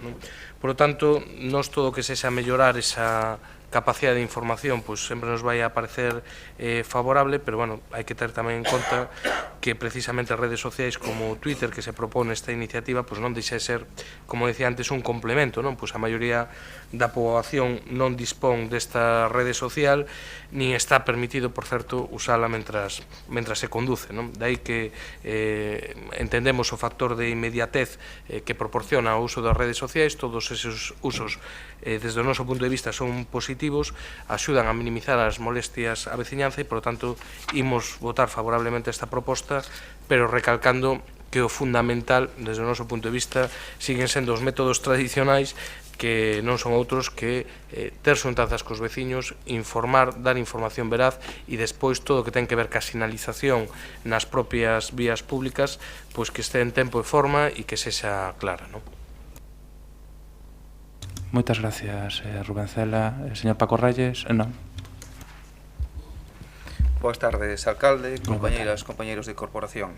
Todas e todos somos conscientes dos graves atrancos e das molestias que nos suspoñen as obras e as graves incidencias de tráfico que as mesmas conlevan. Por iso consideramos que unha ferramenta fundamental, sobre todo, é a previsión e non a improvisación, como moitas veces está a acontecer. É imprescindible que ese equipo técnico se reúna para que non só poña en marcha e se desenvolve esa liña de traballo orientada á incorporación das novas tecnoloxías, senón que ese equipo técnico busque os itinerarios máis axeitados, sobre todo se por algún deles ten que pasar tráfico pesado. Moitas veces os itinerarios alternativos non están capacitados para soportar tanto volume de vehículos. Un exemplo é o que está a acontecer na zona do Hotel Os Abetos, que por mor de desvío das obras de ampliación da autopista está a causar día sí día tamén graves destrozos. Outro exemplo que temos aquí máis cerquiña é o estado no que se atopa a avenida de Coimbra, que por mor das obras de Basquiños Pastoriza sufre un deterioro dunha intervención cruciente. Tamén consideramos que sería necesario que todos os panéis informativos funcionasen perfectamente e que tamén, como decía Rubén, a sinalización fose máis axeitada posible. Son moitas as queixas de condutores por mor da deficiente sinalización. Sobre todo, o exemplo máis clarividente o temos aí nas obras de Conxo. Estamos totalmente de acordo que se poña en marcha calquer tipo de ferramenta que axude a informar, sexa Twitter, Facebook, aquí iso levaría que todos estaríamos informados en tempo real a través das distintas redes sociais. Tamén coidamos que sería importante que esa campaña de difusión de inicio de obras e dos distintos desvíos alternativos se fixera tamén nos distintos concellos limítrofes. Todos sabemos que son moitos os vehículos que se achegan a nosa cidade para vir a traballar, deste xeito saberían con esa planificación suficiente, tanto de tempo para chegarse ao seu traballo, como xa coñecendo esa ruta pola que vir. Entón, o voto do Grupo Municipal Socialista vai ser favorable. Moitas gracias, Gonzalo. Señor Sanduro, a súa quenda. Sí. Ben, como supoño que os membros desta corporación coñecen, a Policía Local ten unha páxina web onde recolle incidencias xeolocalizadas, duración das obras de inicio e de remate previsto, listado de parkings, listado de prazas para persoas con diversidade funcional. Non dubido que, ao mellor, unha conta de Twitter, a pesares de non poder consultala cando estás conducindo, pode ser interesante, non o discuto, pero, bueno, que decir aquí, se está informando, penso que bastante ben das incidencias de tráfico. Úsanse notas de prensa, danse rodas de prensa, pegase información en autobuses, a Policía Local fai unha labor, como dixo Alejandro Brunete, impagable nese eido, e todo o que sea mellorar é indiscutible que estamos de acordo. Tamén informar os membros da oposición, por si non coñece, que temos todos os luns pola mañáns unha xuntanza de grupo de coordinación que implica Policía, Tráfico, Mobilidade, Urbanismo e TUSA, onde se coordina, se fala, se proxecta e se planifica todo este tipo de incidencias. Aclarar dúas cousiñas que se fala aquí, toda a sinalización que fai este goberno nas vías está respaldada por informes e propostas técnicas, e ao respecto dos paneis informativos creo que funcionan todos correctamente. Estamos no proceso de que nos ceda a Dirección Xeral de Tráfico uns paneis que ten na zona da Praza de España, e que as obras dos Abetos, da Rúa dos Abetos, efectivamente están causando un importante destrozo, pero hai o compromiso firme da empresa en non moito tardar repavimentar toda esa zona. En definitiva, isto é algo que xa estamos facendo, co local non temos ningún problema en votar a favor tampouco.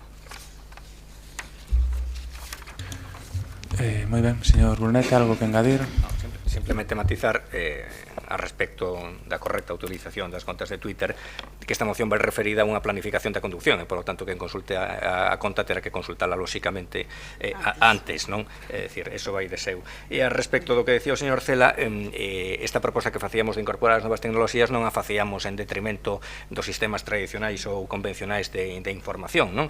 É certo que o mellor eu fun un pouco inxenuo o dar por certo pois que o actual goberno este respetando eses sistemas tradicionais. Moito non pode estar sinalizando porque levamos un ano sin contrato de sinais, polo tanto moito non pode estar sinalizando, e a verdade é que me extraña un pouco, que sí que teño que decir que me extraña un pouco a escasa información a respecto das obras do túnel de Conxo. Digo isto porque nós creo que nos fartamos de ter reunións cos veciños, roldas de prensa, explicacións, e dende hai meses, pois a verdade é que non volvimos a ter noticias de informacións públicas, non? Cambiáronse, por exemplo, as liñas de autobús e non temos novas de que eso se houvese consensuado cos veciños, propoñen un exemplo, non?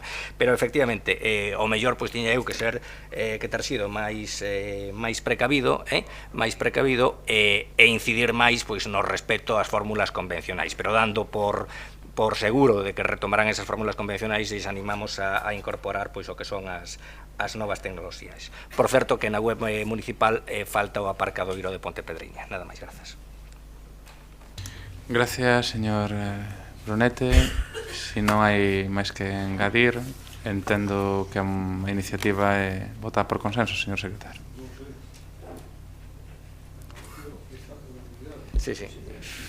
O señor Sanduro fixou o voto a favor.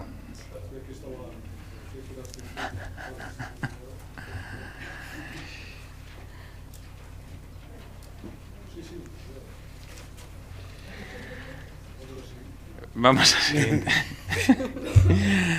A 14, a proposición do Grupo Municipal do Partido Popular para a implantación de novos servizos de telecomunicación no lugar de cabinas telefónicas. Sí, señor Agustín Hernández. Moitas grazas, señor alcalde. A iniciativa que presentamos trata de poñer remedio a unha situación moi habitual na nosa e, por certo, en moitas cidades de Galicia e de España e mesmo a nivel mundial. Unha situación que ten que ver coas transformacións sociais e coa extensión das novas tecnoloxías, en especial da rede de telefonía móvil e coa progresiva universalización dos terminais telefónicos persoais. Os avances producidos están a provocar cambios nos hábitos e nos usos da poboación, deixando obsoletos servizos e infraestructuras públicas que ata hai poucas décadas se consideraban indispensables, como acontece cos teléfonos públicos e a súa instalación nas rúas. Na xeografía da nosa cidade, a maior parte das cabinas telefónicas estánse a converter, obviamente, en unas reliquias. Na procura de reactivar o papel das cabinas que non teñen uso e darlle unha nova utilidade que aproveite a súa infraestructura, o noso grupo trae esta iniciativa para a implantación de novos servizos de telecomunicación no lugar das cabinas telefónicas públicas. Ou, o que é o mesmo, a sustitución das cabinas telefónicas en desuso por puntos de recarga e acceso a wifi gratuito. É unha alternativa que permite que a imaxe da nosa cidade millore e evitar a proliferación das cabinas telefónicas en desuso. Moitas delas destas cabinas presentan un estado lamentable que xa comeza a converterse na parte máis fea do mobiliario urbano. As enquisas públicas sobre o uso da telefonía pública urbana cifran un 88%, por certo, as persoas que nunca empregaron este servizo. Esta falta de uso garda relación, obviamente, co seu constante deterioro. Na nosa cidade abondan os exemplos na Praza de Cervantes, aquí ao lado, na proximidade do aparcadoiro de San Clemente, na Praza de Galicia ou na mesma Praza Rosa.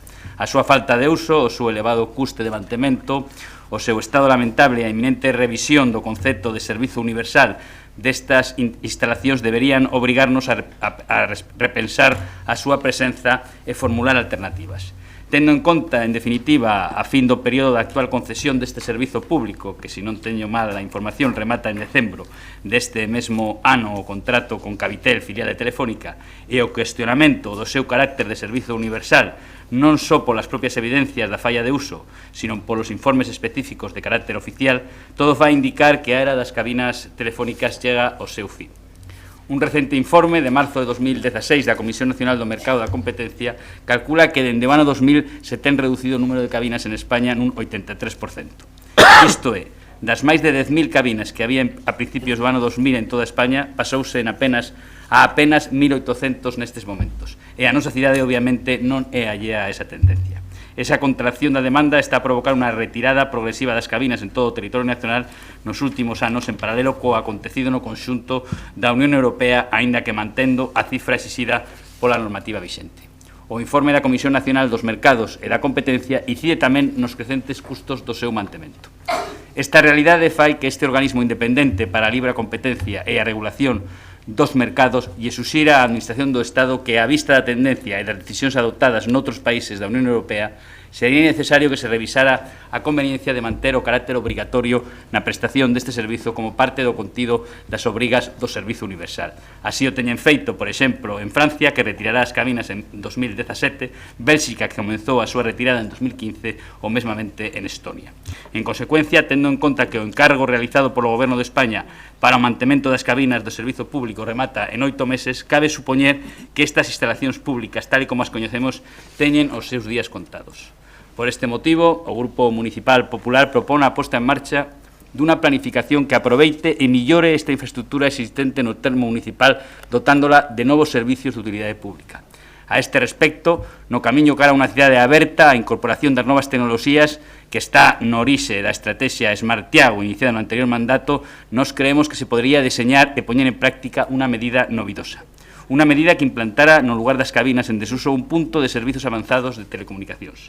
Estamos a falar da posibilidade de ofrecer nun mesmo lugar distintos servizos, seguindo, por certo, o modelo que están comenzando a desenvolver algunhas cidades importantes coñecidas do mundo, como Londres ou New York, incorporando un punto de conexión wifi gratuita e a recarga de dispositivos móviles. Tamén se podería incluir outras prestacións, como un sistema gratuito para as chamadas de emerxencia, a complementación de trámites municipais ou un sistema para difundir mensaxes multimedia de interese cultural, turística ou simplemente publicidade que, por certo, axudará a cubrir o custo e mantemento da nova infraestructura. Deste xeito, a través da iniciativa municipal e co procedimento administrativo que se considere máis eficaz e menos oneroso para o interese público, podería renovarse a estética destas instalacións. E tamén crear, por certo, un novo servizo que consideramos de interese xeral e procurar, por certo, unha solución dende o ámbito local a que parece inminente e ineludible desaparición destas cabinas telefónicas públicas.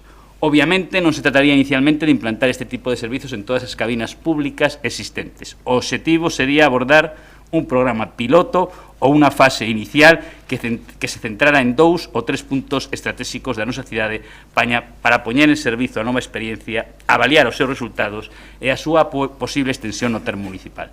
Por iso, abogamos por aproveitar esta infraestructura, millorala e dotarla de novos servicios de maior utilidade pública. De momento, só unhas poucas grandes cidades, como dixemos, comenzan a desenvolver esta iniciativa. Santiago, polo tanto, situaríase na vanguarda e por iso presentamos á Corporación este acordo que, en definitiva, o que fai é instar ao correspondente órgano do Goberno local a que proceda ao estudo, diseño e posta en marcha de medidas para a implantación de novos servizos para as telecomunicacións de uso gratuito que aproveiten o emprazamento e a infraestructura das cabinas telefónicas públicas en desuso dentro do término municipal de Santiago de Compostela. Moitas grazas. Gracias, Agustín. Señor Celas ou a quenda. Moitas grazas, señor alcalde. Se o Ministerio da Industria atenda unha suxestión da Comisión Nacional dos Mercados e as Comunicacións, porá fin a consideración das cabinas telefónicas como un servicio universal, unha cualificación que agora o que fai é obrigar por lei a que exista unha rede de cabinas na vía pública.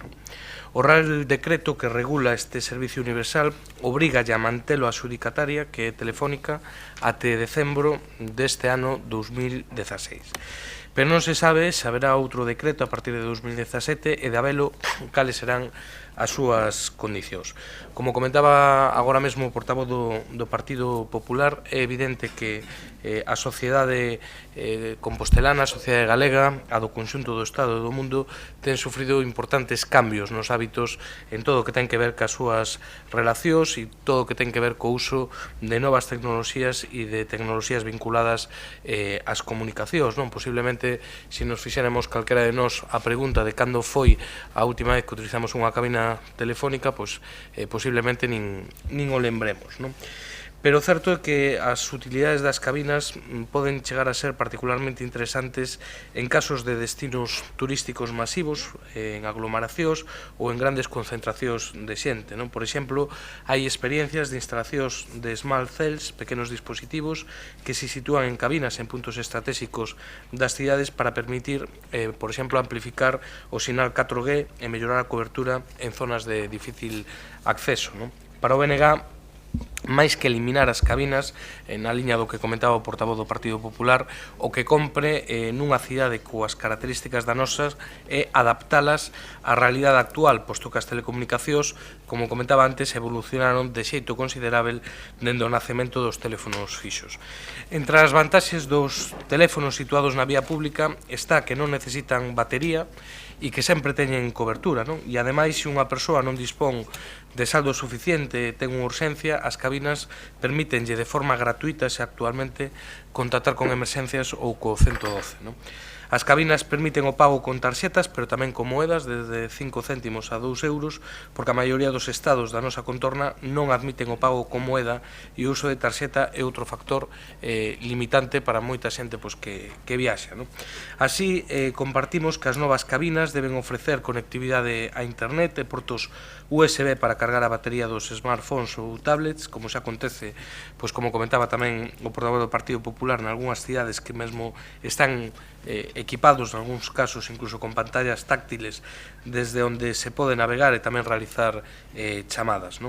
Na liña do que se propón hoxe, as empresas tecnolóxicas están a pensar en novas utilidades digitais para adaptar as funcións tradicionais das cabinas telefónicas ás necesidades da realidade actual. Mas non esquecemos que as cabinas son tan necesarias nas zonas urbanas como tamén no rural, polo que a distribución destas novas instalacións de telecomunicacións que se propoñen tamén deben implantarse nas parroquias para favorecer o dereito a acceso a internet independentemente da zona de residencia. Deste xeito, tendo en conta estas consideracións, o Bloque Nacionalista Galego votará a favor desta iniciativa.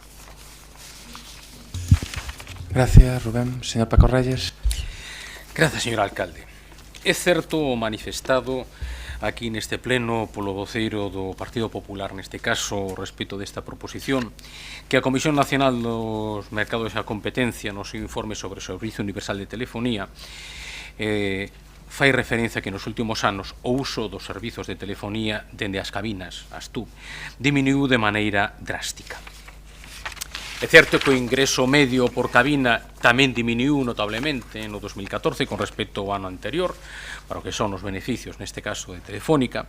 É certo que a contracción da demanda tense traducido na retirada das cabinas por parte de Telefónica nos últimos anos, entre outras cousas debido ao incremento dos custos do mantemento. É certo que o informe achega exemplos como o de Francia, que vai comenzar efectivamente a retirarlos e que vai permitir a outra multinacional, Orange, neste caso, a desinstalación das mesmas, ou, por exemplo, o exemplo de Estonia, que a finais de 2010 xa retirou ese servizo.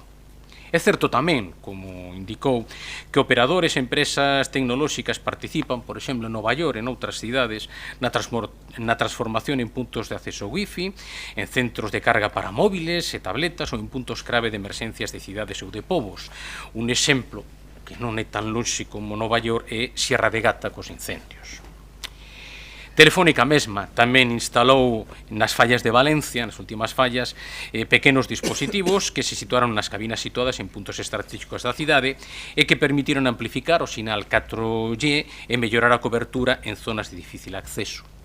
Mesmo hai propostas como as do Solarbox para as emblemáticas cabinas de Londres, que no interior instalan unha pantalla que vai amosar publicidade ou indicacións con respecto ás posibilidades de visitar a cidade aos usuarios mentre recargan os seus móviles, rendibilizando así un vestimento.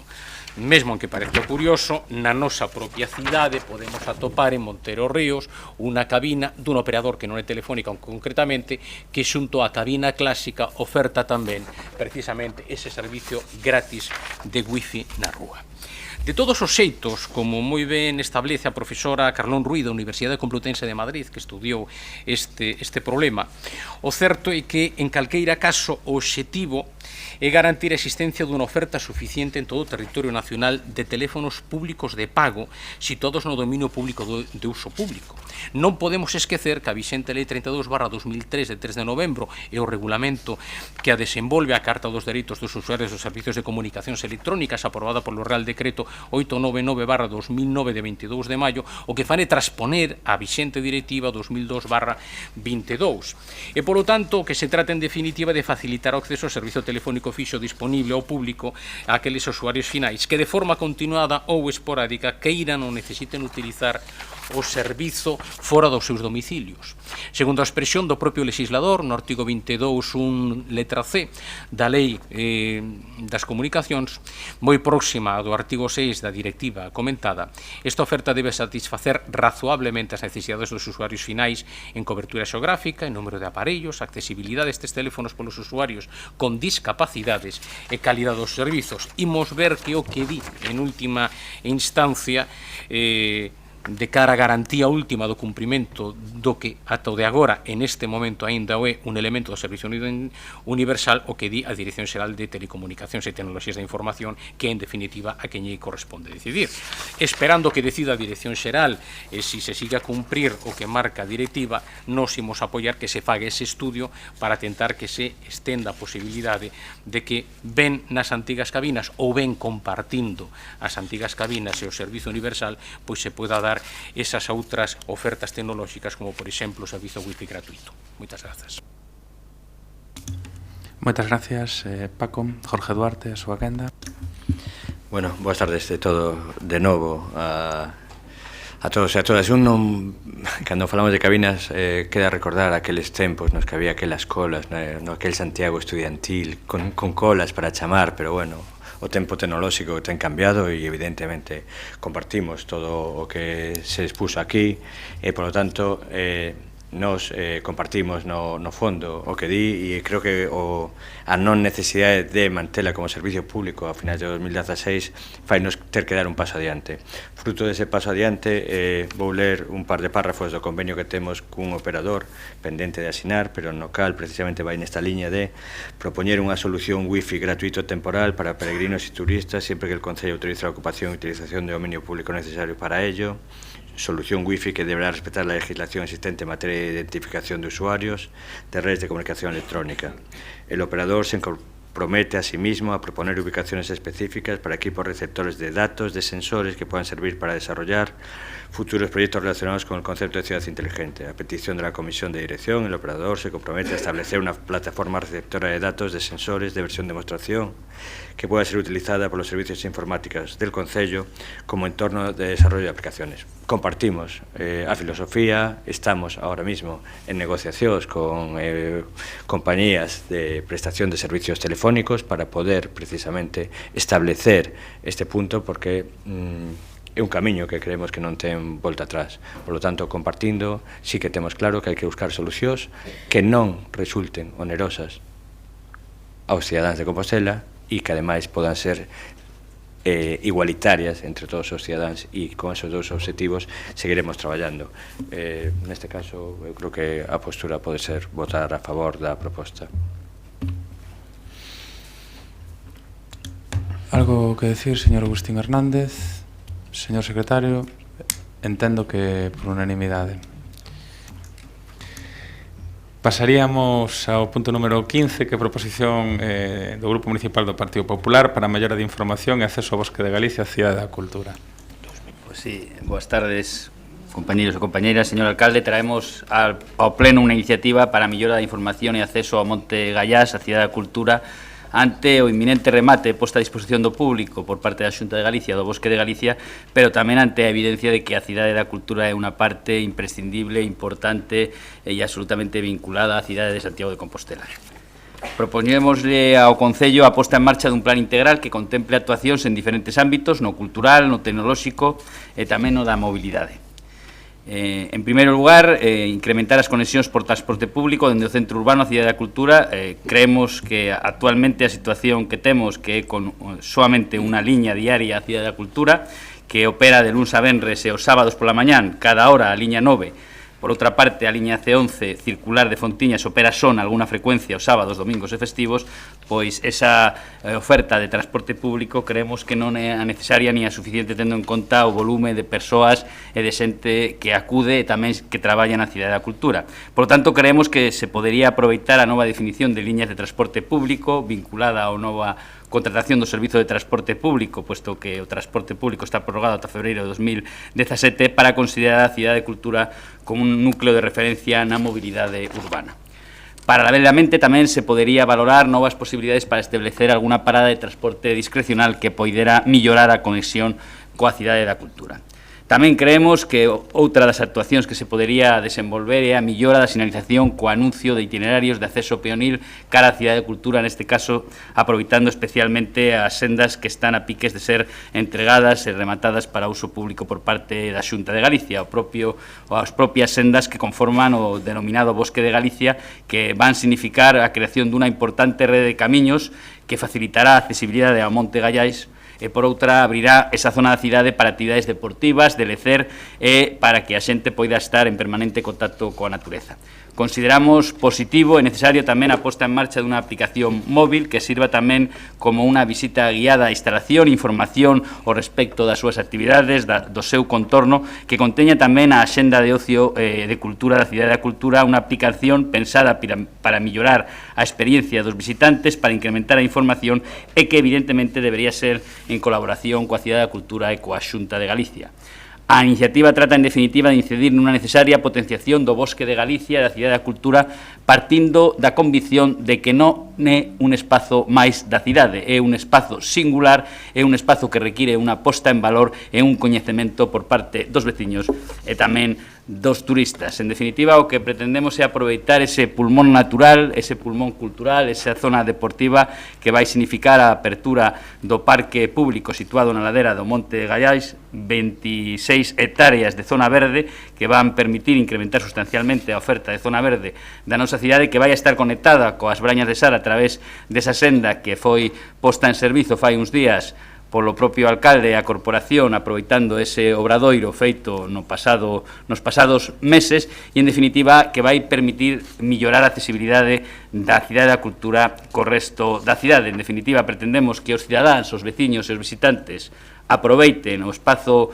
de natureza que vai conformar ese Bosque de Galicia e tamén, polo tanto, incrementar e aumentar o número de visitantes anuais que pois acuden á Cidade da Cultura. Temos que lembrar que no pasado ano 2015 pasaron pola Cidade da Cultura aproximadamente 480.000 visitantes, que ese número de visitantes foron un 45% máis que os registrados no primeiro ano de funcionamento, no ano 2011, e por iso, tendo en conta o momento que estamos a vivir, esa apertura do Bosque de Galicia, facemos a proposta seguinte ao Pleno do Concello, que ante o inminente remate posta a disposición ao público do Bosque de Galicia, na ladeira do Monte Gallais, o Pleno Municipal inste ao correspondente órgano do Concello a que elabore e leve a cabo coa maior dilixencia posible un conxunto de medidas que permitan facilitar o acceso á Cidade da Cultura de Galicia e ao seu contorno, reforzando o atractivo e a utilidade deste singular enclave ambiental e cultural. Gracias, Agustín Hernández. Señor Rogazela, a súa quenda. Sí, moitas grazas, señor alcalde. Eu simplemente, porque de todos e todas é coñecida a posición do Bloque Nacionalista Galego a respecto á Cidade da Cultura, tamén trouxemos a pleno non hai demasiados meses a nosa posición contraria á formulación de plantación do denominado Bosque de Galicia, pero con independencia diso, creemos que todo o que se xa mellorar os accesos peonís e a sinalética de cara a poder dotarse dos accesos máis accesíveis e favorecer o transporte de persoas a pé e por camiños transitáveis e no mesmo estado posible, pois sempre vai a contar con o noso apoio porque vamos a votar favorablemente esta proposición. Gracias, Rubén. Señor Pacorreiros Gonzalo. Boas tardes, alcalde, compañeiras, compañeiros de corporación. A postura do Grupo Municipal Socialista vai ser favorable á proposta do Partido Popular, aínda que nos gustaría facer algunha serie de consideracións ao respecto. Nos resulta paradóxico ese amor ahora pola cidade da cultura por parte do Partido Popular. É unha mágoa que nestes derradeiros 4 anos non se fixera un esforzo para a mellora do transporte público, ese aumento de frecuencias de acceso á cidade. O mesmo pasa ca sinalética da mesma desde distintos puntos da cidade. Logo, se a Xunta de Galicia destinou 300.000 euros á plantación das distintas árbores, máis de 6.000 árbores, e me parece que foron outros 300.000 á iluminación das sendas peonís, non hubiera estado de máis que o mellor unha pequena partida fora destinada á sanitización dos distintos itinerarios, ao bosque e polo bosque de Galicia. E respecto ao bosque, aí supoño que todos estamos de acordo. De momento moito bosque non hai.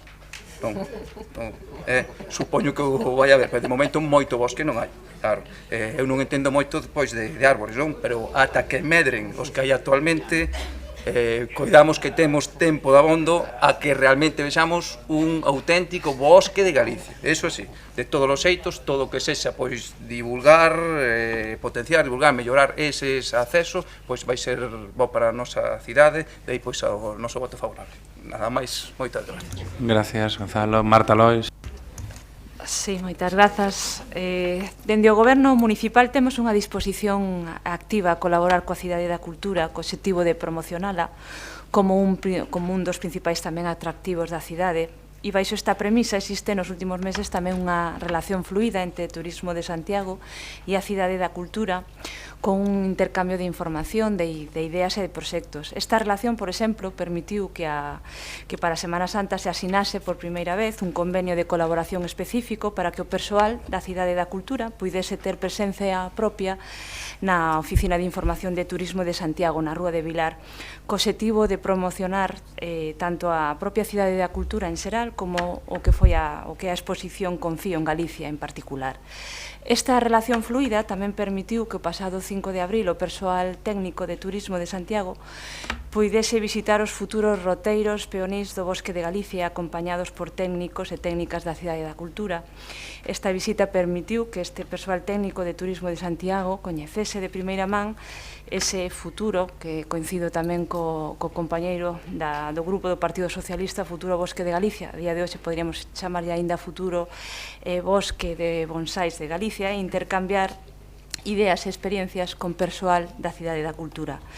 Dende entón, tamén estamos traballando conxuntamente, como decía, entre Turismo de Santiago e a Cidade da Cultura na definición e posterior promoción dun roteiro dende o casco histórico ata a Cidade da Cultura, pasando por diferentes recursos turísticos da cidade e subindo polas rutas peonís deste bosque de Galicia. Por outra banda, respecto a outras solicitudes que se incorporan á proposición, respecto ao tema vinculado ás melloras no transporte público urbano, en estes momentos estamos a caracterizar as liñas de autobuses e as súas posibles modificacións para melloralas, incluindo tamén precisamente a liña que leva á Cidade da Cultura. Respecto á solicitude da sinalización de itinerarios de acceso peonil, tamén decir que estamos abertos a colaborar coa Cidade da Cultura, pero para iso tamén precisaríamos que nos achegasen unhas demandas concretas e específicas deses itinerarios ou desa sinaléctica para o acceso peonil. Tendo en conta todo isto e a colaboración da que falábamos antes, ímonos abster na medida en que xa estamos colaborando coa Cidade da Cultura na súa promoción. Grazas. Moitas gracias. Algunha intervención a maiores? Pasaríamos logo á votación, señor secretario. Votos a favor da proposición do Partido Popular sobre o tema de Bosque de Galicia. Votos a favor. 9, 11, 15. Abstencións. Gracias. Queda aprobada. Pasaríamos ao punto 16, moción do PSG-PSOE en relación a obras a levar a cabo nos barrios de Amio, San Lázaro. Si fai defensa, Gonzalo.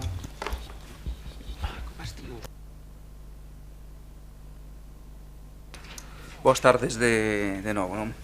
O barrio de Amio San Lázaro experimentou nos últimos anos un destacado crecemento. Non? Crecemento que últimamente non vai parexo cos investimentos realizados pola administración local. Dende hai anos, a veciñanza desta zona da cidade, que conta con un número importante de poboación moza, leva reclamando unha serie de actuacións básicas e consideramos que necesarias, como é a urbanización de rúas, construción de beiras rúas e mesmo unhas pistas polideportivas nas que poder xogar ao aire libre.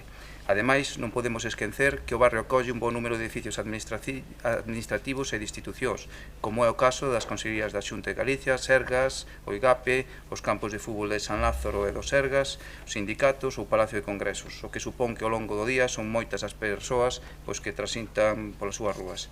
Este grupo municipal é consciente das limitacións orzamentarias do Concello, pero tamén de que existen actuacións que deben ser prioritarias, ademais das propias de mantemento que teñen que executarse periódicamente para manter en bo estado os espazos públicos. Así mesmo, existen axudas e subvencións de outras administracións, no caso da Diputación, que poden ser solicitadas para, como é o caso de Amio, poder desenvolver iniciativas que con fondos propios serían máis dificultosas ou inasumibles. En definitiva, resulta necesario que o Goberno local elabore un plan de actuacións para Amio San Lázaro no que se reflexen as necesidades do barrio e compromisos concretos, con datas e partidas para leválo a cabo.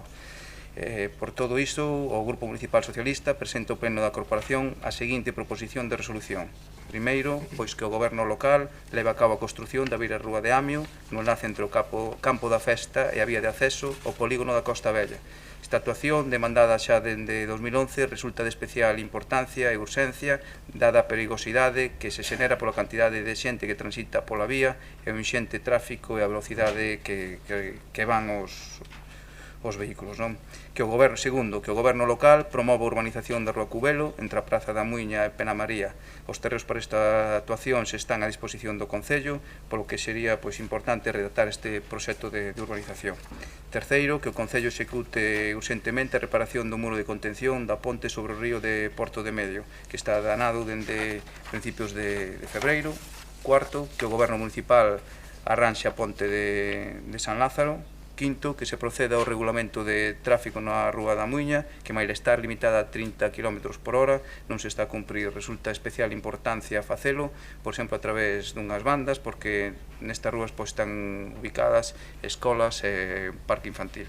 E, por último, que o Goberno local impulsa a construción dunhas pistas polideportivas nun barrio que actualmente non conta con ningún apoio ao aire libre. Nada máis e moitas gracias. Gracias, Gonzalo. Señor Rubén Cela. Moitas gracias, señor alcalde. Moi brevemente, imos votar favorablemente a esta proposición do Partido Socialista, basicamente porque o grosso do que plantexa é o mesmo que o noso grupo trouxo xa a debate no pleno de mes de marzo a respecto da sustitución da rede de suministro de auga na súa totalidade, a dotación de beiras rúas na Rúa de Amio e arranxo tamén do muro de contención sobre o río Porto. Daquela, por parte do grupo de goberno, se recoñecía que certamente era necesario ese tipo de actuacións no barrio de San Lázaro e, polo tanto, parecenos positivas reafirmar esas propostas e as novas que acaba de comentar o compañeiro do Partido Socialista, polo que os votar favorablemente. Señor Agustín Hernández. Sí, moitas grazas. Estamos de acordo en que os barrios de Amio e San Lázaro precisan novas actuacións, melloras que complementen as realizadas nas urbanizacións especialmente impulsadas pola Xunta de Galicia nos últimos anos. Como moi ben recolle a iniciativa socialista, o crecemento dos últimos anos desta zona ten moito que ver con actuacións desenvolvidas polo Goberno galego, co seu propio orzamento, en colaboración con outras administracións, edificios administrativos, sedes de organismos públicos, instalacións deportivas, o campo de fútbol e tamén culturais, espazo de congresos, Mupega, etc.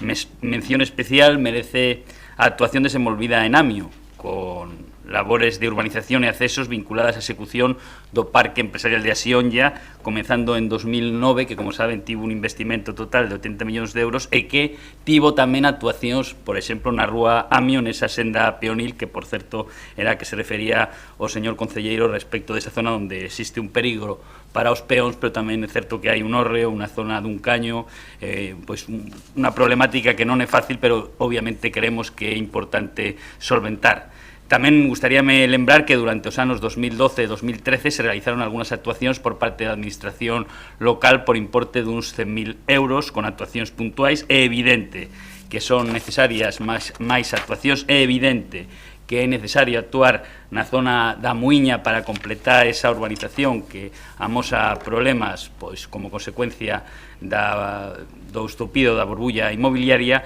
e, polo tanto, nos imos a apoiar esta moción porque estamos de acordo en que, lamentablemente, como noutras zonas desta cidade, é necesario seguir millorando tamén a zona de Amio e a zona de San Lázaro. Rafa, a súa quenda.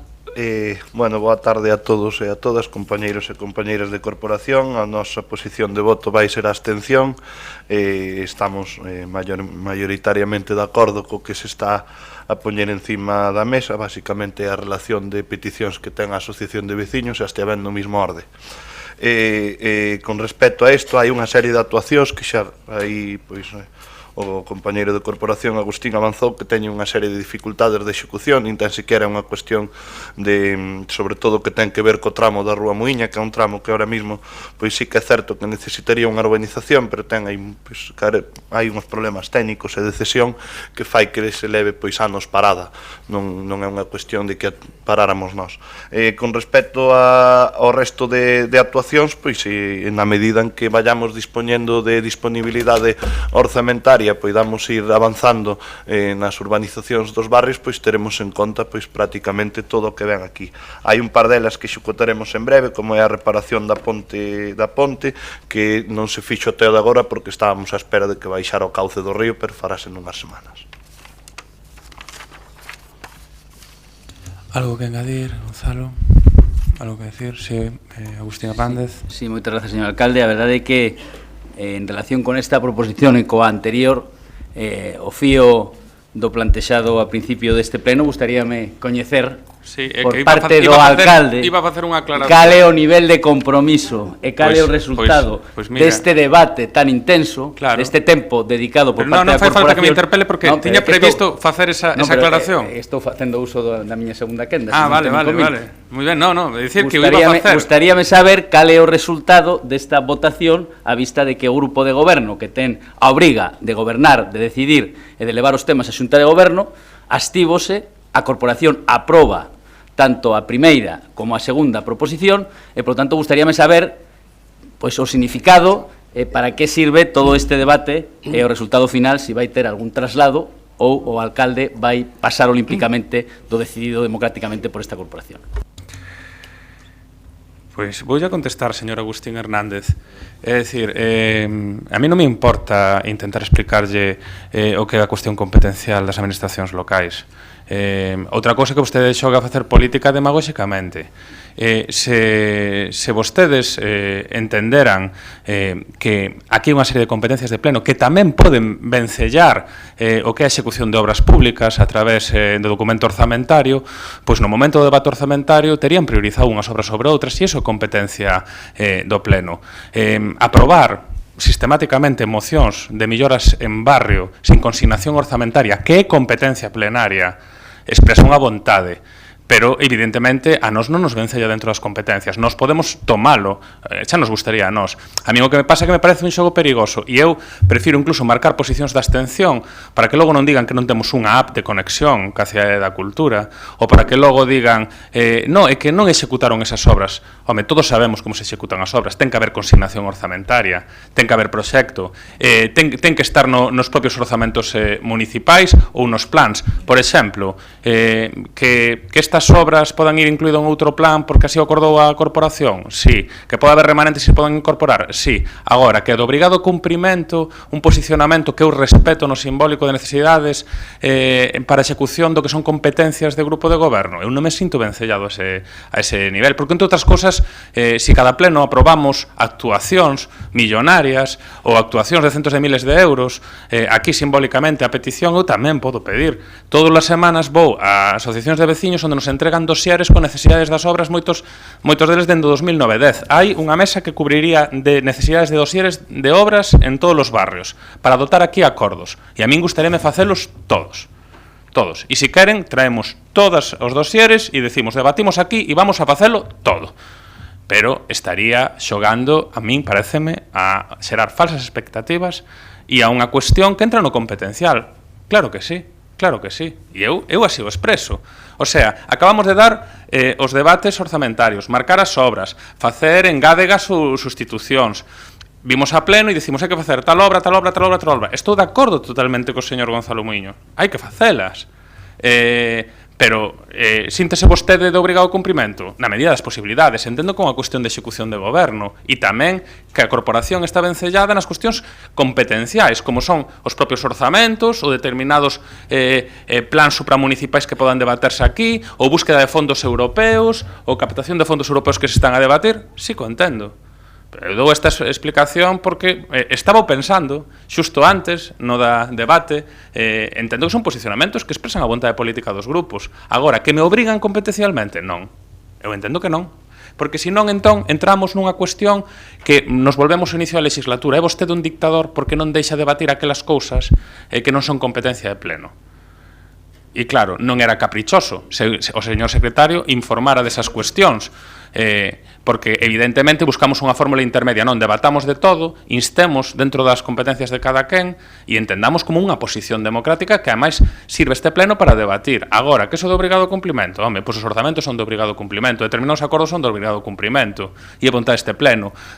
Traer mociones para facer obras en tal, en cual, en tal, no pleno, de obrigado cumplimento? Vostede ten a resposta. Se quere xogar este tipo de política, me parece moi ben.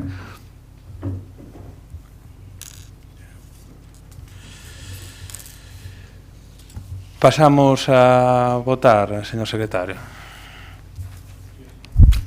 Votos a favor da proposición do Partido Socialista sobre as obras de barrio Andios San Lázaro. Pois non as traian. Pois que se dá igual, non as traian, e xa está.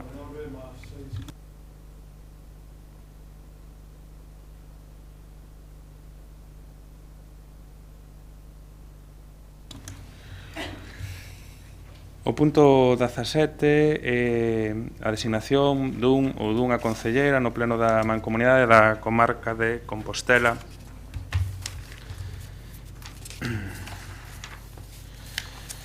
A proposta que se trae a debate este pleno, despois de ter varias xuntanzas na xunta de portavoces, é a seguinte: que o concelleiro ou concelleira designado polo Pleno de Santiago como representante con voces en voto no plenario da Mancomunidade sexa con carácter rotatorio, un concelleiro ou concelleira de cada un dos grupos municipais que integran a oposición municipal. O período de permanencia do referido concelleiro ou concelleira no posto será dun ano, comenzando polo grupo con maior número de concelleiros e concelleiras en sentido descendente. No caso de que dous grupos de oposición, que non é o caso, teñan o mesmo número de concelleiros ou concelleiras, a prioridade marcarase polo número de votos acadado nas eleccións municipais. Con carácter previo, celebración de cada unha das reunións do plenario, convocarase unha xunta de portavoces para analizar os asuntos a tratar na referida reunión. Señor Rubén Cela, súa quenda. Non, nada que engadir, tal e como falamos na xunta de portavoces. Eu creo que o acordo recolle o espírito do que se plantexou de intentar que os grupos da oposición estén presentes tamén nese ámbito, que sea rotativo e, sobre todo, o máis importante para o noso grupo, que antes das reunións haxa polo menos unha reunión da xunta de portavoces onde se poidan pôr en común os temas que se van a tratar en aras de poder fixar unha posición de consenso e de conxunto por parte do Concello de Santiago. Por lo tanto, íbamos votar favorablemente. Señor Paco Reyes, a súa quenda. Grazas, nos imos votar favorablemente, pero estamos de acordo co acordo e tamén ca satisfacción que temos que expresar de que a mancomunidade se recupere e, polo tanto, de que ten que xogar o que nós sempre dixemos que tiña que xogar, que era un papel moi importante para toda a comarca e, dende logo, tamén para Santiago de Compostela. Don Agustín Hernández. Sí, moitas gracias, señor alcalde. Tal como avanzamos na Xunta de Portavoces, estamos de acordo coa decisión, posto que foi froito de unha iniciativa dos grupos da oposición. Entendemos por unanimidade, señor secretario, o acordo adoptado. E pasaríamos ao punto 18, que solicitou o Grupo Municipal do BNG de comparecencia do alcalde. Hai que sometelo a votación. A posición deste punto e do seguinte do Grupo de Goberno é de aceptar as solicitudes de comparecencia, como non podía ser de outra maneira, no seguinte pleno. E, polo tanto, sometemos a...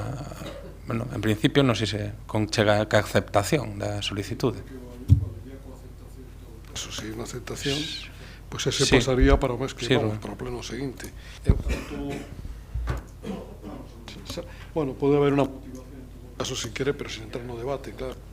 Sí, moitas gracias. Eu ni siquiera é motivación, máis ben é a aclaración. Non nos facíamos a petición dirixida ao alcalde, pero porque entendíamos que era interdisciplinar e interdepartamental a petición de comparecencia que facíamos, pero non temos ningún problema se quere dar conta a cada un dos concelleiros do ramo. Nos o que pedimos é, en aras de algo do que falábamos neste pleno en puntos anteriores, en aras da transparencia e de poder facernos mellor a nosa labor de fiscalización, ter unha idea o máis realista posible e de conxunto da folla de ruta que ten o Goberno Municipal a respecto dos servicios que actualmente están externalizados e que van cumprindo ou se van aproximando ás datas de remate desas concesións administrativas, e, por lo tanto, saber que tipo de servicios está en disposición de renovar, de non renovar, de modificación de pregos e en que condicións, ou de intentar outro tipo de procesos de remunicipalización ou outro tipo de alternativas, e, por lo tanto, valenos unha comparecencia do alcalde ou nos vale unha comparecencia coral dos diferentes concelleiros ou concelleiras implicados en cada caso. Gracias, Rubén, por parte do Goberno. Reitero, non hai ningún problema na comparecencia, sexa miña, sexa coral, dos diferentes departamentos no vindeiro pleno. Por lo tanto, queda aceptada e pasaríamos ao 19, que tamén o solicito do Grupo Municipal do Partido Popular de comparecencia do Concelleiro de Espazos Cidadáns, Dereito a Vivenda e Mobilidade. Non sei se a queren argumentar, tamén se vai a aceptar, se a queren motivar. Si aceptada, está explicada na petición. Moi ben. Pasaríamos logo a dacións de contas do punto 20, do punto 21, o 20 dación de conta de personamento, sentenzas ou outras incidencias en recursos contenciosos administrativos, e o 21 dación de conta de resolucións da alcaldía, das concellerías delegadas e acordos da Xunta de Goberno da cidade de Santiago de Compostela, que, como cada pleno, teñen o conxunto dos homes e mulleres desta corporación o seu dispor, e entraríamos xa no punto 22, que é o punto de rogos e preguntas. O primeiro dos rogos, que figura nas anotacións que teño por orden de rexistro, é un rogo do BNG sobre a mellora da seguridade viaria. Si fan o rogo. Ben, pois do que trata neste caso o rogo é de conseguir mellorar a seguranza viaria en algúns lugares da cidade, sobre todo de maneira especial en algúns en que hai pasos de peóns que son, pois, en algúns casos están mal sinalizados, non teñen iluminación suficiente e mesmo noutros casos pois son insuficientes, son necesarios. Facemos referencia aí a dúas zonas en concreto, unha no no polígono das Fontiñas, onde hai varios pasos de peonís que nos fixeron chegar queixas de diferentes persoas da veciñanza, onde hai pintura xa desaparecida, mal iluminadas, algún, ademais, está situado en zonas próximas a centros escolares e hai pouca visibilidade, o que está situado na rúa París, non? Porque están moi próximos aos contentores de residuos. Tamén na avenida de Lugo está claramente, ademais é algo comprobado persoalmente, insuficiencia de pasos nalgúnas zonas, o que fai que hai moitísima veciñanza que atravese polo medio entre varios pasos de peóns. Hai falta de iluminación tamén na parada de bus fronte a multiusos de SAR, e fai falta tamén instalar sinais, pasos peonís elevados e sinais verticais e horizontais na zona na rúa das Santa Mariñas. Insistimos en que teñen que ser pasos peonís elevados, que deberíamos ir a ese modelo que estean á altura das beiras rúas para mellorar justamente a mobilidade das persoas viandantes, en especial das persoas que teñen dificultades, as que se moven en cadeira de rodas, as que levan carros de bebé ou carros da compra. Hai moitos proxectos piloto con pasos de peóns diferentes, o que poderían facer mesmo que se iluminasen cando se detecta que chegan persoas viandantes. Non sei se non é necesario que vayamos a ese modelo, mas sí polo menos ao dos pasos peonís elevados. Tamén cabería lembrar aquí que hai algún paso de peóns que quedaron ocultos baixo novo firme co plan de rebacheo, por exemplo en Diego Bernal tamén, fronte ao Centro Sociocultural de SAR. Este é o rogo que quería trasladar. Moitas grazas, Goretti. Xanduro. Non, tes que me encendelo ainda que faga distorsión e que senón non queda grabado para a acta logo. Perdón. Non, ningún problema en aceptar o rogo. Só informar que polas últimas noticias que teño, en aproximadamente 10 días imos ter xa o contrato de sinalética vertical e horizontal para a alegría conxunta deste Concello e poderemos empezar a solventar todas esas incidencias. Grazas. Non sabe o que me alegra escoitalo, señor Xanduro.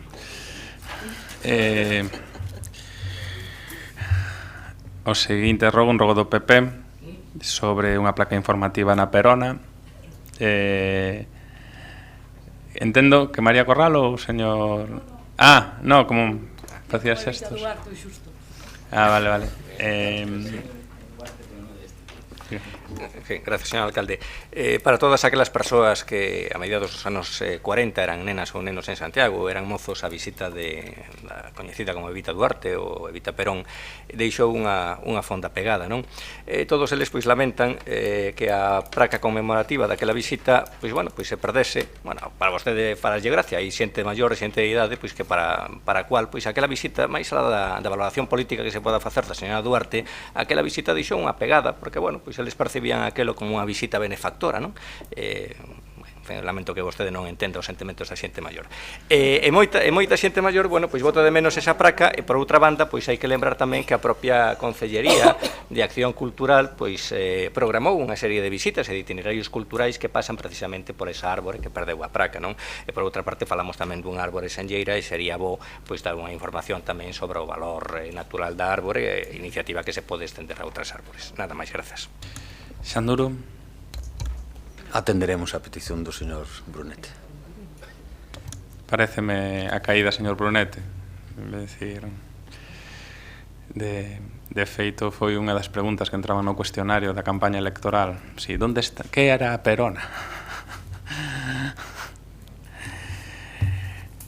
Pasaríamos ao terceiro rogo do Partido Popular, que é de dotar o aparcadoiro de Xoán 23 dun arrancador de baterías. Claudio Montel, que entendo que quedou co coche sin batería no aparcadoiro de Xoán 23. Ainda non. Pero podelle pasar a... É a súa quenda, Claudia.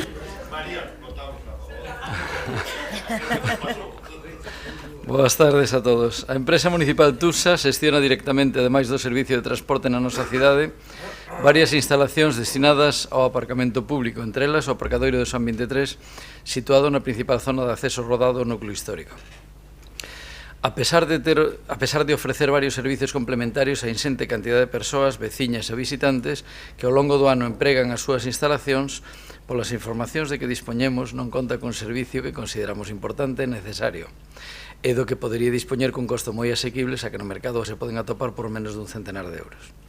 Trátase dun arrancador de baterías, un mecanismo de gran utilidade nunhas instalacións con capacidade para varios centenares de vehículos, onde resulta moi probable, de feito temos constancia de casos concretos, que algún deles precisa axuda para a posta en marcha como consecuencia da eventual descarga da súa batería simplemente polo feito de deixar prendida algunha lámpara ou cuestión semellante. Aínda que este é un servicio que poderían prestar as compañías aseguradoras dentro da súa modalidade de asistencia en viaxe, a facilidade do seu emprego, a inmediatez e o baixo custo da súa adquisición e manteñamento fan moi aconsellable a existencia deste servicio nestas instalacións, como xa se oferta noutros aparcadoros de pagamento na mesma cidade ou moitos outros aparcamentos en España. Tendo en conta o anterior, o Grupo Municipal Popular presenta o seguinte rogo, que o Goberno local se dirixa á empresa municipal Tusa para que proceda a dotar o aparcadoiro público de Xoán 23, Catedral, dun arrancador de baterías como servicio gratuito para as persoas usuarias e que contemple a posibilidade de estender este servicio ás demais instalacións do aparcamento que se xestiona no termo municipal. Moitas gracias. Moitas gracias, señor Montiel. Bueno, pois, entendendo que se trata dun servicio engadido que realmente é moi interesante para todos os usuarios e usuarias e tamén para os concelleiros, por iso teño a ben informarlles que a partir do vindeiro luns, día 2 de maio, a instalación contará co devandito servizo. De todas formas, quería añadir algo máis. Convendría lembrar aos membros da corporación, non só do Grupo Popular, que a xestión deste estacionamento corre a cargo da empresa municipal Tusa, que conta con suficientes órganos e canles de comunicación para que ben, a través do Consello da cal sodes membros e participantes, podades estimar, se estimades oportuno, trasladar esta subsección sin ser necesario que cheguen a pleno.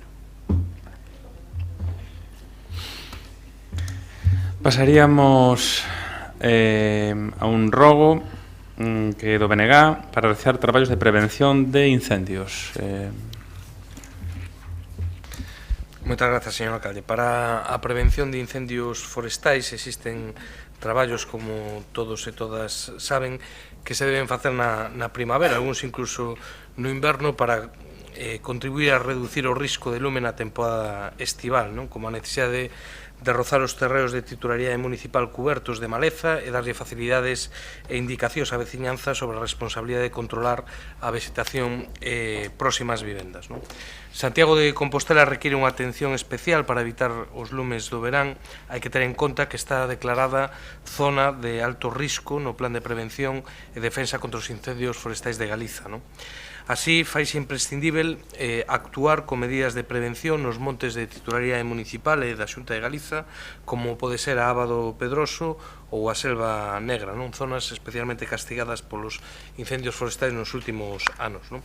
Deixar de facer o traballo de prevención na época propicia para iso é, desde o noso punto de vista, unha temeridade tanto para o patrimonio natural e forestal como para os intereses económicos, ademais de pôr en perigo a seguridade das persoas que viven no ámbito rural. Por los postos, solicitamos que se axilicen o máximo posible os procedementos para a realización destes traballos de prevención que lle corresponden ao Concello, co fin de contribuir a reducir o risco de lume no verán e para darlle cumprimento á normativa vixente en materia de prevención e loita contra incendios forestais. Gracias, Rubén. Rafa. Aceptar a proposta que acaba de facer o Bloque Nacionalista Galego, decir que xa están os pregos feitos e encargados, redactados, están pois nese sitio onde tardan tanto as cousas en sair as cousas. Pero unha vez que salga dese sitio, pois iráse á Xunta de Goberno e xa quedará aprobado, porque xa hai 2 meses que iniciei eses trámites. Mentras tanto, como é unha obviedade, polos plazos administrativos, pois eso non estaría listo hasta verán, polo tanto sacaremos unha pequena partida para que poder ir facendo fronte sobre todo á limpeza de fincas municipais. Avanzando no tema do ámbito do competencial, non temos capacidade de facer fronte ás labores de mantemento que necesitarían os montes do rural. En materia de prevención de incendios, a verdade é que eu creo que a día de hoxe, para o Concello de Santiago de Compostela, o que que sería máis acaído sería pois que se instara a Xunta e que desbloqueara pois as concentracións parcelarias das parroquias da zona de Figueiras, Villestro, etc., para que polo menos poidan habilitar as pistas forestais e poidan favorecerse as labores de extinción. Con respecto ao convenio que pretende que asine a Xunta de Galicia co Concello de Santiago, que é tremendamente desfavorable, pois trátase dunha magnífica achega de 19.000 euros para un territorio tan grande como o noso e a executar en setembro. Valoraremos se aceptaremos eso ou non, ou se utilizaremos os recursos que tendríamos para executar ese convenio que farías en setembro e utilizaríamoslo e o executaríamos nestes meses, en principio nun mes, onde imos iniciar as labores de desbrace. Moitas gracias, Rafael. Pasaríamos logo a un rogo do Partido Socialista en relación coa presencia de efectivos da Policía Local no mercado de Salgueiriños. Sí, moitas grazas, alcalde. Boas tardes a todos e a todas. O pasado día 24 de marzo, Xoves Santo, podo dar fe de que o mercado de Salgueiriños estivo ateigado de xente. Os coches dos visitantes ocuparon non só as prazas do aparcamento situado a carón, senón tamén as beiras das rúas lindeiras, que teñen liña amarela continua, e outras zonas non habilitadas para aparcar. Mesmo algúns vehículos estacionaron diante de algúns garaxes de comunidades de veciños desa zona, deixando a metade do espazo previsto para a entrada e saída de coches.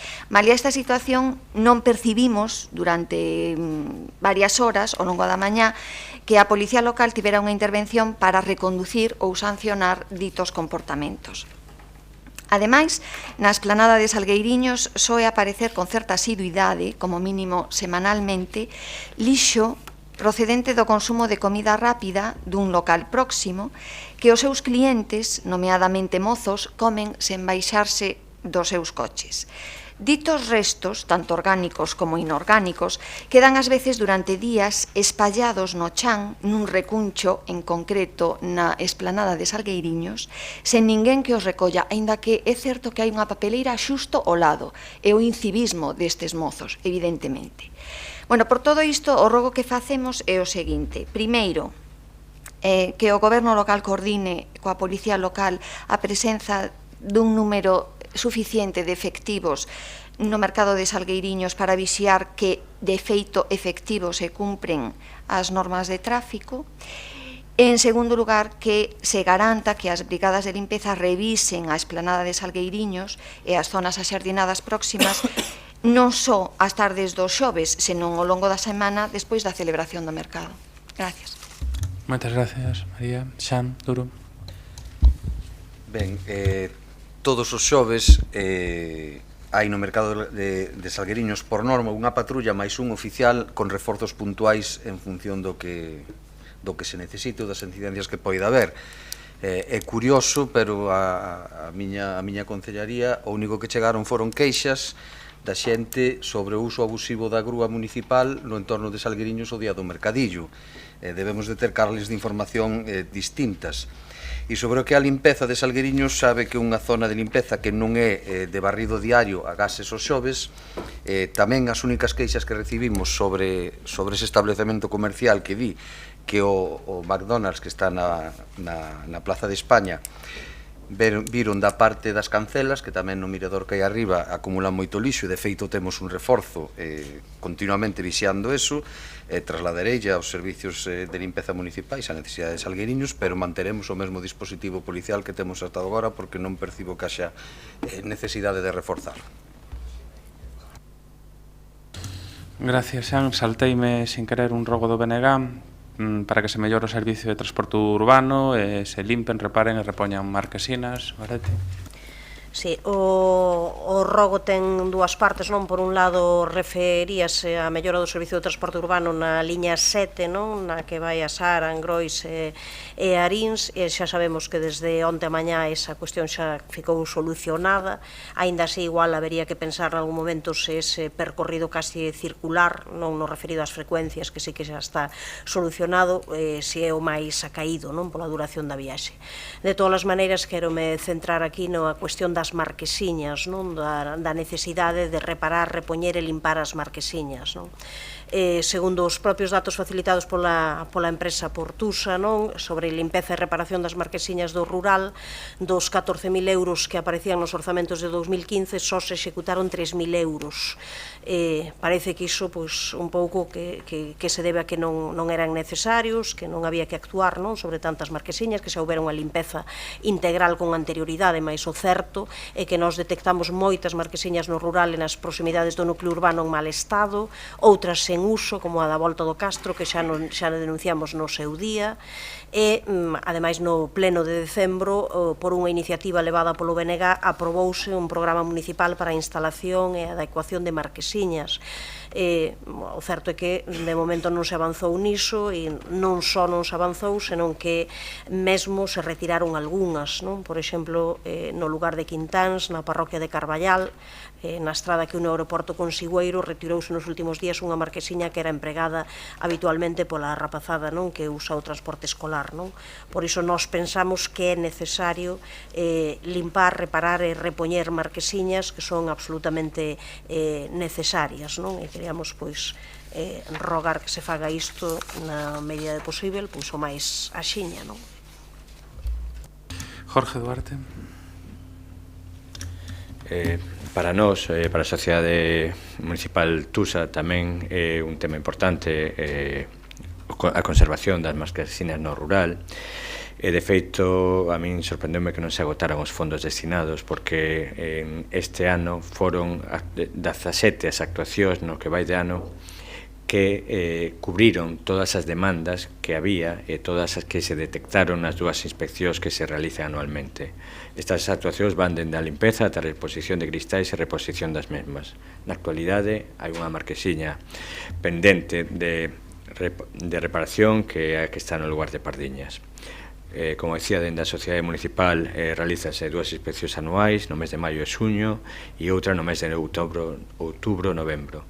A partir do coñecemento do dato de que o ano pasado non quedara todo o orzamento previsto para a millora e mantemento das marquesiñas do rural, establecemos, pideuselle a Tusa en concreto, que fixera unha nova revisión das marquesinas para que realmente ampliar o control das mismas, porque é bastante significativo que quede fondos e que esas queixas, o triste tamén é que non se canalicen a través de Tusa e poder dar a contestación a elas.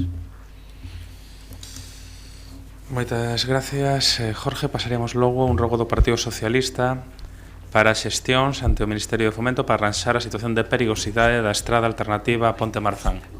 Gonzalo. Boa tarde de novo. O Ministerio de Fomento está levando a cabo na actualidade as obras de ampliación da P9. Por esta razón, ven de pechar a Ponte Marzán, enlace habitual para moitos vehículos e peóns entre Arins e a cidade. Este peche, que se prolongará durante varios meses, non só supón unha serie de problemas, mesmo de seguridade, polas condicións na que se atopa a estrada alternativa á ponte pechada, senón que, ademais, afectaba, como ben dixo antes Goretti, pois as frecuencias da liña 7 do autobús urbano. Iso por non falar das zonas desta parroquia que teñen quedados en servicio público durante as fin de semana, maila contar ca demanda veciñal. Ademais, a estrada alternativa, moito máis longa que a ponte, está en mal estado e non conta con puntos de luz ni con espazo propio para peóns, o que acarrea unha gran perigosidade. Por outra banda, o proxecto que na actualidade está executando Fomento non contempla para a Ponte Marzán nin beirarrúa, nin espazo ningún específico para o tránsito de peóns. E por todo iso, polo que o Grupo Municipal Socialista presentamos ao Pleno o seguinte rogo, que o Goberno Municipal realice as xestións oportunas ante o Ministerio de Fomento para arranxar urxentemente a situación de perigosidade da estrada alternativa Ponte Marzán e para modificar o proxecto actualmente en execución, de modo que inclúa unha beirarrúa na Ponte Marzán, así como ahora que se está restablecida pois a frecuencia dos autobuses.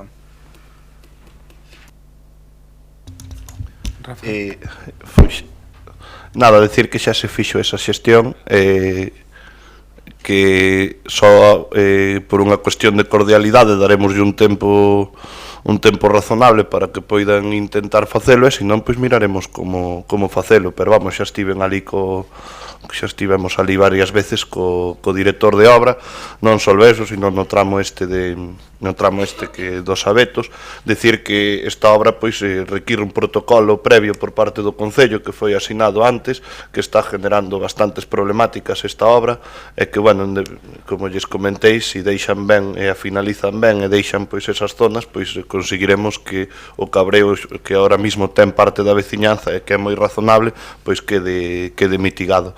Polo tanto, daremoslle como lóxico pois un plazo razonable para poder solventar esa problemática e se non, pois veremos que facemos.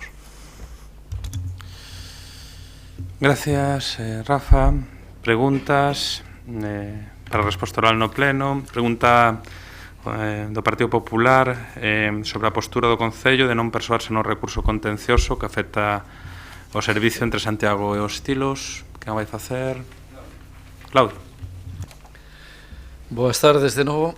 O actual alcalde de Santiago, o señor Martiño Noriega, asinou con foto incluída o convenio entre Xunta de Galicia, Concello de Santiago e Concello de Teo que blindaba o transporte público entre Santiago e os Tilos, superando así unha situación de precariedade xurídica na que este se atopaba. Blindar este servizo é indudablemente bo para Santiago en termos tanto económicos como sociais ou medioambientais. Resulta incomprensible que, recurrido este convenio por unha empresa privada, o Concello se desentenda da súa defensa.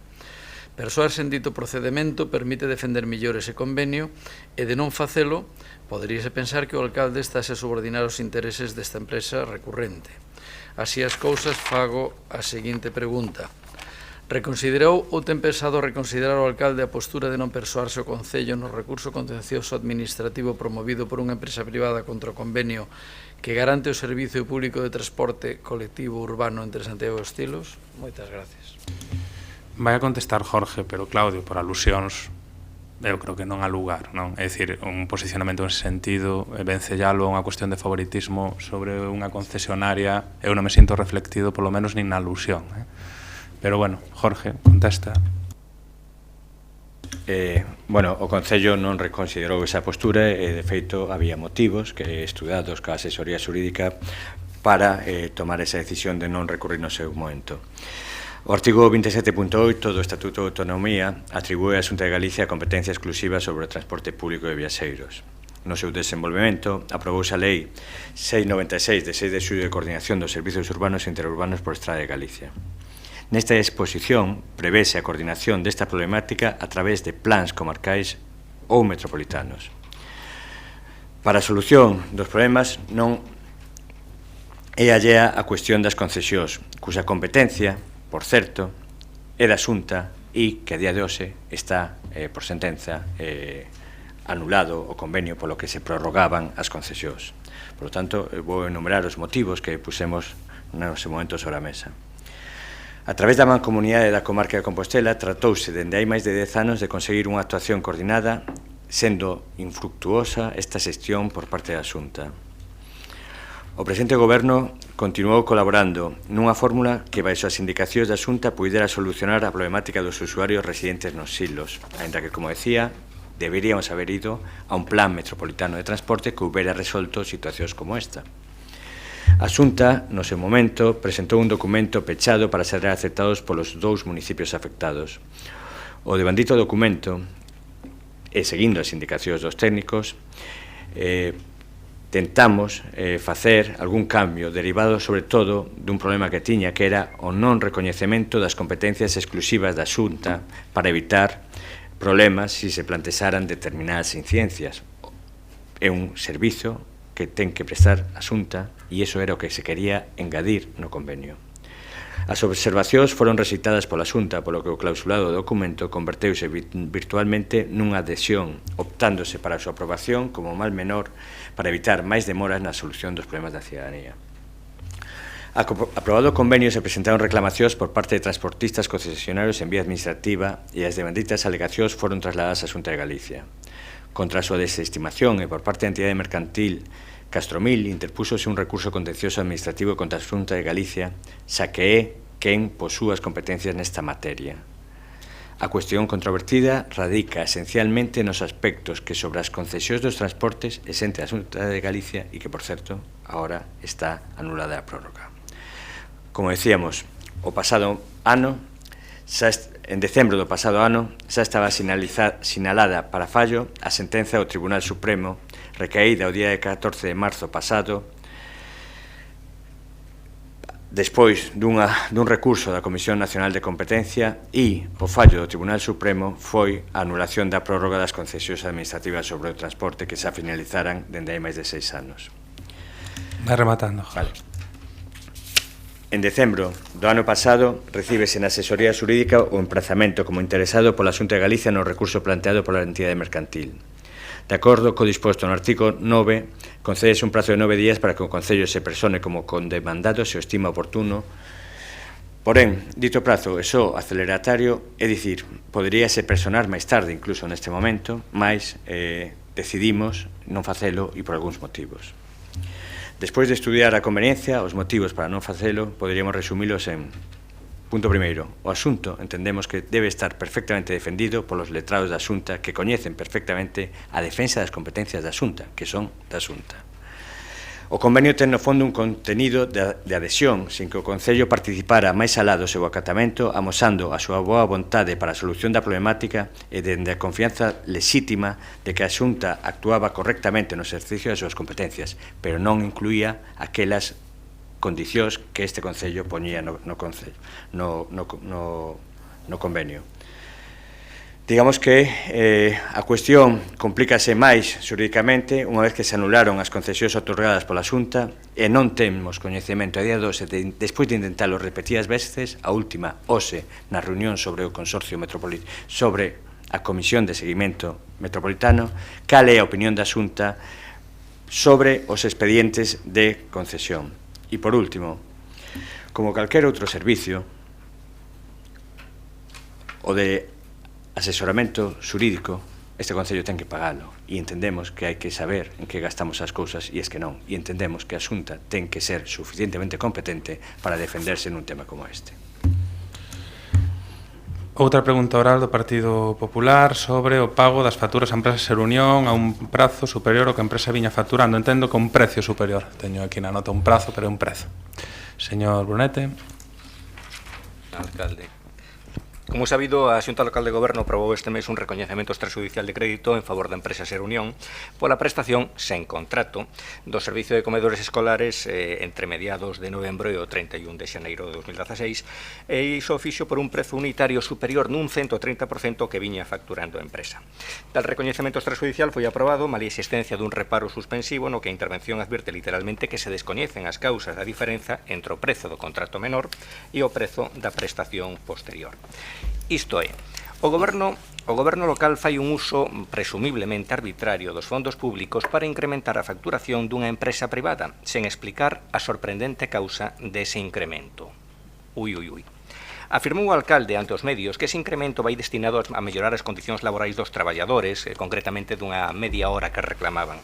Está vostede seguro, señor alcalde? O certo é que esa explicación non figura no expediente. O certo é que esa explicación mete o señor alcalde nun berenjenal, porque se presentan os traballadores de Urbaser e piden unha mellora das súas condicións laborais e salariais, tamén vai ser asumida directamente polo Concello, non polo empresario. En terceiro lugar, esa explicación non nos cadra. E non nos cadra porque aínda sen ver o escandallo de costes, dubidamos que media hora de incremento supoña semellante incremento na factura. En segundo lugar, porque nunhas declaracións públicas o autor intelectual deste turbio expediente de contratación afirmou que na nómina de xaneiro todos os traballadores cobrarían a media hora que reclamaban. Pero o certo é que estas facturas incrementadas non se limitan á nómina de xaneiro, non se limitan ao mes de xaneiro, inclúen tamén mediado do mes de novembro e todo o mes de decembro. En definitiva, non vemos a causa que xustificaría un uso adicional dos fondos públicos para incrementar a facturación dunha empresa privada. En definitiva, señor alcalde, preguntamos como se explica o pago á empresa Ser Unión dun prezo moi superior ao que viña facturando. Nada máis, grazas. Grazas, señor Brunete. Xa preguntou e respostou. Señor Manolo Dios. Grazas, señor alcalde. Compañeiras e compañeiros, boa tarde. Señor Brunete, moitas grazas pola súa pregunta. A verdade é que a súa pregunta nos daría para unha reflexión sobre a diferencia entre os sofistas e os retóricos, pero me parece que nin a usted nin a min nos vai a dar tempo de semellante discusión en 3 minutos. En primeiro lugar, e antes que nada, dicirlle que os comedores escolares en Santiago de Compostela funcionaron desde o primeiro día de curso hábil a estes efectos con total e absoluta normalidade. Seguen a facelo hoxe e continuarán así até finais do curso académico vindeiro 22 de xuño. En segundo termo, permítame lembrarlle que os pais e as nais en Santiago seguen a pagar exactamente o mesmo que pagaban no curso pasado, é dicir, 2,93 euros. Non houbo variación algunha. Lembrolle que a media, e usted o sabe, que a media no conxunto do Estado supera os 4,50 euros. Desde o criterio prioritario de garantir o funcionamento do servizo de comedores e de madrugadores como un servizo esencial, educativo e de conciliación familiar e personal, o Goberno municipal asumiu as condicións expostas pola empresa Ser Unión para asegurar en todo momento a continuidade do servizo e que certamente variaron ao longo do actual curso académico polas razóns que vostede coñece como parte que é da mesa de contratación, aínda que en ningún caso por cantidades superiores nun 130% como afirma, como poderá comprobar nas facturas que vostede solicitou. Durante todo o curso estamos en contacto, en diálogo permanente con toda a comunidade educativa dos centros escolares, coa Federación de AMPAs, cos representantes dos monitores e monitoras, coas familias e cos directores escolares, así como coa propia empresa, para asegurar o normal funcionamento do servizo e a súa continuidade. Desde o 10 de setembro ata o 13 de novembro, data a que vostede se refire, o prezo estableceuse en 3,55 euros, IBE engadido, para o servizo de comedores, aínda que as familias, como dixen, seguiron a pagar os 2,93 establecidos. Do 14 de novembro ata o 10 de febreiro, período mentres non se resolvía o procedimento de adxudicación, o prezo establecido foi de 4,54 euros IVA engadido, que é o precio máximo marcado no concurso do día 5 de agosto, mantendo para as familias, como dixen, os 2,93. E, por último, do 11 de febreiro até finais de curso, o vindeiro 22 de xuño, co novo procedimento xa resolto, acordouse un prezo de 5,64 euros IVA engadido, que inclúe todas as melloras e condicións establecidas, establecidas nos pregos e que rexen este contrato, no que se refire a horarios, a ratios, a plantillas, etc. Mais nada e moitas grazas. Pasaríamos a unha nova pregunta, tamén do Partido Popular, sobre a construción da senda peonil entre a estrada comarcal 543 e o lugar de Larañiño. Pepa.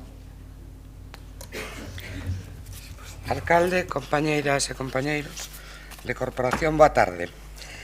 Na sesión plenaria do 9 de novembro de 2015 aprobouse por unanimidade unha moción presentada polo Partido Popular para a construción por parte da Xunta de Galicia dunha senda peonil para a mellora da seguridade viaria na estrada AC 543 Santiago-Noia, nos seus 2 primeiros kilómetros. Esta obra debería ser complementada cun pequeno ramal dun 250 metros que, partindo da propia estrada, enlazaba co lugar de Larañiño a través da Rúa de Sunlla, que serve de acceso á residencia de Aspas Juan Vidán Torres. A Xunta de Galicia nos últimos meses dou os pasos decisivos para avanzar na execución do proxecto que lle corresponde. En febreiro procedeu a declaración de utilidade pública e urxente ocupación dos terreos necesarios. En marzo dabas a coñecer o anuncio da licitación das obras. E en abril publicábase o inicio do proceso expropiatorio. Estes traballos contan cunha previsión de redor de 600.000 euros e un prazo de execución de 6 meses. Ante esta diligencia mostrada pola Administración Autonómica, cabe supoñer que o Concello de Santiago tratará de acompasar a parte que lle corresponde no acordo plenario, impulsando, por lo tanto, a obra complementaria que desta competencia. Unha obra que supón unha clara mellora da seguridade viaria e tal como debería ser tramitada así, para evitar demoras, axilizar a súa execución e aproximar a posta en servicio en paralelo coa actuación que desenvolve a Xunta. Por este motivo, este grupo municipal presenta a seguinte pregunta: en que situación se atopa o procedemento de contratación das obras de seguridade viaria para unha senda peonil entre a estrada AC 543 e o lugar de Laraniño, a través da Rúa da Xunlla? E segundo, que previsións manexa o Concello para a súa execución e posta en servicio? Moitas gracias. Gracias, Pepa. Rafa. É que eu a esta xa contestei, pero farei non a segunda vez. Vamos a ver, para poder realizar este proxecto fai falta ter unha serie de pasos previos que antes de poder xenerar falsas expectativas. Parabenízome moito que a Xunta vaya a afrontar ese plan de sendas que acelere o proceso de expropiación e agora veremos o tema da súa execución. Existen dous proxectos con respecto a este tramo encargado por vostedes a Gilberto Silva, que na propia os procesos de contratación dixeron que non podía, que tiñan que ser executados nunha única peza.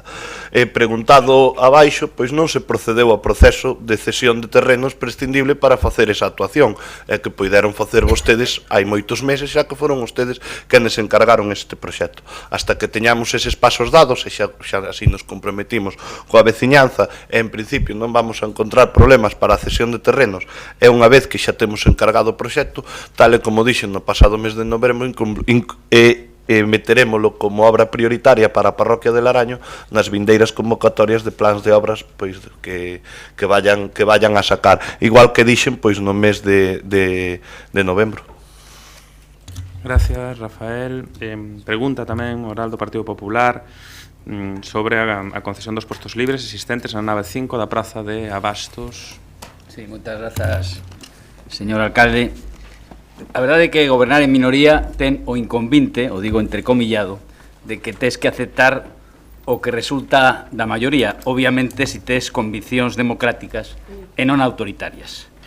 Vostedes, os señores de Compostela Aberta, deben, na miña opinión humilde, teñen que negociar, consensuar e tamén gobernar, que obviamente decidir e decir sí ou non vivir na ambigüedade como fan vostedes de xeito habitual. Esta pregunta que facemos hoxe é o respecto da nave 5. Vostedes no seu día aceptaron o debate o respecto da forma de tramitar o expediente da nave 5. Se aceptaron o debate, lóxicamente, si son demócratas, deben de aceptar o resultado dese debate. O Pleno é un órgano político, de representación política da veciñanza.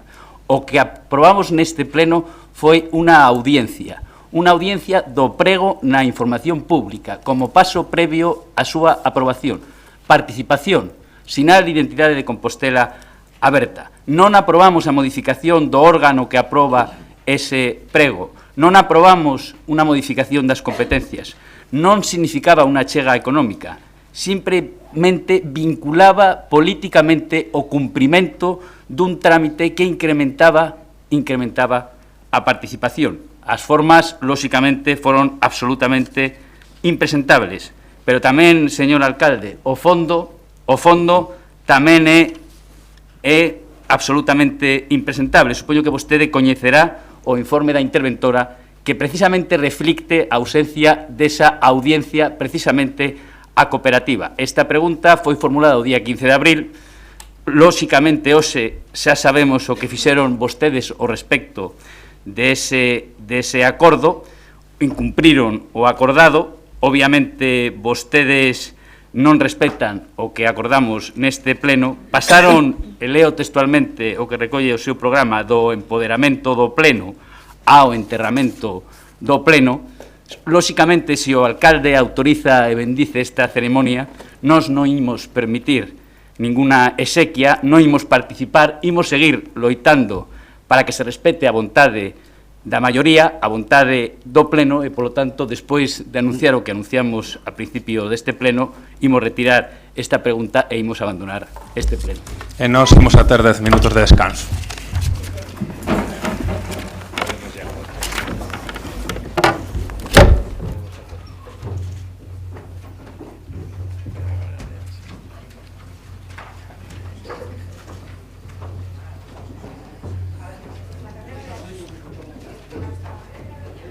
Pobre Xoan. Jodimos a foto. Claro, así non vos preocupaba alargar as preguntas. Claro, te jodas.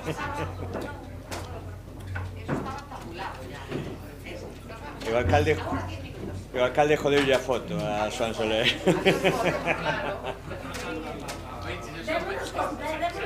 Leva aí 2 horas aguantándonos e vai e jodelle a foto.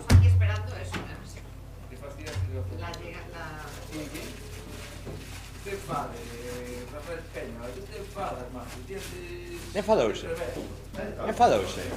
Está moi prudente, moderado. Está moi prudente.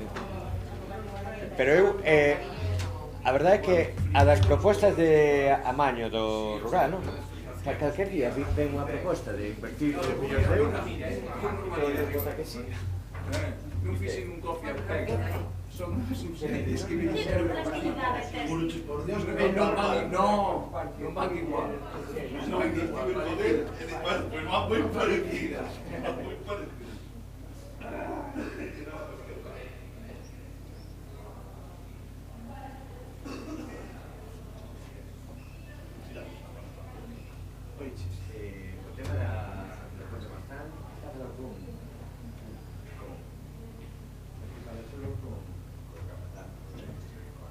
Sí, para ir con Alberto, a ver, claro, con Alberto, la verdad, como tú, Dios,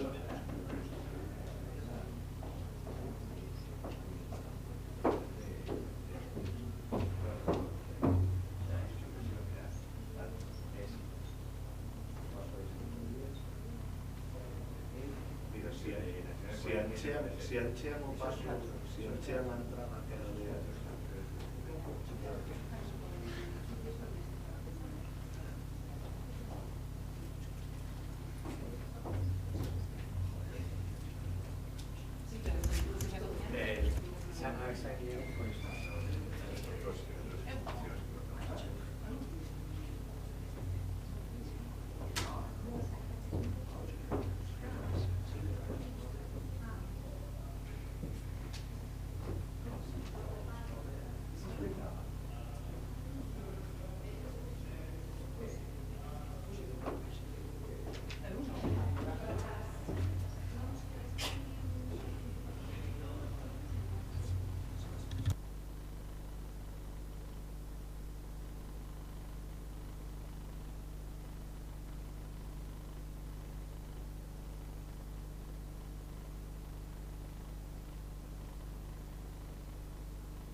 retomar o pleno na orde do día, que sería ahora toma en consideración de mocións presentadas polos grupos municipais. Entendo como cada pleno e unha declaración institucional que acordamos hoxe en xunta de portavoces, entendo que como cada pleno que a urxencia das presentadas quedan aprobadas polos homes e mulleres aquí presentes. Entendo que ao ausentarse as do Partido Popular decaen agás o hoxe pactado na declaración institucional que era a proposta deles, claro. Entón, o que? Xa, pero eso non ten nada que ver, eso non ten que ver, é dicir, esas vámolas a debatir. Entón, damos lectura á declaración institucional e pasamos logo ao debate das mocións. Secretario. Bueno, declaración institucional do Concello de Santiago de Compostela con motivo do falecemento de Janine Barcolier, secretaria xeral da Sociedade Francesa dos Amigos de Santiago de Compostela. O pasado 16 de abril de 2016 falecía aos 92 anos Janine Barcolier, quen foi durante máis de medio século a secretaria xeral da Sociedade Francesa dos Amigos de Santiago de Compostela, a primeira asociación de amigos do Camiño de Santiago creada no mundo en 1950 e na que ela ingresou en 1958. O seu labor entusiasta e infatigable a prol da difusión e promoción da nosa cidade e da Rota Xacobea levouna a loitar a través deste colectivo para chegar ao valor do camiño no país veciño, actuando como defensora e guía da excepción para cantos ían na procura de información. O seu profundo coñecemento, que a tiña convertida nunha referencia do mundo xacobeo, fixo que participara en numerosos encontros e actos, sobre todo en Francia e España. Así, o pasado ano 2015, foi convidada a pronunciar a conferencia inaugural do primeiro encontro mundial en Galicia de asociacións de amigos do Camiño de Santiago, celebrado entre os días 4 e 6 de xuño en Compostela, en atención á súa trayectoria a favor da promoción do Camiño de Santiago.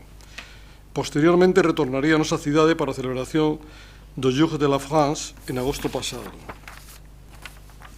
O seu demostrado amor por Santiago e por Galicia fixo que fora distinguida polo goberno galego no ano 1999 coa Medalla de Galicia na súa categoría de prata e 13 anos despois, en 2012, recibiría unha mención especial do Premio Elías Baliña, instituído para recoñecer os méritos daquelas persoas que, como o admirado Crego do Cebreiro, traballan para manter e dinamizar o primeiro itinerario cultural europeo. Por todo o anterior, a Corporación do Concello de Santiago de Compostela, en pleno, acorda manifestar o seu pesar polo falecemento de Janine Barcolier e recoñecer o seu gran labor a prol da promoción e difusión do camiño e da cidade de Santiago de Compostela, así como a súa contribución a fortalecer o coñecemento e expansión da tradición xacobea e da cultura de Galicia no continente europeo e de forma especial entre os habitantes de Francia, dito en Santiago de Compostela 28 de abril de 2016 e asinado polos 4 voceiros dos grupos municipales presentes no pleno da Corporación Municipal. Moitas gracias, señor secretario. Pasaríamos logo a debatir as mocións de urxencia. A primeira do BNG para contratar a suministración eléctrica municipal con garantía 100% renovable. En Goretti se faz defensa. Sí, ben, do que se trata en plena coherencia, non, con cuestións aprobadas aquí hoxe, non, de entrar pois na rede de cidades, non, polo clima e mesmo en coherencia con mocións aprobadas con anterioridade en decembro pasado, por exemplo, sobre os compromisos da Corporación Municipal en materia de cambio climático, que incluía tamén entre as propostas de resolución incorporar o criterio de enerxía renovável nos pregos de contratación de enerxía eléctrica municipal.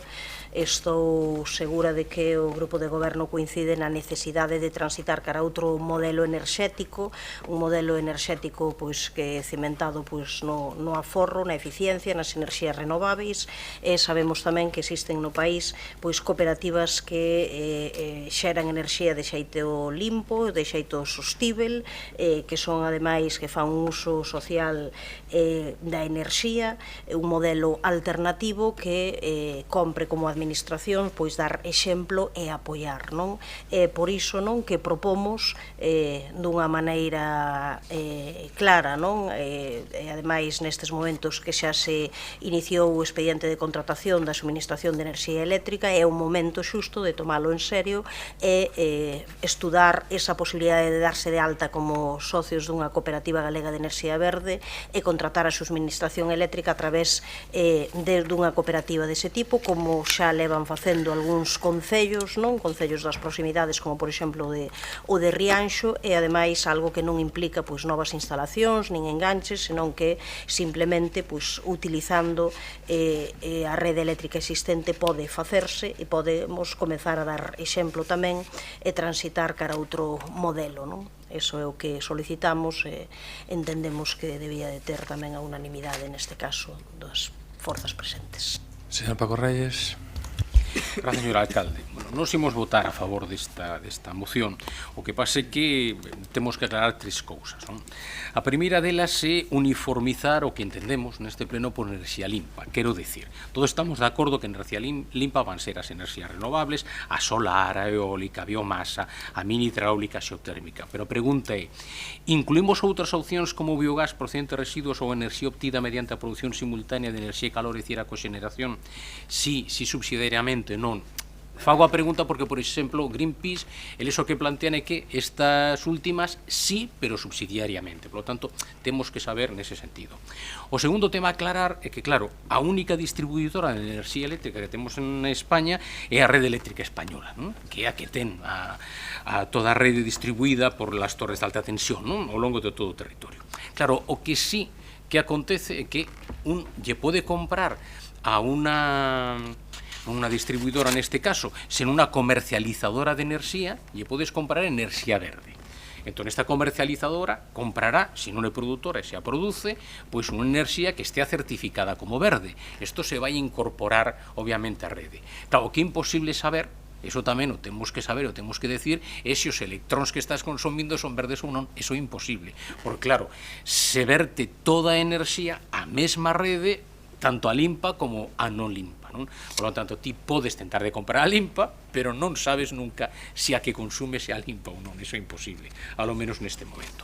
E o terceiro, a mí parece me ha caído como se fai precisamente o acordo do plenario, porque claro, non estamos a falar simplemente dun cambio de proveedor, sino de entrar a formar parte dunha empresa privada, unha cooperativa, pero unha empresa privada. Por lo tanto, sí que é necesario coñecer por parte dos servizos xurídicos como se desenvolve a cuestión, e por outra banda, no caso de que a enerxía pasemos a pagala máis cara polo feito de ser verde, que pode ser ou non, necesitaremos tamén un informe, evidentemente, da intervención. Nos votamos a favor, pero entendemos que estas cuestións teñen que clarificarse. Moitas grazas. Xandoro. Ben, gracias, señor alcalde.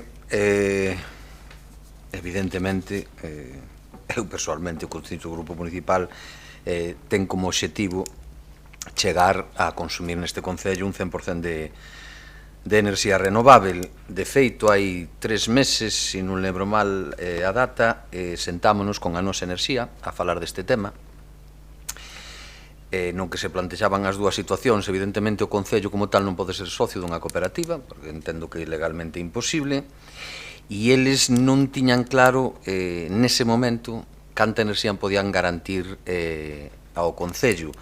Entón, o que decidimos foi sacar un pliego de contratación a un ano, que está a piques de sair agora mismo, onde se garantiza, se non lembro mal, un 30% de renovables se exixe como mínimo, e deixar que a cooperativa fora traballando, medrándose, e a partir do ano que ven, bueno, a partir do remate deste contrato, cando remate, empezar a explorar igual facelo por partes, é dicir, o mellor os centros socioculturais contratalos con ela, etcétera, pero hoxe en día nin eles técnicamente, nin o Concello xurídicamente podía garantir unha no caso do alcalde Rianxo, entendo que fixose el socio da cooperativa e cedeu un contrato a un xogo así, que eu creo que neste Concello non tería moita viabilidade económica, pero en xeral, evidentemente, é un objetivo nos de legislatura poder chegar a isto, de legislatura de 2 ou cando fora, pero temos que ir cara a isto, así que votamos a favor tamén.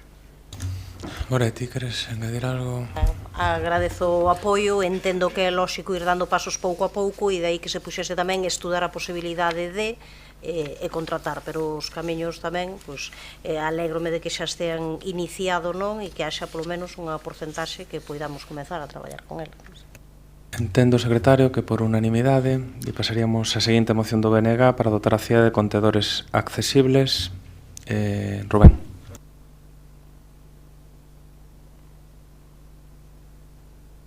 Bueno, falta nova que por cuestións evidentes estivo autorizada a ausentarse para non ter máis emocións no día de hoxe. Non. Pobre criatura. En fin.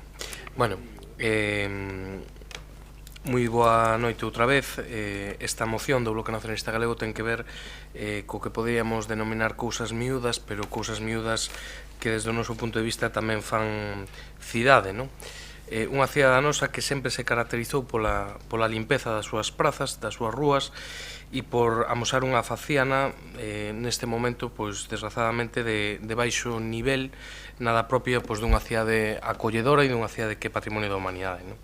O BNG xa trouxo a este pleno en varias ocasións nos últimos anos en formato de rogos, de preguntas, de mocións relacionadas cos contedores de lixo, non? A última en febreiro do ano pasado, mas nin co anterior goberno nin co actual, pois conseguimos que se mellorara sustancialmente a situación, non? Precisamente na última iniciativa en febreiro de 2015 advertíamos da necesidade de dotar de suficientes colectores e da necesidade de reparación ou sustitución dos existentes. Hoxe podemos reiterar o mesmo. Chama atención o aumento de contedores de lixo que non dispoñen de pedal auxiliar, un elemento desde o noso punto de vista moi importante para poder introducir as bolsas de lixo orgánico e o resto cando a persoa depositante non ten unha estatura elevada ou ten calquer tipo de problema de mobilidade. Non é posível, ademais, sin ese mecanismo, por realizar simultaneamente a elevación da tapa e introducir a bolsa, e esta situación pois está a xerar non só un claro menoscabo a autonomía de moitos veciños e veciñas, impedíndolles cumprir cas súas obrigas como cidadáns e cidadas, senón que en moitos casos imposibilita poder abrir o contedor e, polo tanto, se deixan as bolsas ao pé destes cos conseguintes problemas de salubridade, hixiene e ornato público que isto ocasiona, non? Compre tamén por en funcionamento os contedores soterrados que actualmente permanecen pechados e que están deseñados precisamente para ser accesíveis, o que facilitaría a cidadanía a recollida selectiva, non? Esta é unha mostra dos varios que hai xa desde hai bastante tempo. A instalación, como saben, pois ademais é bastante custosa, non ten ningún sentido que este tipo de colectores pois sigan durante moito tempo máis fora de servicio, non? E por último, entendemos que aqueles lugares onde non sexa posible instalar contedores soterrados, pois é necesario instalar contedores adaptados, non? Hai contedores con carga lateral para persoas que están en cadeira de rodas, para persoas de estatura reducida, para persoas con mobilidade reducida, non? Nos aquí o que plantexamos tamén é que pudera haber algún tipo de colaboración directa entre o Concello e entidades do ámbito social que traballan sobre todo no ámbito da discapacidade e da mobilidade para poder facer unha selección e unha serie de probas pilotos en diferentes puntos da cidade con novos formatos de contenedores máis accesíveis para todos e para todas, non? Gracias, Rubén. Paco Reyes. Gracias, señor alcalde. Boa tarde outra vez a todas e a todos. Efectivamente, moitos dos contedores de residuos sólidos da nosa cidade están na vía pública en superficie de xeito permanente. Por eso requiren un coidado periódico que nós creemos que neste momento non se está a cumprir tendo en conta o estado no que se atopan moitos deles. Suponse, ademais, que estes contedores, no seu momento, foron deseñados pensando na practicidade do seu uso, pero o certo é que, efectivamente, como dice o compañeiro do Bloque Nacionalista Galego,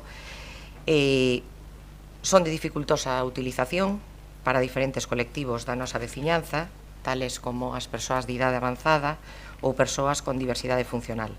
Deste xeito, veciños e veciñas que se moven en cadeira de rodas ou que sufren algunha discapacidade en pernas ou pés vense imposibilitados de accionar o sistema de apertura premendo a barra inferior que teñen estes contedores. Ademais, as persoas en cadeira de rodas atópanse coa dificultade engadida do contedor porque non poden chegar á altura da boca de entrada, Isto fai que moitas veces, pola imposibilidade de manipular o sistema de apertura, non teñen máis remedio que deixar os residuos na vía pública.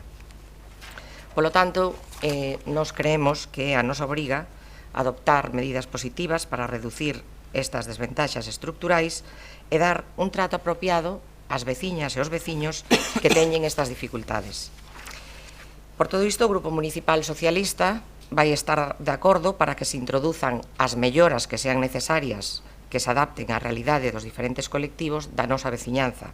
E do mesmo xeito, tamén podemos decir que estaremos de acordo con esa posta en funcionamento dos contedores soterrados que permanecen pechados, porque si ben é certo que este tipo de contedores presentan un inconvinte do custe tanto para a súa implantación como para o seu mantemento, xa que o funcionamento de elevación ao ser mecánico require dunha continua revisión para garantizar o seu adecuado estado de uso, tampouco é menos certo que as vantaxes que ofrecen son moitas. Estamos a falar de que a boca de entrada de residuos está a unha altura accesible para todas as veciñas e veciños.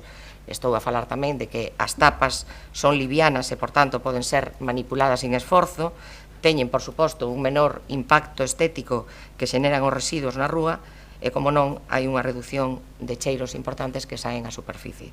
Por todo exposto, o Grupo Municipal Socialista vai apoiar esta moción. Moitas gracias. Moitas gracias, Mila. Xanduro, a súa quenda. Ben, ao respecto dos dous primeiros puntos de acordo non teño nada que decir, parecenme correctos. O terceiro tamén me parece correcto, pero quería aclarar un par de cousiñas. Este Concello, previo a nosa presencia, acordara as obras de contedores soterrados, as últimas que se fixeron en zonas de nova urbanización. Fixose a obra, pero non se instalaron os mecanismos porque non había vivendas de abondo e sufrirían un desgaste innecesario, quedando a empresa que fixo as obras de acordo en instalalos no momento que o Concello requerira. Agora mesmo estamos atopando problemas para que a empresa, que é formato verde, instale esos mecanismos que faltan, que están valorados un total de 175.000 euros para poñelos todos en marcha. Xa é o segundo requerimento que mandamos e chegará un momento que tenemos que ver que outro tipo de medidas adoptamos.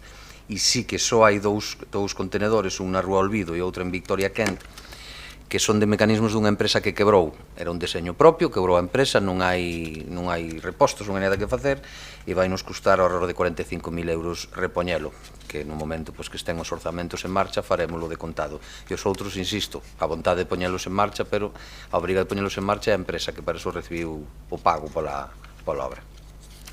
E, bueno, evidentemente votamos a favor.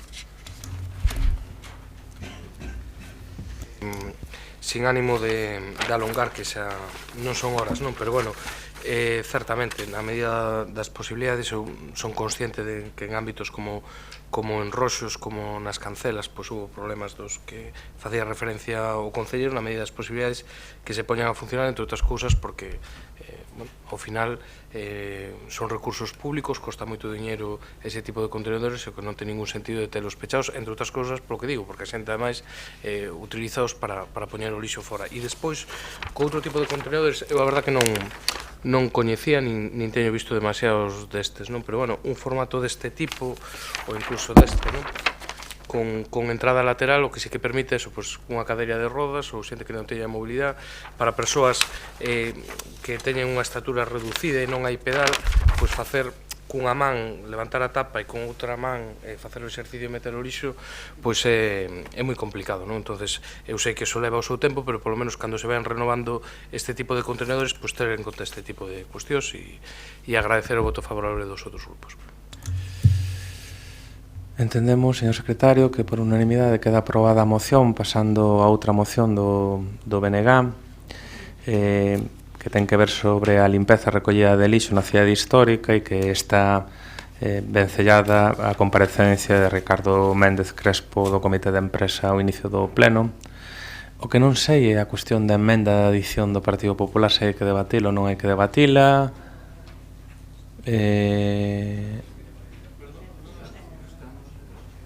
Que? É que eu entendo que non.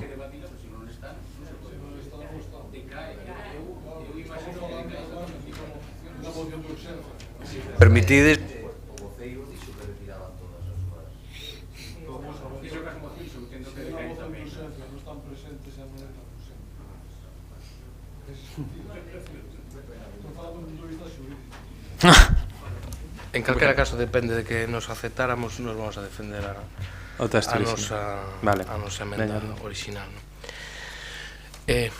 Pois ben, tal e como comentaba o alcalde, esta moción ten que ver ca intervención que tivemos ao comezo do pleno por parte dunha representación de traballadores e traballadoras da empresa Urbaser, non? Como comentaban eles ao principio do pleno, pois na zona histórica, especialmente na Rúa do Franco, pero non exclusivamente na Rúa do Franco, tamén na Raíña, en menor medida Rúa Nova, Cardenal Pallá, pero no conxunto, sobre todo a Amendei e moi focalizado no entorno da Rúa da Franco, pois hai un incumprimento da normativa de recollida do lixo por parte dos establecementos da hostelería que é recoñecida incluso polos propios establecementos e pola propia Asociación de Hostelería. En concreto, como calquera de nos pode ver, calquera día, deposítanse as bolsas fora dos colectores e iso, aparte de que supón un risco de saúde laboral para os traballadores e traballadoras deste servicio, pois dá unha imaxe que non se corresponde novamente cunha cidade que é capital de Galicia e cidade de patrimonio da humanidade. O perigo está, segundo a testemunha dos traballadores, e xa sufriron varios accidentes e mancaduras en que se atopan con vidrios, moitas veces incluso con garfos, con coitelos no medio das bolsas. Moitas desas bolsas teñen moito máis peso do permitido, rachan e se producen pois bastantes accidentes laborais. Compre ter en conta, ademais, que esta modalidade non está permitida na ordenanza de convivencia, residuos e limpieza viaria, xa que establece no seu artigo 18.2 que queda expresamente prohibido depositar bolsas ou residuos soltos fora do colector ou da vía pública. Deste xeito, pois nos entendemos que hai que velar polo cumprimento desa normativa. Outro dos problemas é que non se cumpren tampouco cos horarios, e así é frecuente pasear por estas rúas e ver pois amoreadas caixas con botellas e bolsas de lixo con restos de comida ao pé dos establecementos hostaleiros, o que afea, como digo, pois a imaxe e o ornato da cidade. Ademais, demostro outra cousa importante desde o noso punto de vista, e na moción anterior falábamos da necesidade de unha maior involucración do Concello no uso de enerxías renovables, de enerxías limpas. Aquí o que estamos vendo que unha das zonas de uso máis intensivo de vidro de toda a cidade, pois a práctica da reciclaxe pois é prácticamente nula, non? E nese sentido, tendo en conta que o Concello ten que pagar por tonelada de recollida, pois é un dobre custe para o Concello, porque por unha parte non se recicla e por outra parte todo ese vidro computa no coste que o Concello ten que pagar polo tratamento dese lixo, non? Por tanto, nós creemos que compren alternativas para a recollida do lixo que sexan beneficiosas para o personal que presta o servizo de limpeza, para as arcas municipais e tamén para o medio ambiente, o que repercutiría na mellora da imaxe e da cidade. Por tanto, por esa triple cuestión, por unha cuestión de seguridade laboral, por unha cuestión de imaxe da cidade no seu conxunto e por esa aposta decidida por políticas de sostenibilidade e de reciclaxe, pois entendemos que o Concello ten que tomar cartas no asunto. Moitas gracias. Gracias, Rubén. Mila. Sí, gracias, señor alcalde. Boa tarde outra vez a todas e a todos. O certo é que a iniciativa desta moción é acollida polo Grupo Municipal Socialista con pouca sorpresa e, ademais, parecenos moi acaída. As dúas cousas teñen a súa orixe en conversas recentes con responsables sindicais de Urbaser, empresa que leva a xestión dos residuos da nosa cidade. Conversas refrendadas, como xa se dixo agora, hoxe aquí por don Ricardo Méndez, representando o Comité de Empresa de Urbaser, na súa intervención ao comezo deste pleno. A vista do exposto polo Bloque Nacionalista Galego en referencia á recollida de lixo na cidade histórica, e tendo en conta non só explicitado no artigo 18.2 da Ordenanza de Convivencia, Residuos e Limpeza Viaria, senón tamén o que se recolle nos artigos 26.2 e 27, onde se fai referencia, por unha banda, a recollida de vidrio de hostalería e restauración, e por outra banda, o horario de recollida dos residuos destes establecementos, o Grupo Municipal Socialista non pode máis que estar de acordo coa petición de velar por parte deste Concello para que a recollida de lixo se faga de xeito doado para mellorar a imaxe da nosa cidade, contribuindo así ao menor impacto ambiental posible e, por suposto, en defensa da reciclaxe. Mais nada, moitas grazas. Gracias, Mila. Sanduro. Ben, en xeral, pois eu creo que queira persoa desta cidade pode concordar con esta moción e por eso xa adianto que o voto é favorable, pero tamén quería explicar algunhas cousas conscientes desta problemática. Ao longo do pasado mes mantuvemos xuntanzas co Comité de Empresa de Urbaser, que está ahora mesmo inmerso tamén na súa negociación de convenio colectivo. Xuntámonos ca Asociación Vicus Francorum, que agrupa a mirande parte dos hostaleiros da Rúa do Franco. Reunímonos evidentemente ca prestadora do servicio, Urbaser, tentando reconducir a situación que ten o Franco. Hai que recoñecer que calquera solución ali é complexa. Son rúas estreitas, moitísimos locais, moitísima xente na rúa, os horarios de recollida de lixo son os que son. Entón, o que estamos actualmente estudando é recuperar a compactadora que había. Existe o firme compromiso garantido por esta Asociación de Vicus Francorum de respetar escrupulosamente o uso desa compactadora para que non aparezca lixo nin teñan que pasar os traballadores de Urbaser pola noite entre os visitantes pois a recoller o lixo. E, bueno, quédame, pois, haberá que leválo a comisión especial, bueno, en fin, os trámites que quedan, pero creo que vamos a apostar por esa vía. Logo, xa na Rúa Nova e outras rúas, a problemática é bastante menor. Sí que é certo, hai xente que deixa as bolsas fora, se repartiu en algún momento, polo que comentan en Urbaser, uns pequenos contenedores para cada portal, pero parece ser que o roubaban, é o que me comentan. E entón haberá que artellar algunha iniciativa, pero eu entendo que nesas rúas con un pouco de boa vontade por parte da cidadanía non tiña por que existir ningún problema. O Franco xa é un asunto máis complexo. De calquera xeito concordamos 100% e votaremos a favor. Sí, Rubén. Sí, bueno, pois eu congratúlome que esa sexa a vontade do grupo de goberno, porque desde logo creo que é a mellor das solucións, non? Posiblemente a compactadora, o problema que teña é buscar unha ubicación razonable, pero desde logo creo que solucionaría moitos dos problemas actuais. E tamén coincido co concelleiro en que, a ver, existe un problema, como decía, tanto en Cardenal Pallá como en Rúa Nova, como en algunha outra rúa concreta da Amendoa, pero que é evidente que o grosso está no Franco e na Raíña, non? Entonces, todo o que se avance nese sentido, pois eu creo que será positivo para os traballadores, para a imaxe da cidade, e tamén desde unha perspectiva de educación ambiental. Eu creo que é moi importante que tamén o sector da hostelería de exemplo, non? E nun dos ámbitos onde se consume máis vidro da cidade, pois que tamén debería ser un dos ámbitos que máis vidro consigue reciclar. Moitas gracias, Rubén. Eu entendo, se ninguén quere facer unha intervención, que tamén hai un acordo por unanimidade, e pasaríamos a debater tamén unha moción do BNG para tratar a mudanza do nome do auditorio de Galicia, que xustificou a comparecencia hoxe de Luís Magariños a través dunha iniciativa cidadán ao inicio do pleno. Rubén, se faz defensa. Sí, moitas gracias, señor alcalde. Como comentaba o alcalde, e hoxe ao longo do pleno falamos en diferentes ocasións de participación social, de participación veciñal. O motivo fundamental polo que o Bloque Nacionalista Galego trouxe a debate deste pleno esta moción é precisamente porque hai un grupo de veciños, de veciñas de Santiago, que nos trasladaron ao noso grupo a súa vontade de querer poder comentar no propio pleno municipal unha iniciativa que levan impulsando desde hai bastante tempo de cara a cambiar, modificar o actual nome do Auditorio de Galicia, incluindo o nome de Auditorio Nacional de Galicia.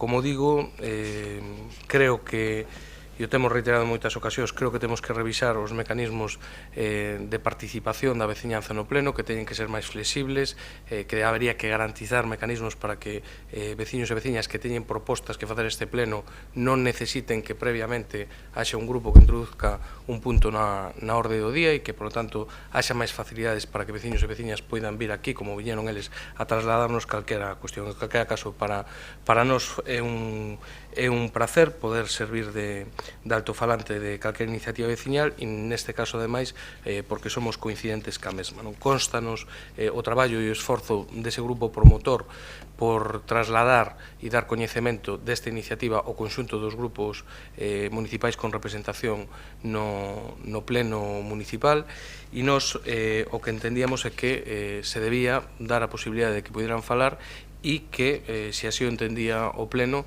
que deberíamos abordar isto cando menos nunha xunta de portavoces e se a vontade mayoritaria do pleno é a da modificación do nome, pois a continuación actuar en consecuencia, tanto con aprobación plenaria como dando traslado ao Consello Reitor do Auditorio de Galicia. Mais alá da nosa coincidencia desde unha perspectiva, evidentemente somos unha organización nacionalista que entendemos que Galicia é unha nación e, por tanto, a terminoloxía Auditorio Nacional non só nos plantexa ningún problema, sino coa que somos totalmente coincidentes. Coincidimos tamén co grupo promotor en que máis alá diso, cando o Auditorio de Galiza inauguraba en outubro do ano 89, facíase coa vontade de dotar dunha instalación non a unha cidade, sino a un país, e dai tamén ven o seu propio nome, e que, por tanto, isto valería para reforzar esa identidade. Por lo tanto, nós o que traemos aquí a debate con esta moción, no caso de aprobarse, é precisamente que se poida abordar isto na xunta de portavoces e, en función do resultado dese debate na xunta de portavoces, pois que se tomen as medidas pertinentes. Gracias, Rubén. Paco, a súa quenda. Bueno, nos respetamos precisamente que neste caso o Bloque Nacionalista Galego pois fora un instrumento para facilitar a participación e, polo tanto, pois que se fixera esta petición a través dunha moción dirixida ao Pleno e non a través dunha solicitude dirixida ao alcalde, como se fai habitualmente. Por certo, lembro que cando nos presentamos unha moción para solicitar un estudo de chegar dende Fonteñas ata Adrià Castela, pois se nos dixo que non podía ser, que non debía ser moción, que debía ser un robo. En calquera caso, nos como que se plantexa é que se convoque unha xunta de voceiros para tratar a mudanza do nome do Auditorio de Galicia, pois se non ten inconveniente neste caso o alcalde que habitualmente tería que recibir a solicitude dirixida, pois nos tamén estamos de acordo en que se convoque esta xunta de voceiros e que se fale do tema. Eu entendo a iniciativa do BNG como unha iniciativa para facilitar o que é a oposición cidadán no pleno e pola nosa banda, independentemente que non sexa canle para convocar unha xunta de portavoces, non imos a facer cuestión diso e estamos tamén de acordo en que se trate en xunta de portavoces e que en caso de acordarse adoptemos as medidas oportunas e polo tanto sí que pregaría tamén, bueno, a Conselleira de Cultura e tamén do Auditorio pudera estar presente, non como unha cuestión cuantitativa, sino para poder tamén dar o debate como persoa responsable do Auditorio e, bueno, sí que o noso voto vai ser favorable tamén, evidentemente. Pasaríamos logo a votar a proposta, que tamén entendo que por unanimidade, e quedamos logo convocados para tratar o asunto en xunta de portavoces e adoptar unha posición ao respecto. E pasaríamos logo a unha moción do Partido Socialista, entendo, porque estaba saltando horas do Partido Popular que decaeron, respecto á Lei 2016, 19 de febreiro, do solo de Galicia sobre explotacións e instalacións agropecuarias. Si fan defensa. Grazas, señor alcalde. Boas noites. A boa noticia é que a que imos debater, que é a que tivo a súa entrada por rexistro 26 de abril de 2016, fai decaer a anterior, a de 22, por lo tanto, é somente unha. Vou tentar de ser o máis breve, tentar de ser o máis claro posible. Bueno, como todo o mundo sabe, da nova lei do solo, a disposición transitoria primeira cuarta, que non afecta concretamente o Concello de Santiago, pero si algúns concellos limítrofes, o que plantexa é que agás daqueles que teñan aprobado un plan xeral baseado na lei do 2002, aqueles que teñen o plan xeral de antes, aprobado de antes da lei do 2002, os que a teñen anterior mesmo a 1985 ou aqueles que non teñen en plan xeral ni normas subsidiarias municipais só van poder edificar en chan urbano ou consolidado, excluindo, polo tanto, o chan rústico. Mais alá, na disposición transitoria cuarta, isto sí que xa afecta ao noso Concello, se sustitúe esta disposición transitoria a disposición transitoria 11ª da lei anterior. A lei anterior o que fixo foi incorporar no ano 2010 esta disposición transitoria para regularizar a situación das explotacións agrarias en chan rural ou núcleos rurais. Se recoñecía entón a actividade agrogandeira como propia do núcleo, as anteriores mesmo ao 2003, e se permitía que se ampliaran hasta un 50% as súas explotacións. Na nova lei, curiosamente, e sen ter ninguna explicación, non xa suficiente, ninguna explicación, desapareceu a referencia aos núcleos rurais e somente quedou chan rural. Por lo tanto, unha explotación agrogandeira nun núcleo rural queda fora da ordenación e só se podería ampliar en base a unha modificación si esta o contiña o plan xeral. No noso, o plan xeral noso, o certo é que, claro, non se contemplaba esa cuestión, porque era con respecto á lei do 2002, e ademais o plan é do 2002. Por lo tanto, o problema establecíase entre o 2002 e o 2010. Isto levou, por exemplo, unha cuestión a que dúas familias que no seu momento marcharon a vivir a un núcleo rural denunciaron a única persoa que tiña unha explotación agrogandeira. O Concello naquel entón non tomou medidas, pero os dous veciños o levaron aos tribunais e o tribunais sentenciou, unha sentencia obviamente judicial, ordenando a clausura da explotación agrogandeira. É dicir, o único que verdadeiramente tiña unha explotación, tivo que pechala. Ademais, existe un problema, porque o plan de desenrolo rural de 2016 a 2020, unha condición para poder solicitar as axudas e, polo tanto, poder cobralas é ter licencia municipal. Con este sistema, polo tanto, atopámonos unha situación francamente complexa para aquelas persoas que sí teñen unha explotación agrogandeira nun núcleo rural. Por lo tanto, nos o que pedimos, exactamente o que pon no acordo, é que se inste o Goberno da Xunta a que modifica a lei actual volvendo a poñer a disposición transitoria de 11ª para que tamén podan estar dentro da ordenación aquelas explotacións agrogandeiras que están en núcleo rural. Moitas grazas. Moitas gracias, don Paco Reyes. Rubén Cela, a súa quenda. Sí, moitas gracias, señor alcalde. Se ven desde unha perspectiva teórica, ten sentido a modificación que se fixo da lei do solo para intentar que as grandes edificacións asociadas a explotacións gandeiras se situen fora dos núcleos rústicos. Cada situación, desde o noso punto de vista, require dun estudo pormenorizado, non? A pretensión destes artigos é que ampliacións de naves agrarias, sobre todo as que son de maior dimensión, se situen fora das aldeas e non sote por ampliar e dimensionar aquelas que están moi próximas aos núcleos, non? Con todo, isto pode ocasionar controversia cando hai interés en ampliar naves existentes sen que iso cause problemas na veciñanza. Así, compre valorar se realmente no Concello de Santiago a maior parte das explotacións opta por ampliar naves antes que construir novas, non? E iso non crea problemas ou conflitos nos núcleos rurais. Así, este debate xorde a raíz da modificación da lei do solo que propón o Partido Popular. Nos, por este motivo, que sí que queremos solicitar é a votación por separado dos puntos, porque nos non temos ningún problema en votar favorablemente o punto 3, pero vamos ter unha posición de abstención nos puntos 1 e 2.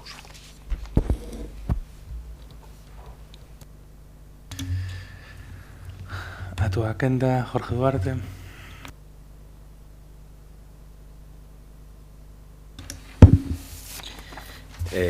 Desde o Grupo de Compostela Aberta estamos claramente a favor no que atañe a inclusión no punto 3 que modifica a disposición transitoria cuarta de explotación e instalación de apoio a actividade agropecuaria e forestal existentes.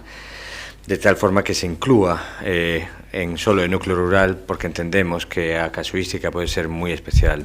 Neste concello en concreto non afecta porque está dentro do plan xeral, pero si é unha casuística que temos detectado ao longo da legislatura en varias licencias, e entendemos que cada caso é un mundo diferente e que realmente hai que atender ao volumen. É unha cuestión máis de volumen, ampliación, que realmente de poder ou non poder ampliar. Dentro da petición de votar por separado, que sería a... bueno, en todo caso, claro que a votación por separado ten que aceptalo o Partido Socialista, senón se votaría conxuntamente. Sí, non temos problema en que se vale, voten separados.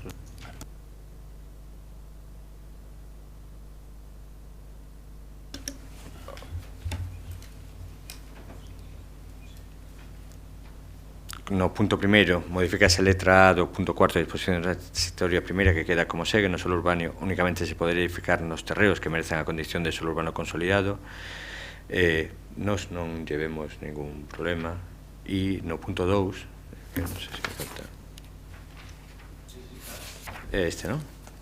E o punto 2, modifícase o punto cuarto da disposición transitoria primeira, o que se engade unha nova letra B bis co seguinte contenido: en tanto non entre en vigor o plan básico autonómico, non previsto nesta lei serán de aplicación establecido nas normas subsidiarias provinciais. Entendemos que manter o estatuto que estaba ata ahora, antes de modificación da lei do solo do 2016, entendemos que non son as solucións que realmente necesita o noso país, pero que polo menos debemos manter a situación anterior a esta lei do solo. Creo que o grave problema que ten esta lei do solo foi haber sido tramitada unilateralmente, cando entendemos que o tema do urbanismo a planificación territorial en concreto ten que ser unha cuestión de todos para darlle estabilidade, e máis ter moi clara que temos que facer unha aposta rotunda e decidida polo medio rural, polo sector primario neste país, que todos son ataques, e para unha vez que se plantea un plan gandeiro, que non aparecen os obstáculos desde a propia legislación urbanística feita sin moito criterio. Vale, pasaríamos logo a votar os puntos por separado. Se queren votamos, se queren resumimos, non? Votamos, millor, sí. Nos vamos a votar a todos a favor, e o BNG creo que se vai a estar nos dous primeiros e o terceiro vai a votar a favor. Creo que esa é a situación.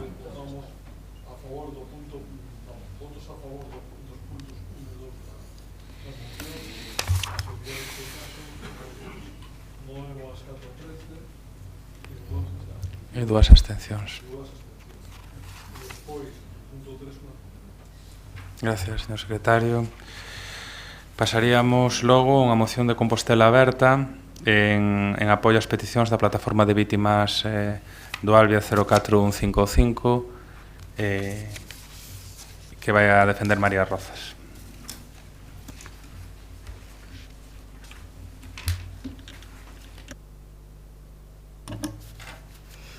Boas noites. A moción presentada aquí en apoio ás peticións da plataforma de vítimas de Albia 04155. Como todos sabemos, o 24 de xullo de 2013, ás 20:41, o tren Albia, procedente de Madrid e con destino a Ferrol, descarrilou unha curva da Grandeira da parroquia de Angrois, causando a morte de 81 persoas e ferindo a outras 140. A Asociación Plataforma de Vítimas do Albia foi constituída despois do accidente para reivindicar a verdade e a xustiza, exixindo todo tipo de responsabilidades, incluso tamén responsabilidades políticas, polos feitos que rodean esta tragedia.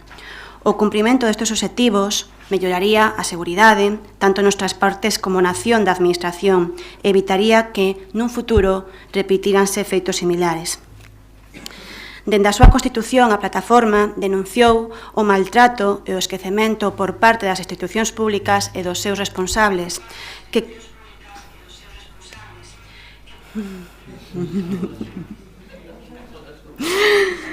Bueno, teño eco, non?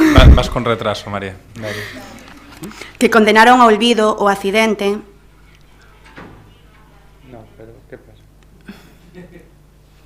que condenaron ao olvido o accidente sen indagar nas causas que o originaron.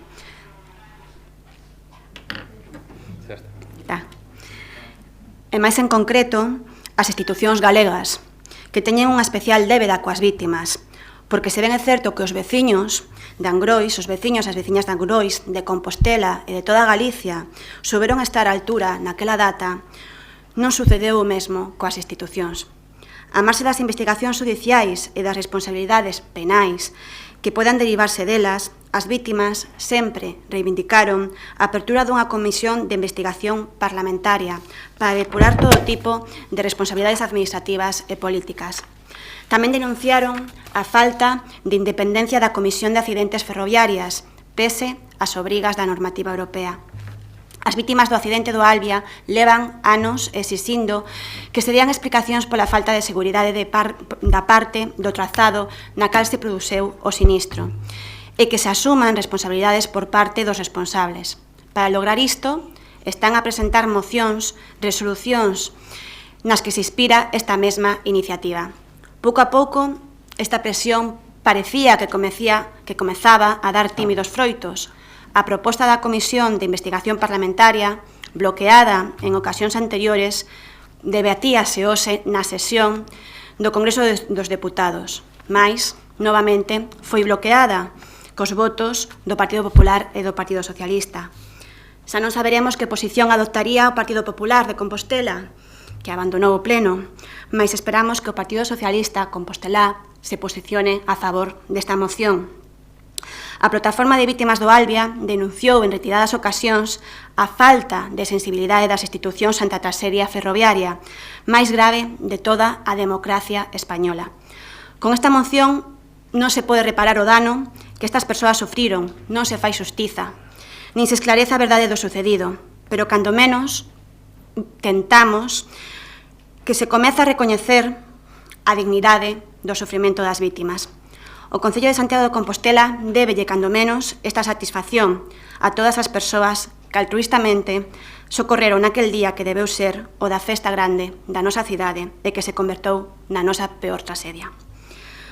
Por estes antecedentes, propoñemos os seguintes acordos ao Pleno Municipal. Primeiro, a Corporación Municipal de Santiago de Compostela celebrará audiencia para coñecer as demandas e reivindicacións da Plataforma de Vítimas do Albia. Segundo, o Concello de Santiago comprométese a colaborar na difusión do documental Frankenstein C4155 a través da súa rede cultural. Terceiro, o Concello de Santiago, a través da Comisión de Credenciais, incluirá na relación de Rueiro de Santiago unha rúa en recordo ás vítimas deste accidente. Cuarto, o Pleno do Concello de Santiago de Compostela manifesta o seu apoio a creación dunha comisión de investigación no Congreso dos Diputados para determinar os erros de seguridade existentes na liña férrea que puderan causar o accidente, así como para establecer as responsabilidades políticas.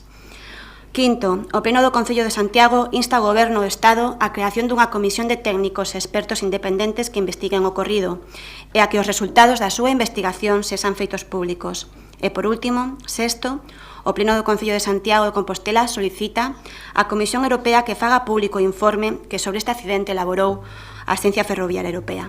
Mais nada, moitas gracias. Gracias, María. Rubén. Sí, moitas gracias, señor alcalde.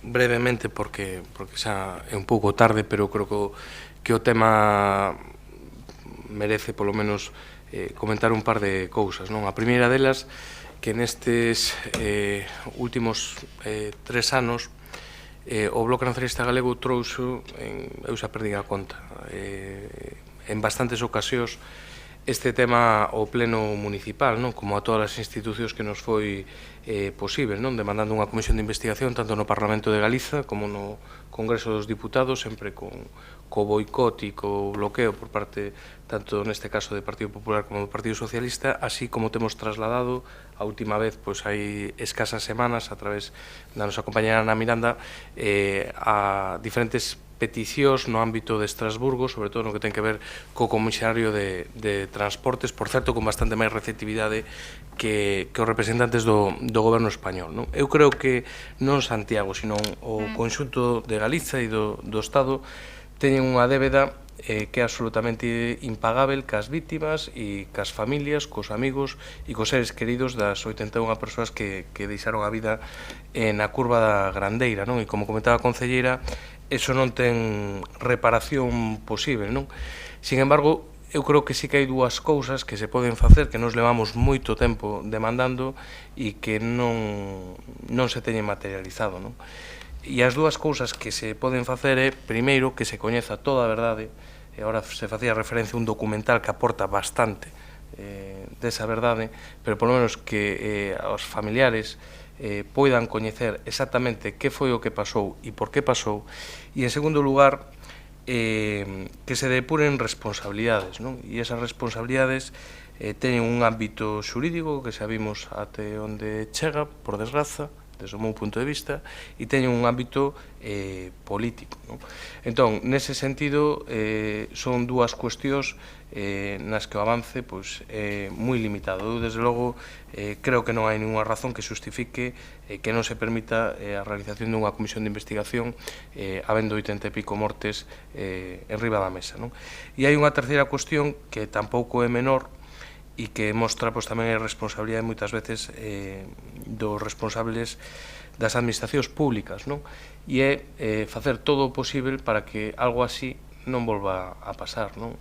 A min, de verdad que se me puxeron os pelos de punta cando se inaugura o eixo atlántico Santiago-Vigo sin o RTMS funcionando, non? Quer dicir, o que é evidente, e algunha lección como país tamén deberíamos sacar diso, é que sería impensable que nun país europeo ou incluso noutras partes do Estado español houvese un tramo destas características sin un sistema de seguridade o alcance económicamente, técnicamente, como era ese RTMS, que tería evitado o problema, non? Por lo tanto, nos vamos a apoiar esta iniciativa, como tantas veces temos feito nesta institución e en tantas outras. É o único que lle pediría, vamos a apoiar igual, pero o que lle pediría, neste caso, o Grupo de Compostela Aberta, que repensaran, se acaso, o punto do da rúa, non? Porque eso xa tivo debate aquí, houbera interlocución no seu día tamén cos veciños, falárase dun parque, falárase de diferente tipo de monumentos, e ao final, aí se desbotaran outras posibilidades. Entonces, a min pareceme ben, e sempre van ser poucos os recoñecementos, pero, eu ese punto en concreto do da rúa daríalle unha pensada. Gracias, Rubén. Señor Paco Reyes. Gracias, señor alcalde. Boas noites. Eu estou convencido de que xamais esqueceremos aquel 24 de xullo do ano 2013. Por iso, todas as nosas palabras se teñen que pronunciar dende o máis profundo respecto ás víctimas deste accidente, non? Por iso é porque eu entendo que o noso traballo ten que estar movido principalmente por eles, cara a eles, e é absolutamente imprescindible que se coñeza a verdade de todo o acontecido. Hai tres obxectivos ao noso xuízo como consecuencia do accidente do Albia na curva da Grandeira. O primeiro, temos que asegurarnos, antes que calquera outra cosa, de que as víctimas continúen debidamente atendidas. O segundo, explicacións ata o último extremo.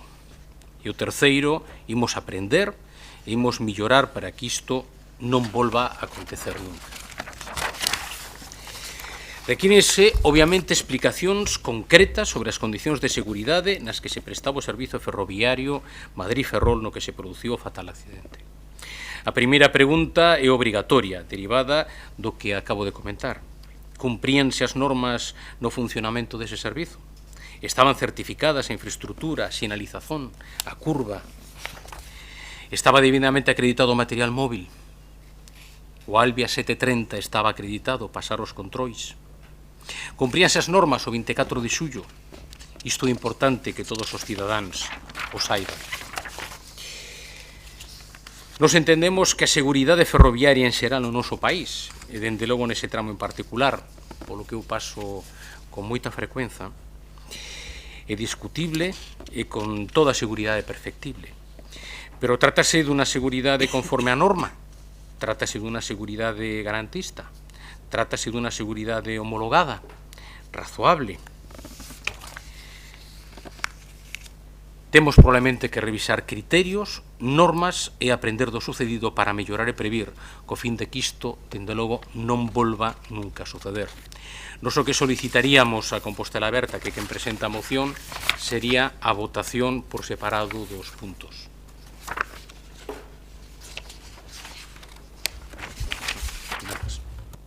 Segunda quenda, María.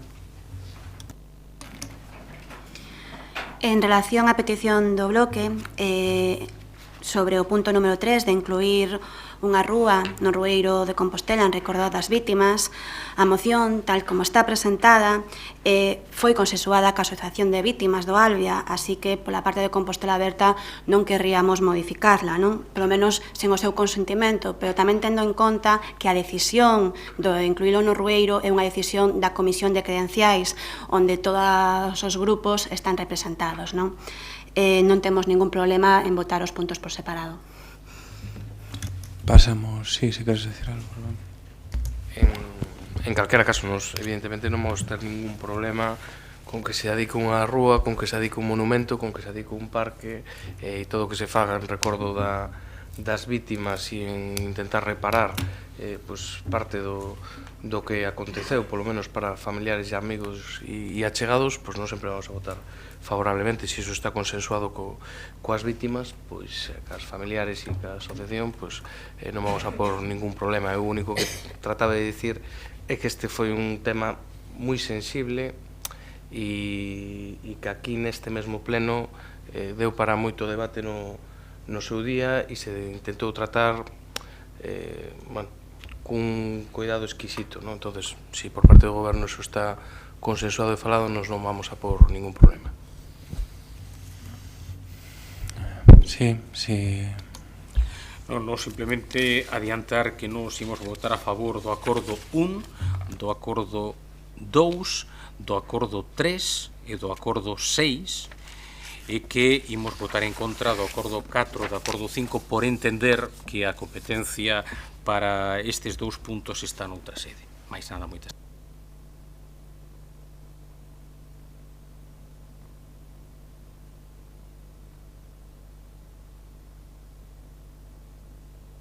Xa os outros entendemos que iría por unanimidade. Entonces, votos a favor dos puntos 4 e 5 da proposta da moción de Compostela Aberta. Gracias, serían 9 más 2, 11. E votos en contra os 4 do PSOE. E os outros a puntos entendo por unanimidade. Pasaríamos a penúltima das mocións. Tocaría a moción de Compostela Aberta para acordar unha declaración institucional en apoio á comunidade de Armenia sobre o recoñecemento do xenocidio con motivo do seu 101 aniversario. Concha. Moi boa noite. A moción que se presenta é unha iniciativa da comunidade armenia en España que pon voz este grupo municipal. A Convención de Nacións Unidas para a Prevención e Sanción do Delito de Xenocidio de 1948 recolle que o xenocidio sexa cometido en tempo de paz ou en tempo de guerra é un delito de dereito internacional que hai que previr e sancionar. No seu artigo 2 defínense como delitos de xenocidios que son perpetrados coa intención de destruir total ou parcialmente a un grupo nacional, étnico, racial ou relixioso. A través da resolución de 18 de xuño de 1987 sobre unha solución política do problema armenio, o Parlamento Europeo recoñeceu os tráxicos acontecementos que tiveron lugar entre 1915 e 1921 e que afectaron á poboación armenia que residía no territorio do Imperio Otomano e que constituían, de acordo coa Convención das Nacións Unidas, un xenocidio do que foron vítimas mortais 1,5 millón de persoas e outros 2 millóns tiveron que abandonar os seus fogares e espallarse por todo o mundo, formando a grande diáspora armenia. O xenocidio armenio foi considerado o primeiro do século XX e foi Rapel Lekin quen o tomou como exemplo no 1951 para definir o termo ou o concepto de xenocidio. Estes son algúns dos motivos polos que o xenocidio armenio foi recoñecido oficialmente polas Nacións Unidas, o Parlamento Europeo, o Consello de Europa, o Parlamento do Mercosur, o Parlamento Latinoamericano, o Consello Mundial de Iglesias, a Asociación Internacional de Estudos sobre o Xenocidio, o Tribunal Permanente dos Povos e moitos grandes historiadores e un importante número de países entre os que se atopan Francia, Italia, Chipre, Bélxica, Eslovaquia, Argentina, Chile, Uruguai, por citar algúns. No pasado ano 2015, novos países recoñeceron oficialmente o xenocidio armenio. Trátase de Alemania, Austria, Luxemburgo, Brasil ou Paraguai. En España, o xenocidio armenio foi recoñecido oficialmente polos parlamentos de Aragón, Navarra, País Vasco, Cataluña e Illes Baleares, así como por varios concellos de outras comunidades. Por todo isto, o Grupo Municipal de Compostela Aberta propón ao Pleno o seguinte acordo: que o Pleno da Corporación, con motivo do seu 101 aniversario, recoñeza oficialmente o xenocidio armenio a través dunha declaración institucional e así se sume á lista de concellos de España que xa o fixeron, condenando deste xeito os crimes contra a humanidade, para que non se repitan nunca máis en ninguna parte do mundo, nin contra ningún representante de ninguna nación, etnia, raza ou religión. É o acordo de que este pleno dé traslado do contido desta moción á comunidade armenia de España. Bueno, agardo o voto favorable de todos os presentes, dado que quen ten mala conciencia política cos delitos de xenocidio e cos procesos de recoñecemento e reparación de danos e de memoria histórica abandonaron este pleno. Concha, gracias. Goretti, a súa quenda. Sí, o coñecemento da verdade é tan importante como a posta en común, o acordo a respecto da denominación que utilizamos para nomear esa verdade. Por tanto, o recoñecemento da palabra xenocidio é absolutamente fundamental neste caso, no caso do xenocidio armenio, así que as dúas cousas unidas, procura da verdade, divulgación desa verdade, posta en común sobre a denominación, son as únicas maneiras para as sociedades avanzaren, non? Son as únicas maneiras de construir o futuro desde o coñecemento do pasado, así que, por suposto, que imos votar a favor desta moción. Gracias, Goretti. Don Paco, Reyes. Eu non vou insistir sobre o relatorio que Concha acaba de facer dos feitos, porque penso que son descritivos por si mesmos, pero sí que me gustaría, de que xa estamos rematando, simplemente ler 3 liñas concretamente dun artigo que se publicou na tribuna do diario El País o 28 de abril de 2015 baixo o título Xenocidio armenio, cénanos de impunidade. E di así: as familias das víctimas e con eles toda a humanidade teñen dereito a ese recoñecemento da realidade que rodearon os actos comenzados en 1915. Unha realidade que reflexa o máis oscuro do ser humano e que só a través da memoria e a reparación podrá evitarse de novo. O autor é Baltasar Garzón. Moitas grazas. Gracias a ti, Paco. Entendo que por unanimidade a moción. E pasaríamos á última moción do día, como moción do Partido Socialista, sobre a necesidade de integrar as liñas de transporte no rural en Tusa. Boas noites, alcalde, compañeiros. A finais do pasado mes de marzo dábase a coñecer unha sentenza do Tribunal Superior anulando a prórroga por 10 anos outorgada pola Xunta mediante resolución de febreiro de 2010 para o transporte por estradas. Esta decisión judicial que anula dita resolución afecta o rural de Compostela, onde existen serios problemas de conexións, paradas e horarios. Esta queixa lexitima da veciñanza destas zonas do municipio tiña o problema para a súa resolución precisamente nesta licencia da Xunta, que agora quede en suspenso pola sentenza do Tribunal Supremo. E aproveitando pois esta circunstancia, o Grupo Socialista considera que é o momento para que o Grupo de Goberno Municipal negocie coa Xunta de Galicia para que lle pase a titularidade destas liñas da zona rural ao Concello e así se Tusa responsable das mesmas. Para o Grupo Municipal Socialista, a única forma de resolver os problemas e necesidades específicas de transporte no rural é que sexa unha competencia do Concello e que esta sentenza consideramos que se abre unha porta para poñer solución a estas queixas veciñais e así dar servicio aceitadamente a todo o municipio. Por todo o exposto anteriormente, vimos a propoñer a adopción do seguinte acordo, que o Goberno local leve a cabo as negociacións pertinentes coa Xunta para que este otorgue ao Concello as competencias en materia de transporte público no rural e así ditas competencias sexan asumidas por TUS, resolvendo os moitos problemas existentes en algunhas parroquias do termo municipal. Goretti, na súa quenda. Ben, é evidente que o transporte público no rural é un problema histórico, é un problema sobre o que hai que traballar e que algunhas das dificultades que ten pois sí que veñen en parte condicionadas por esa necesidade de garantir a exclusividade de transporte nas liñas de competencia da Xunta, así que podemos compartir co Partido Socialista esta proposta non de demandar a cesión de competencias, non? Aínda que entendemos que dispor da competencia pode non ser suficiente, non? Nin é a única vía. Con iso non entendemos que se resolvan todos os problemas. Por exemplo, o que habería que facer de maneira xa inmediata é solicitar participar activamente no deseño que a Xunta está a facer do novo mapa de transporte, non? Para que iso se consiga, non? Que as novas liñas e frecuencias pois poidan dar solución aos problemas, non? Dos distintos núcleos de Santiago, mas, por suposto, non estamos en contra de que se demande a competencia. O único que entendemos que simplemente demandala e conseguila non garante a solución dun problema que é moi complexo. Moitas gracias, Goretti. Jorge Duarte.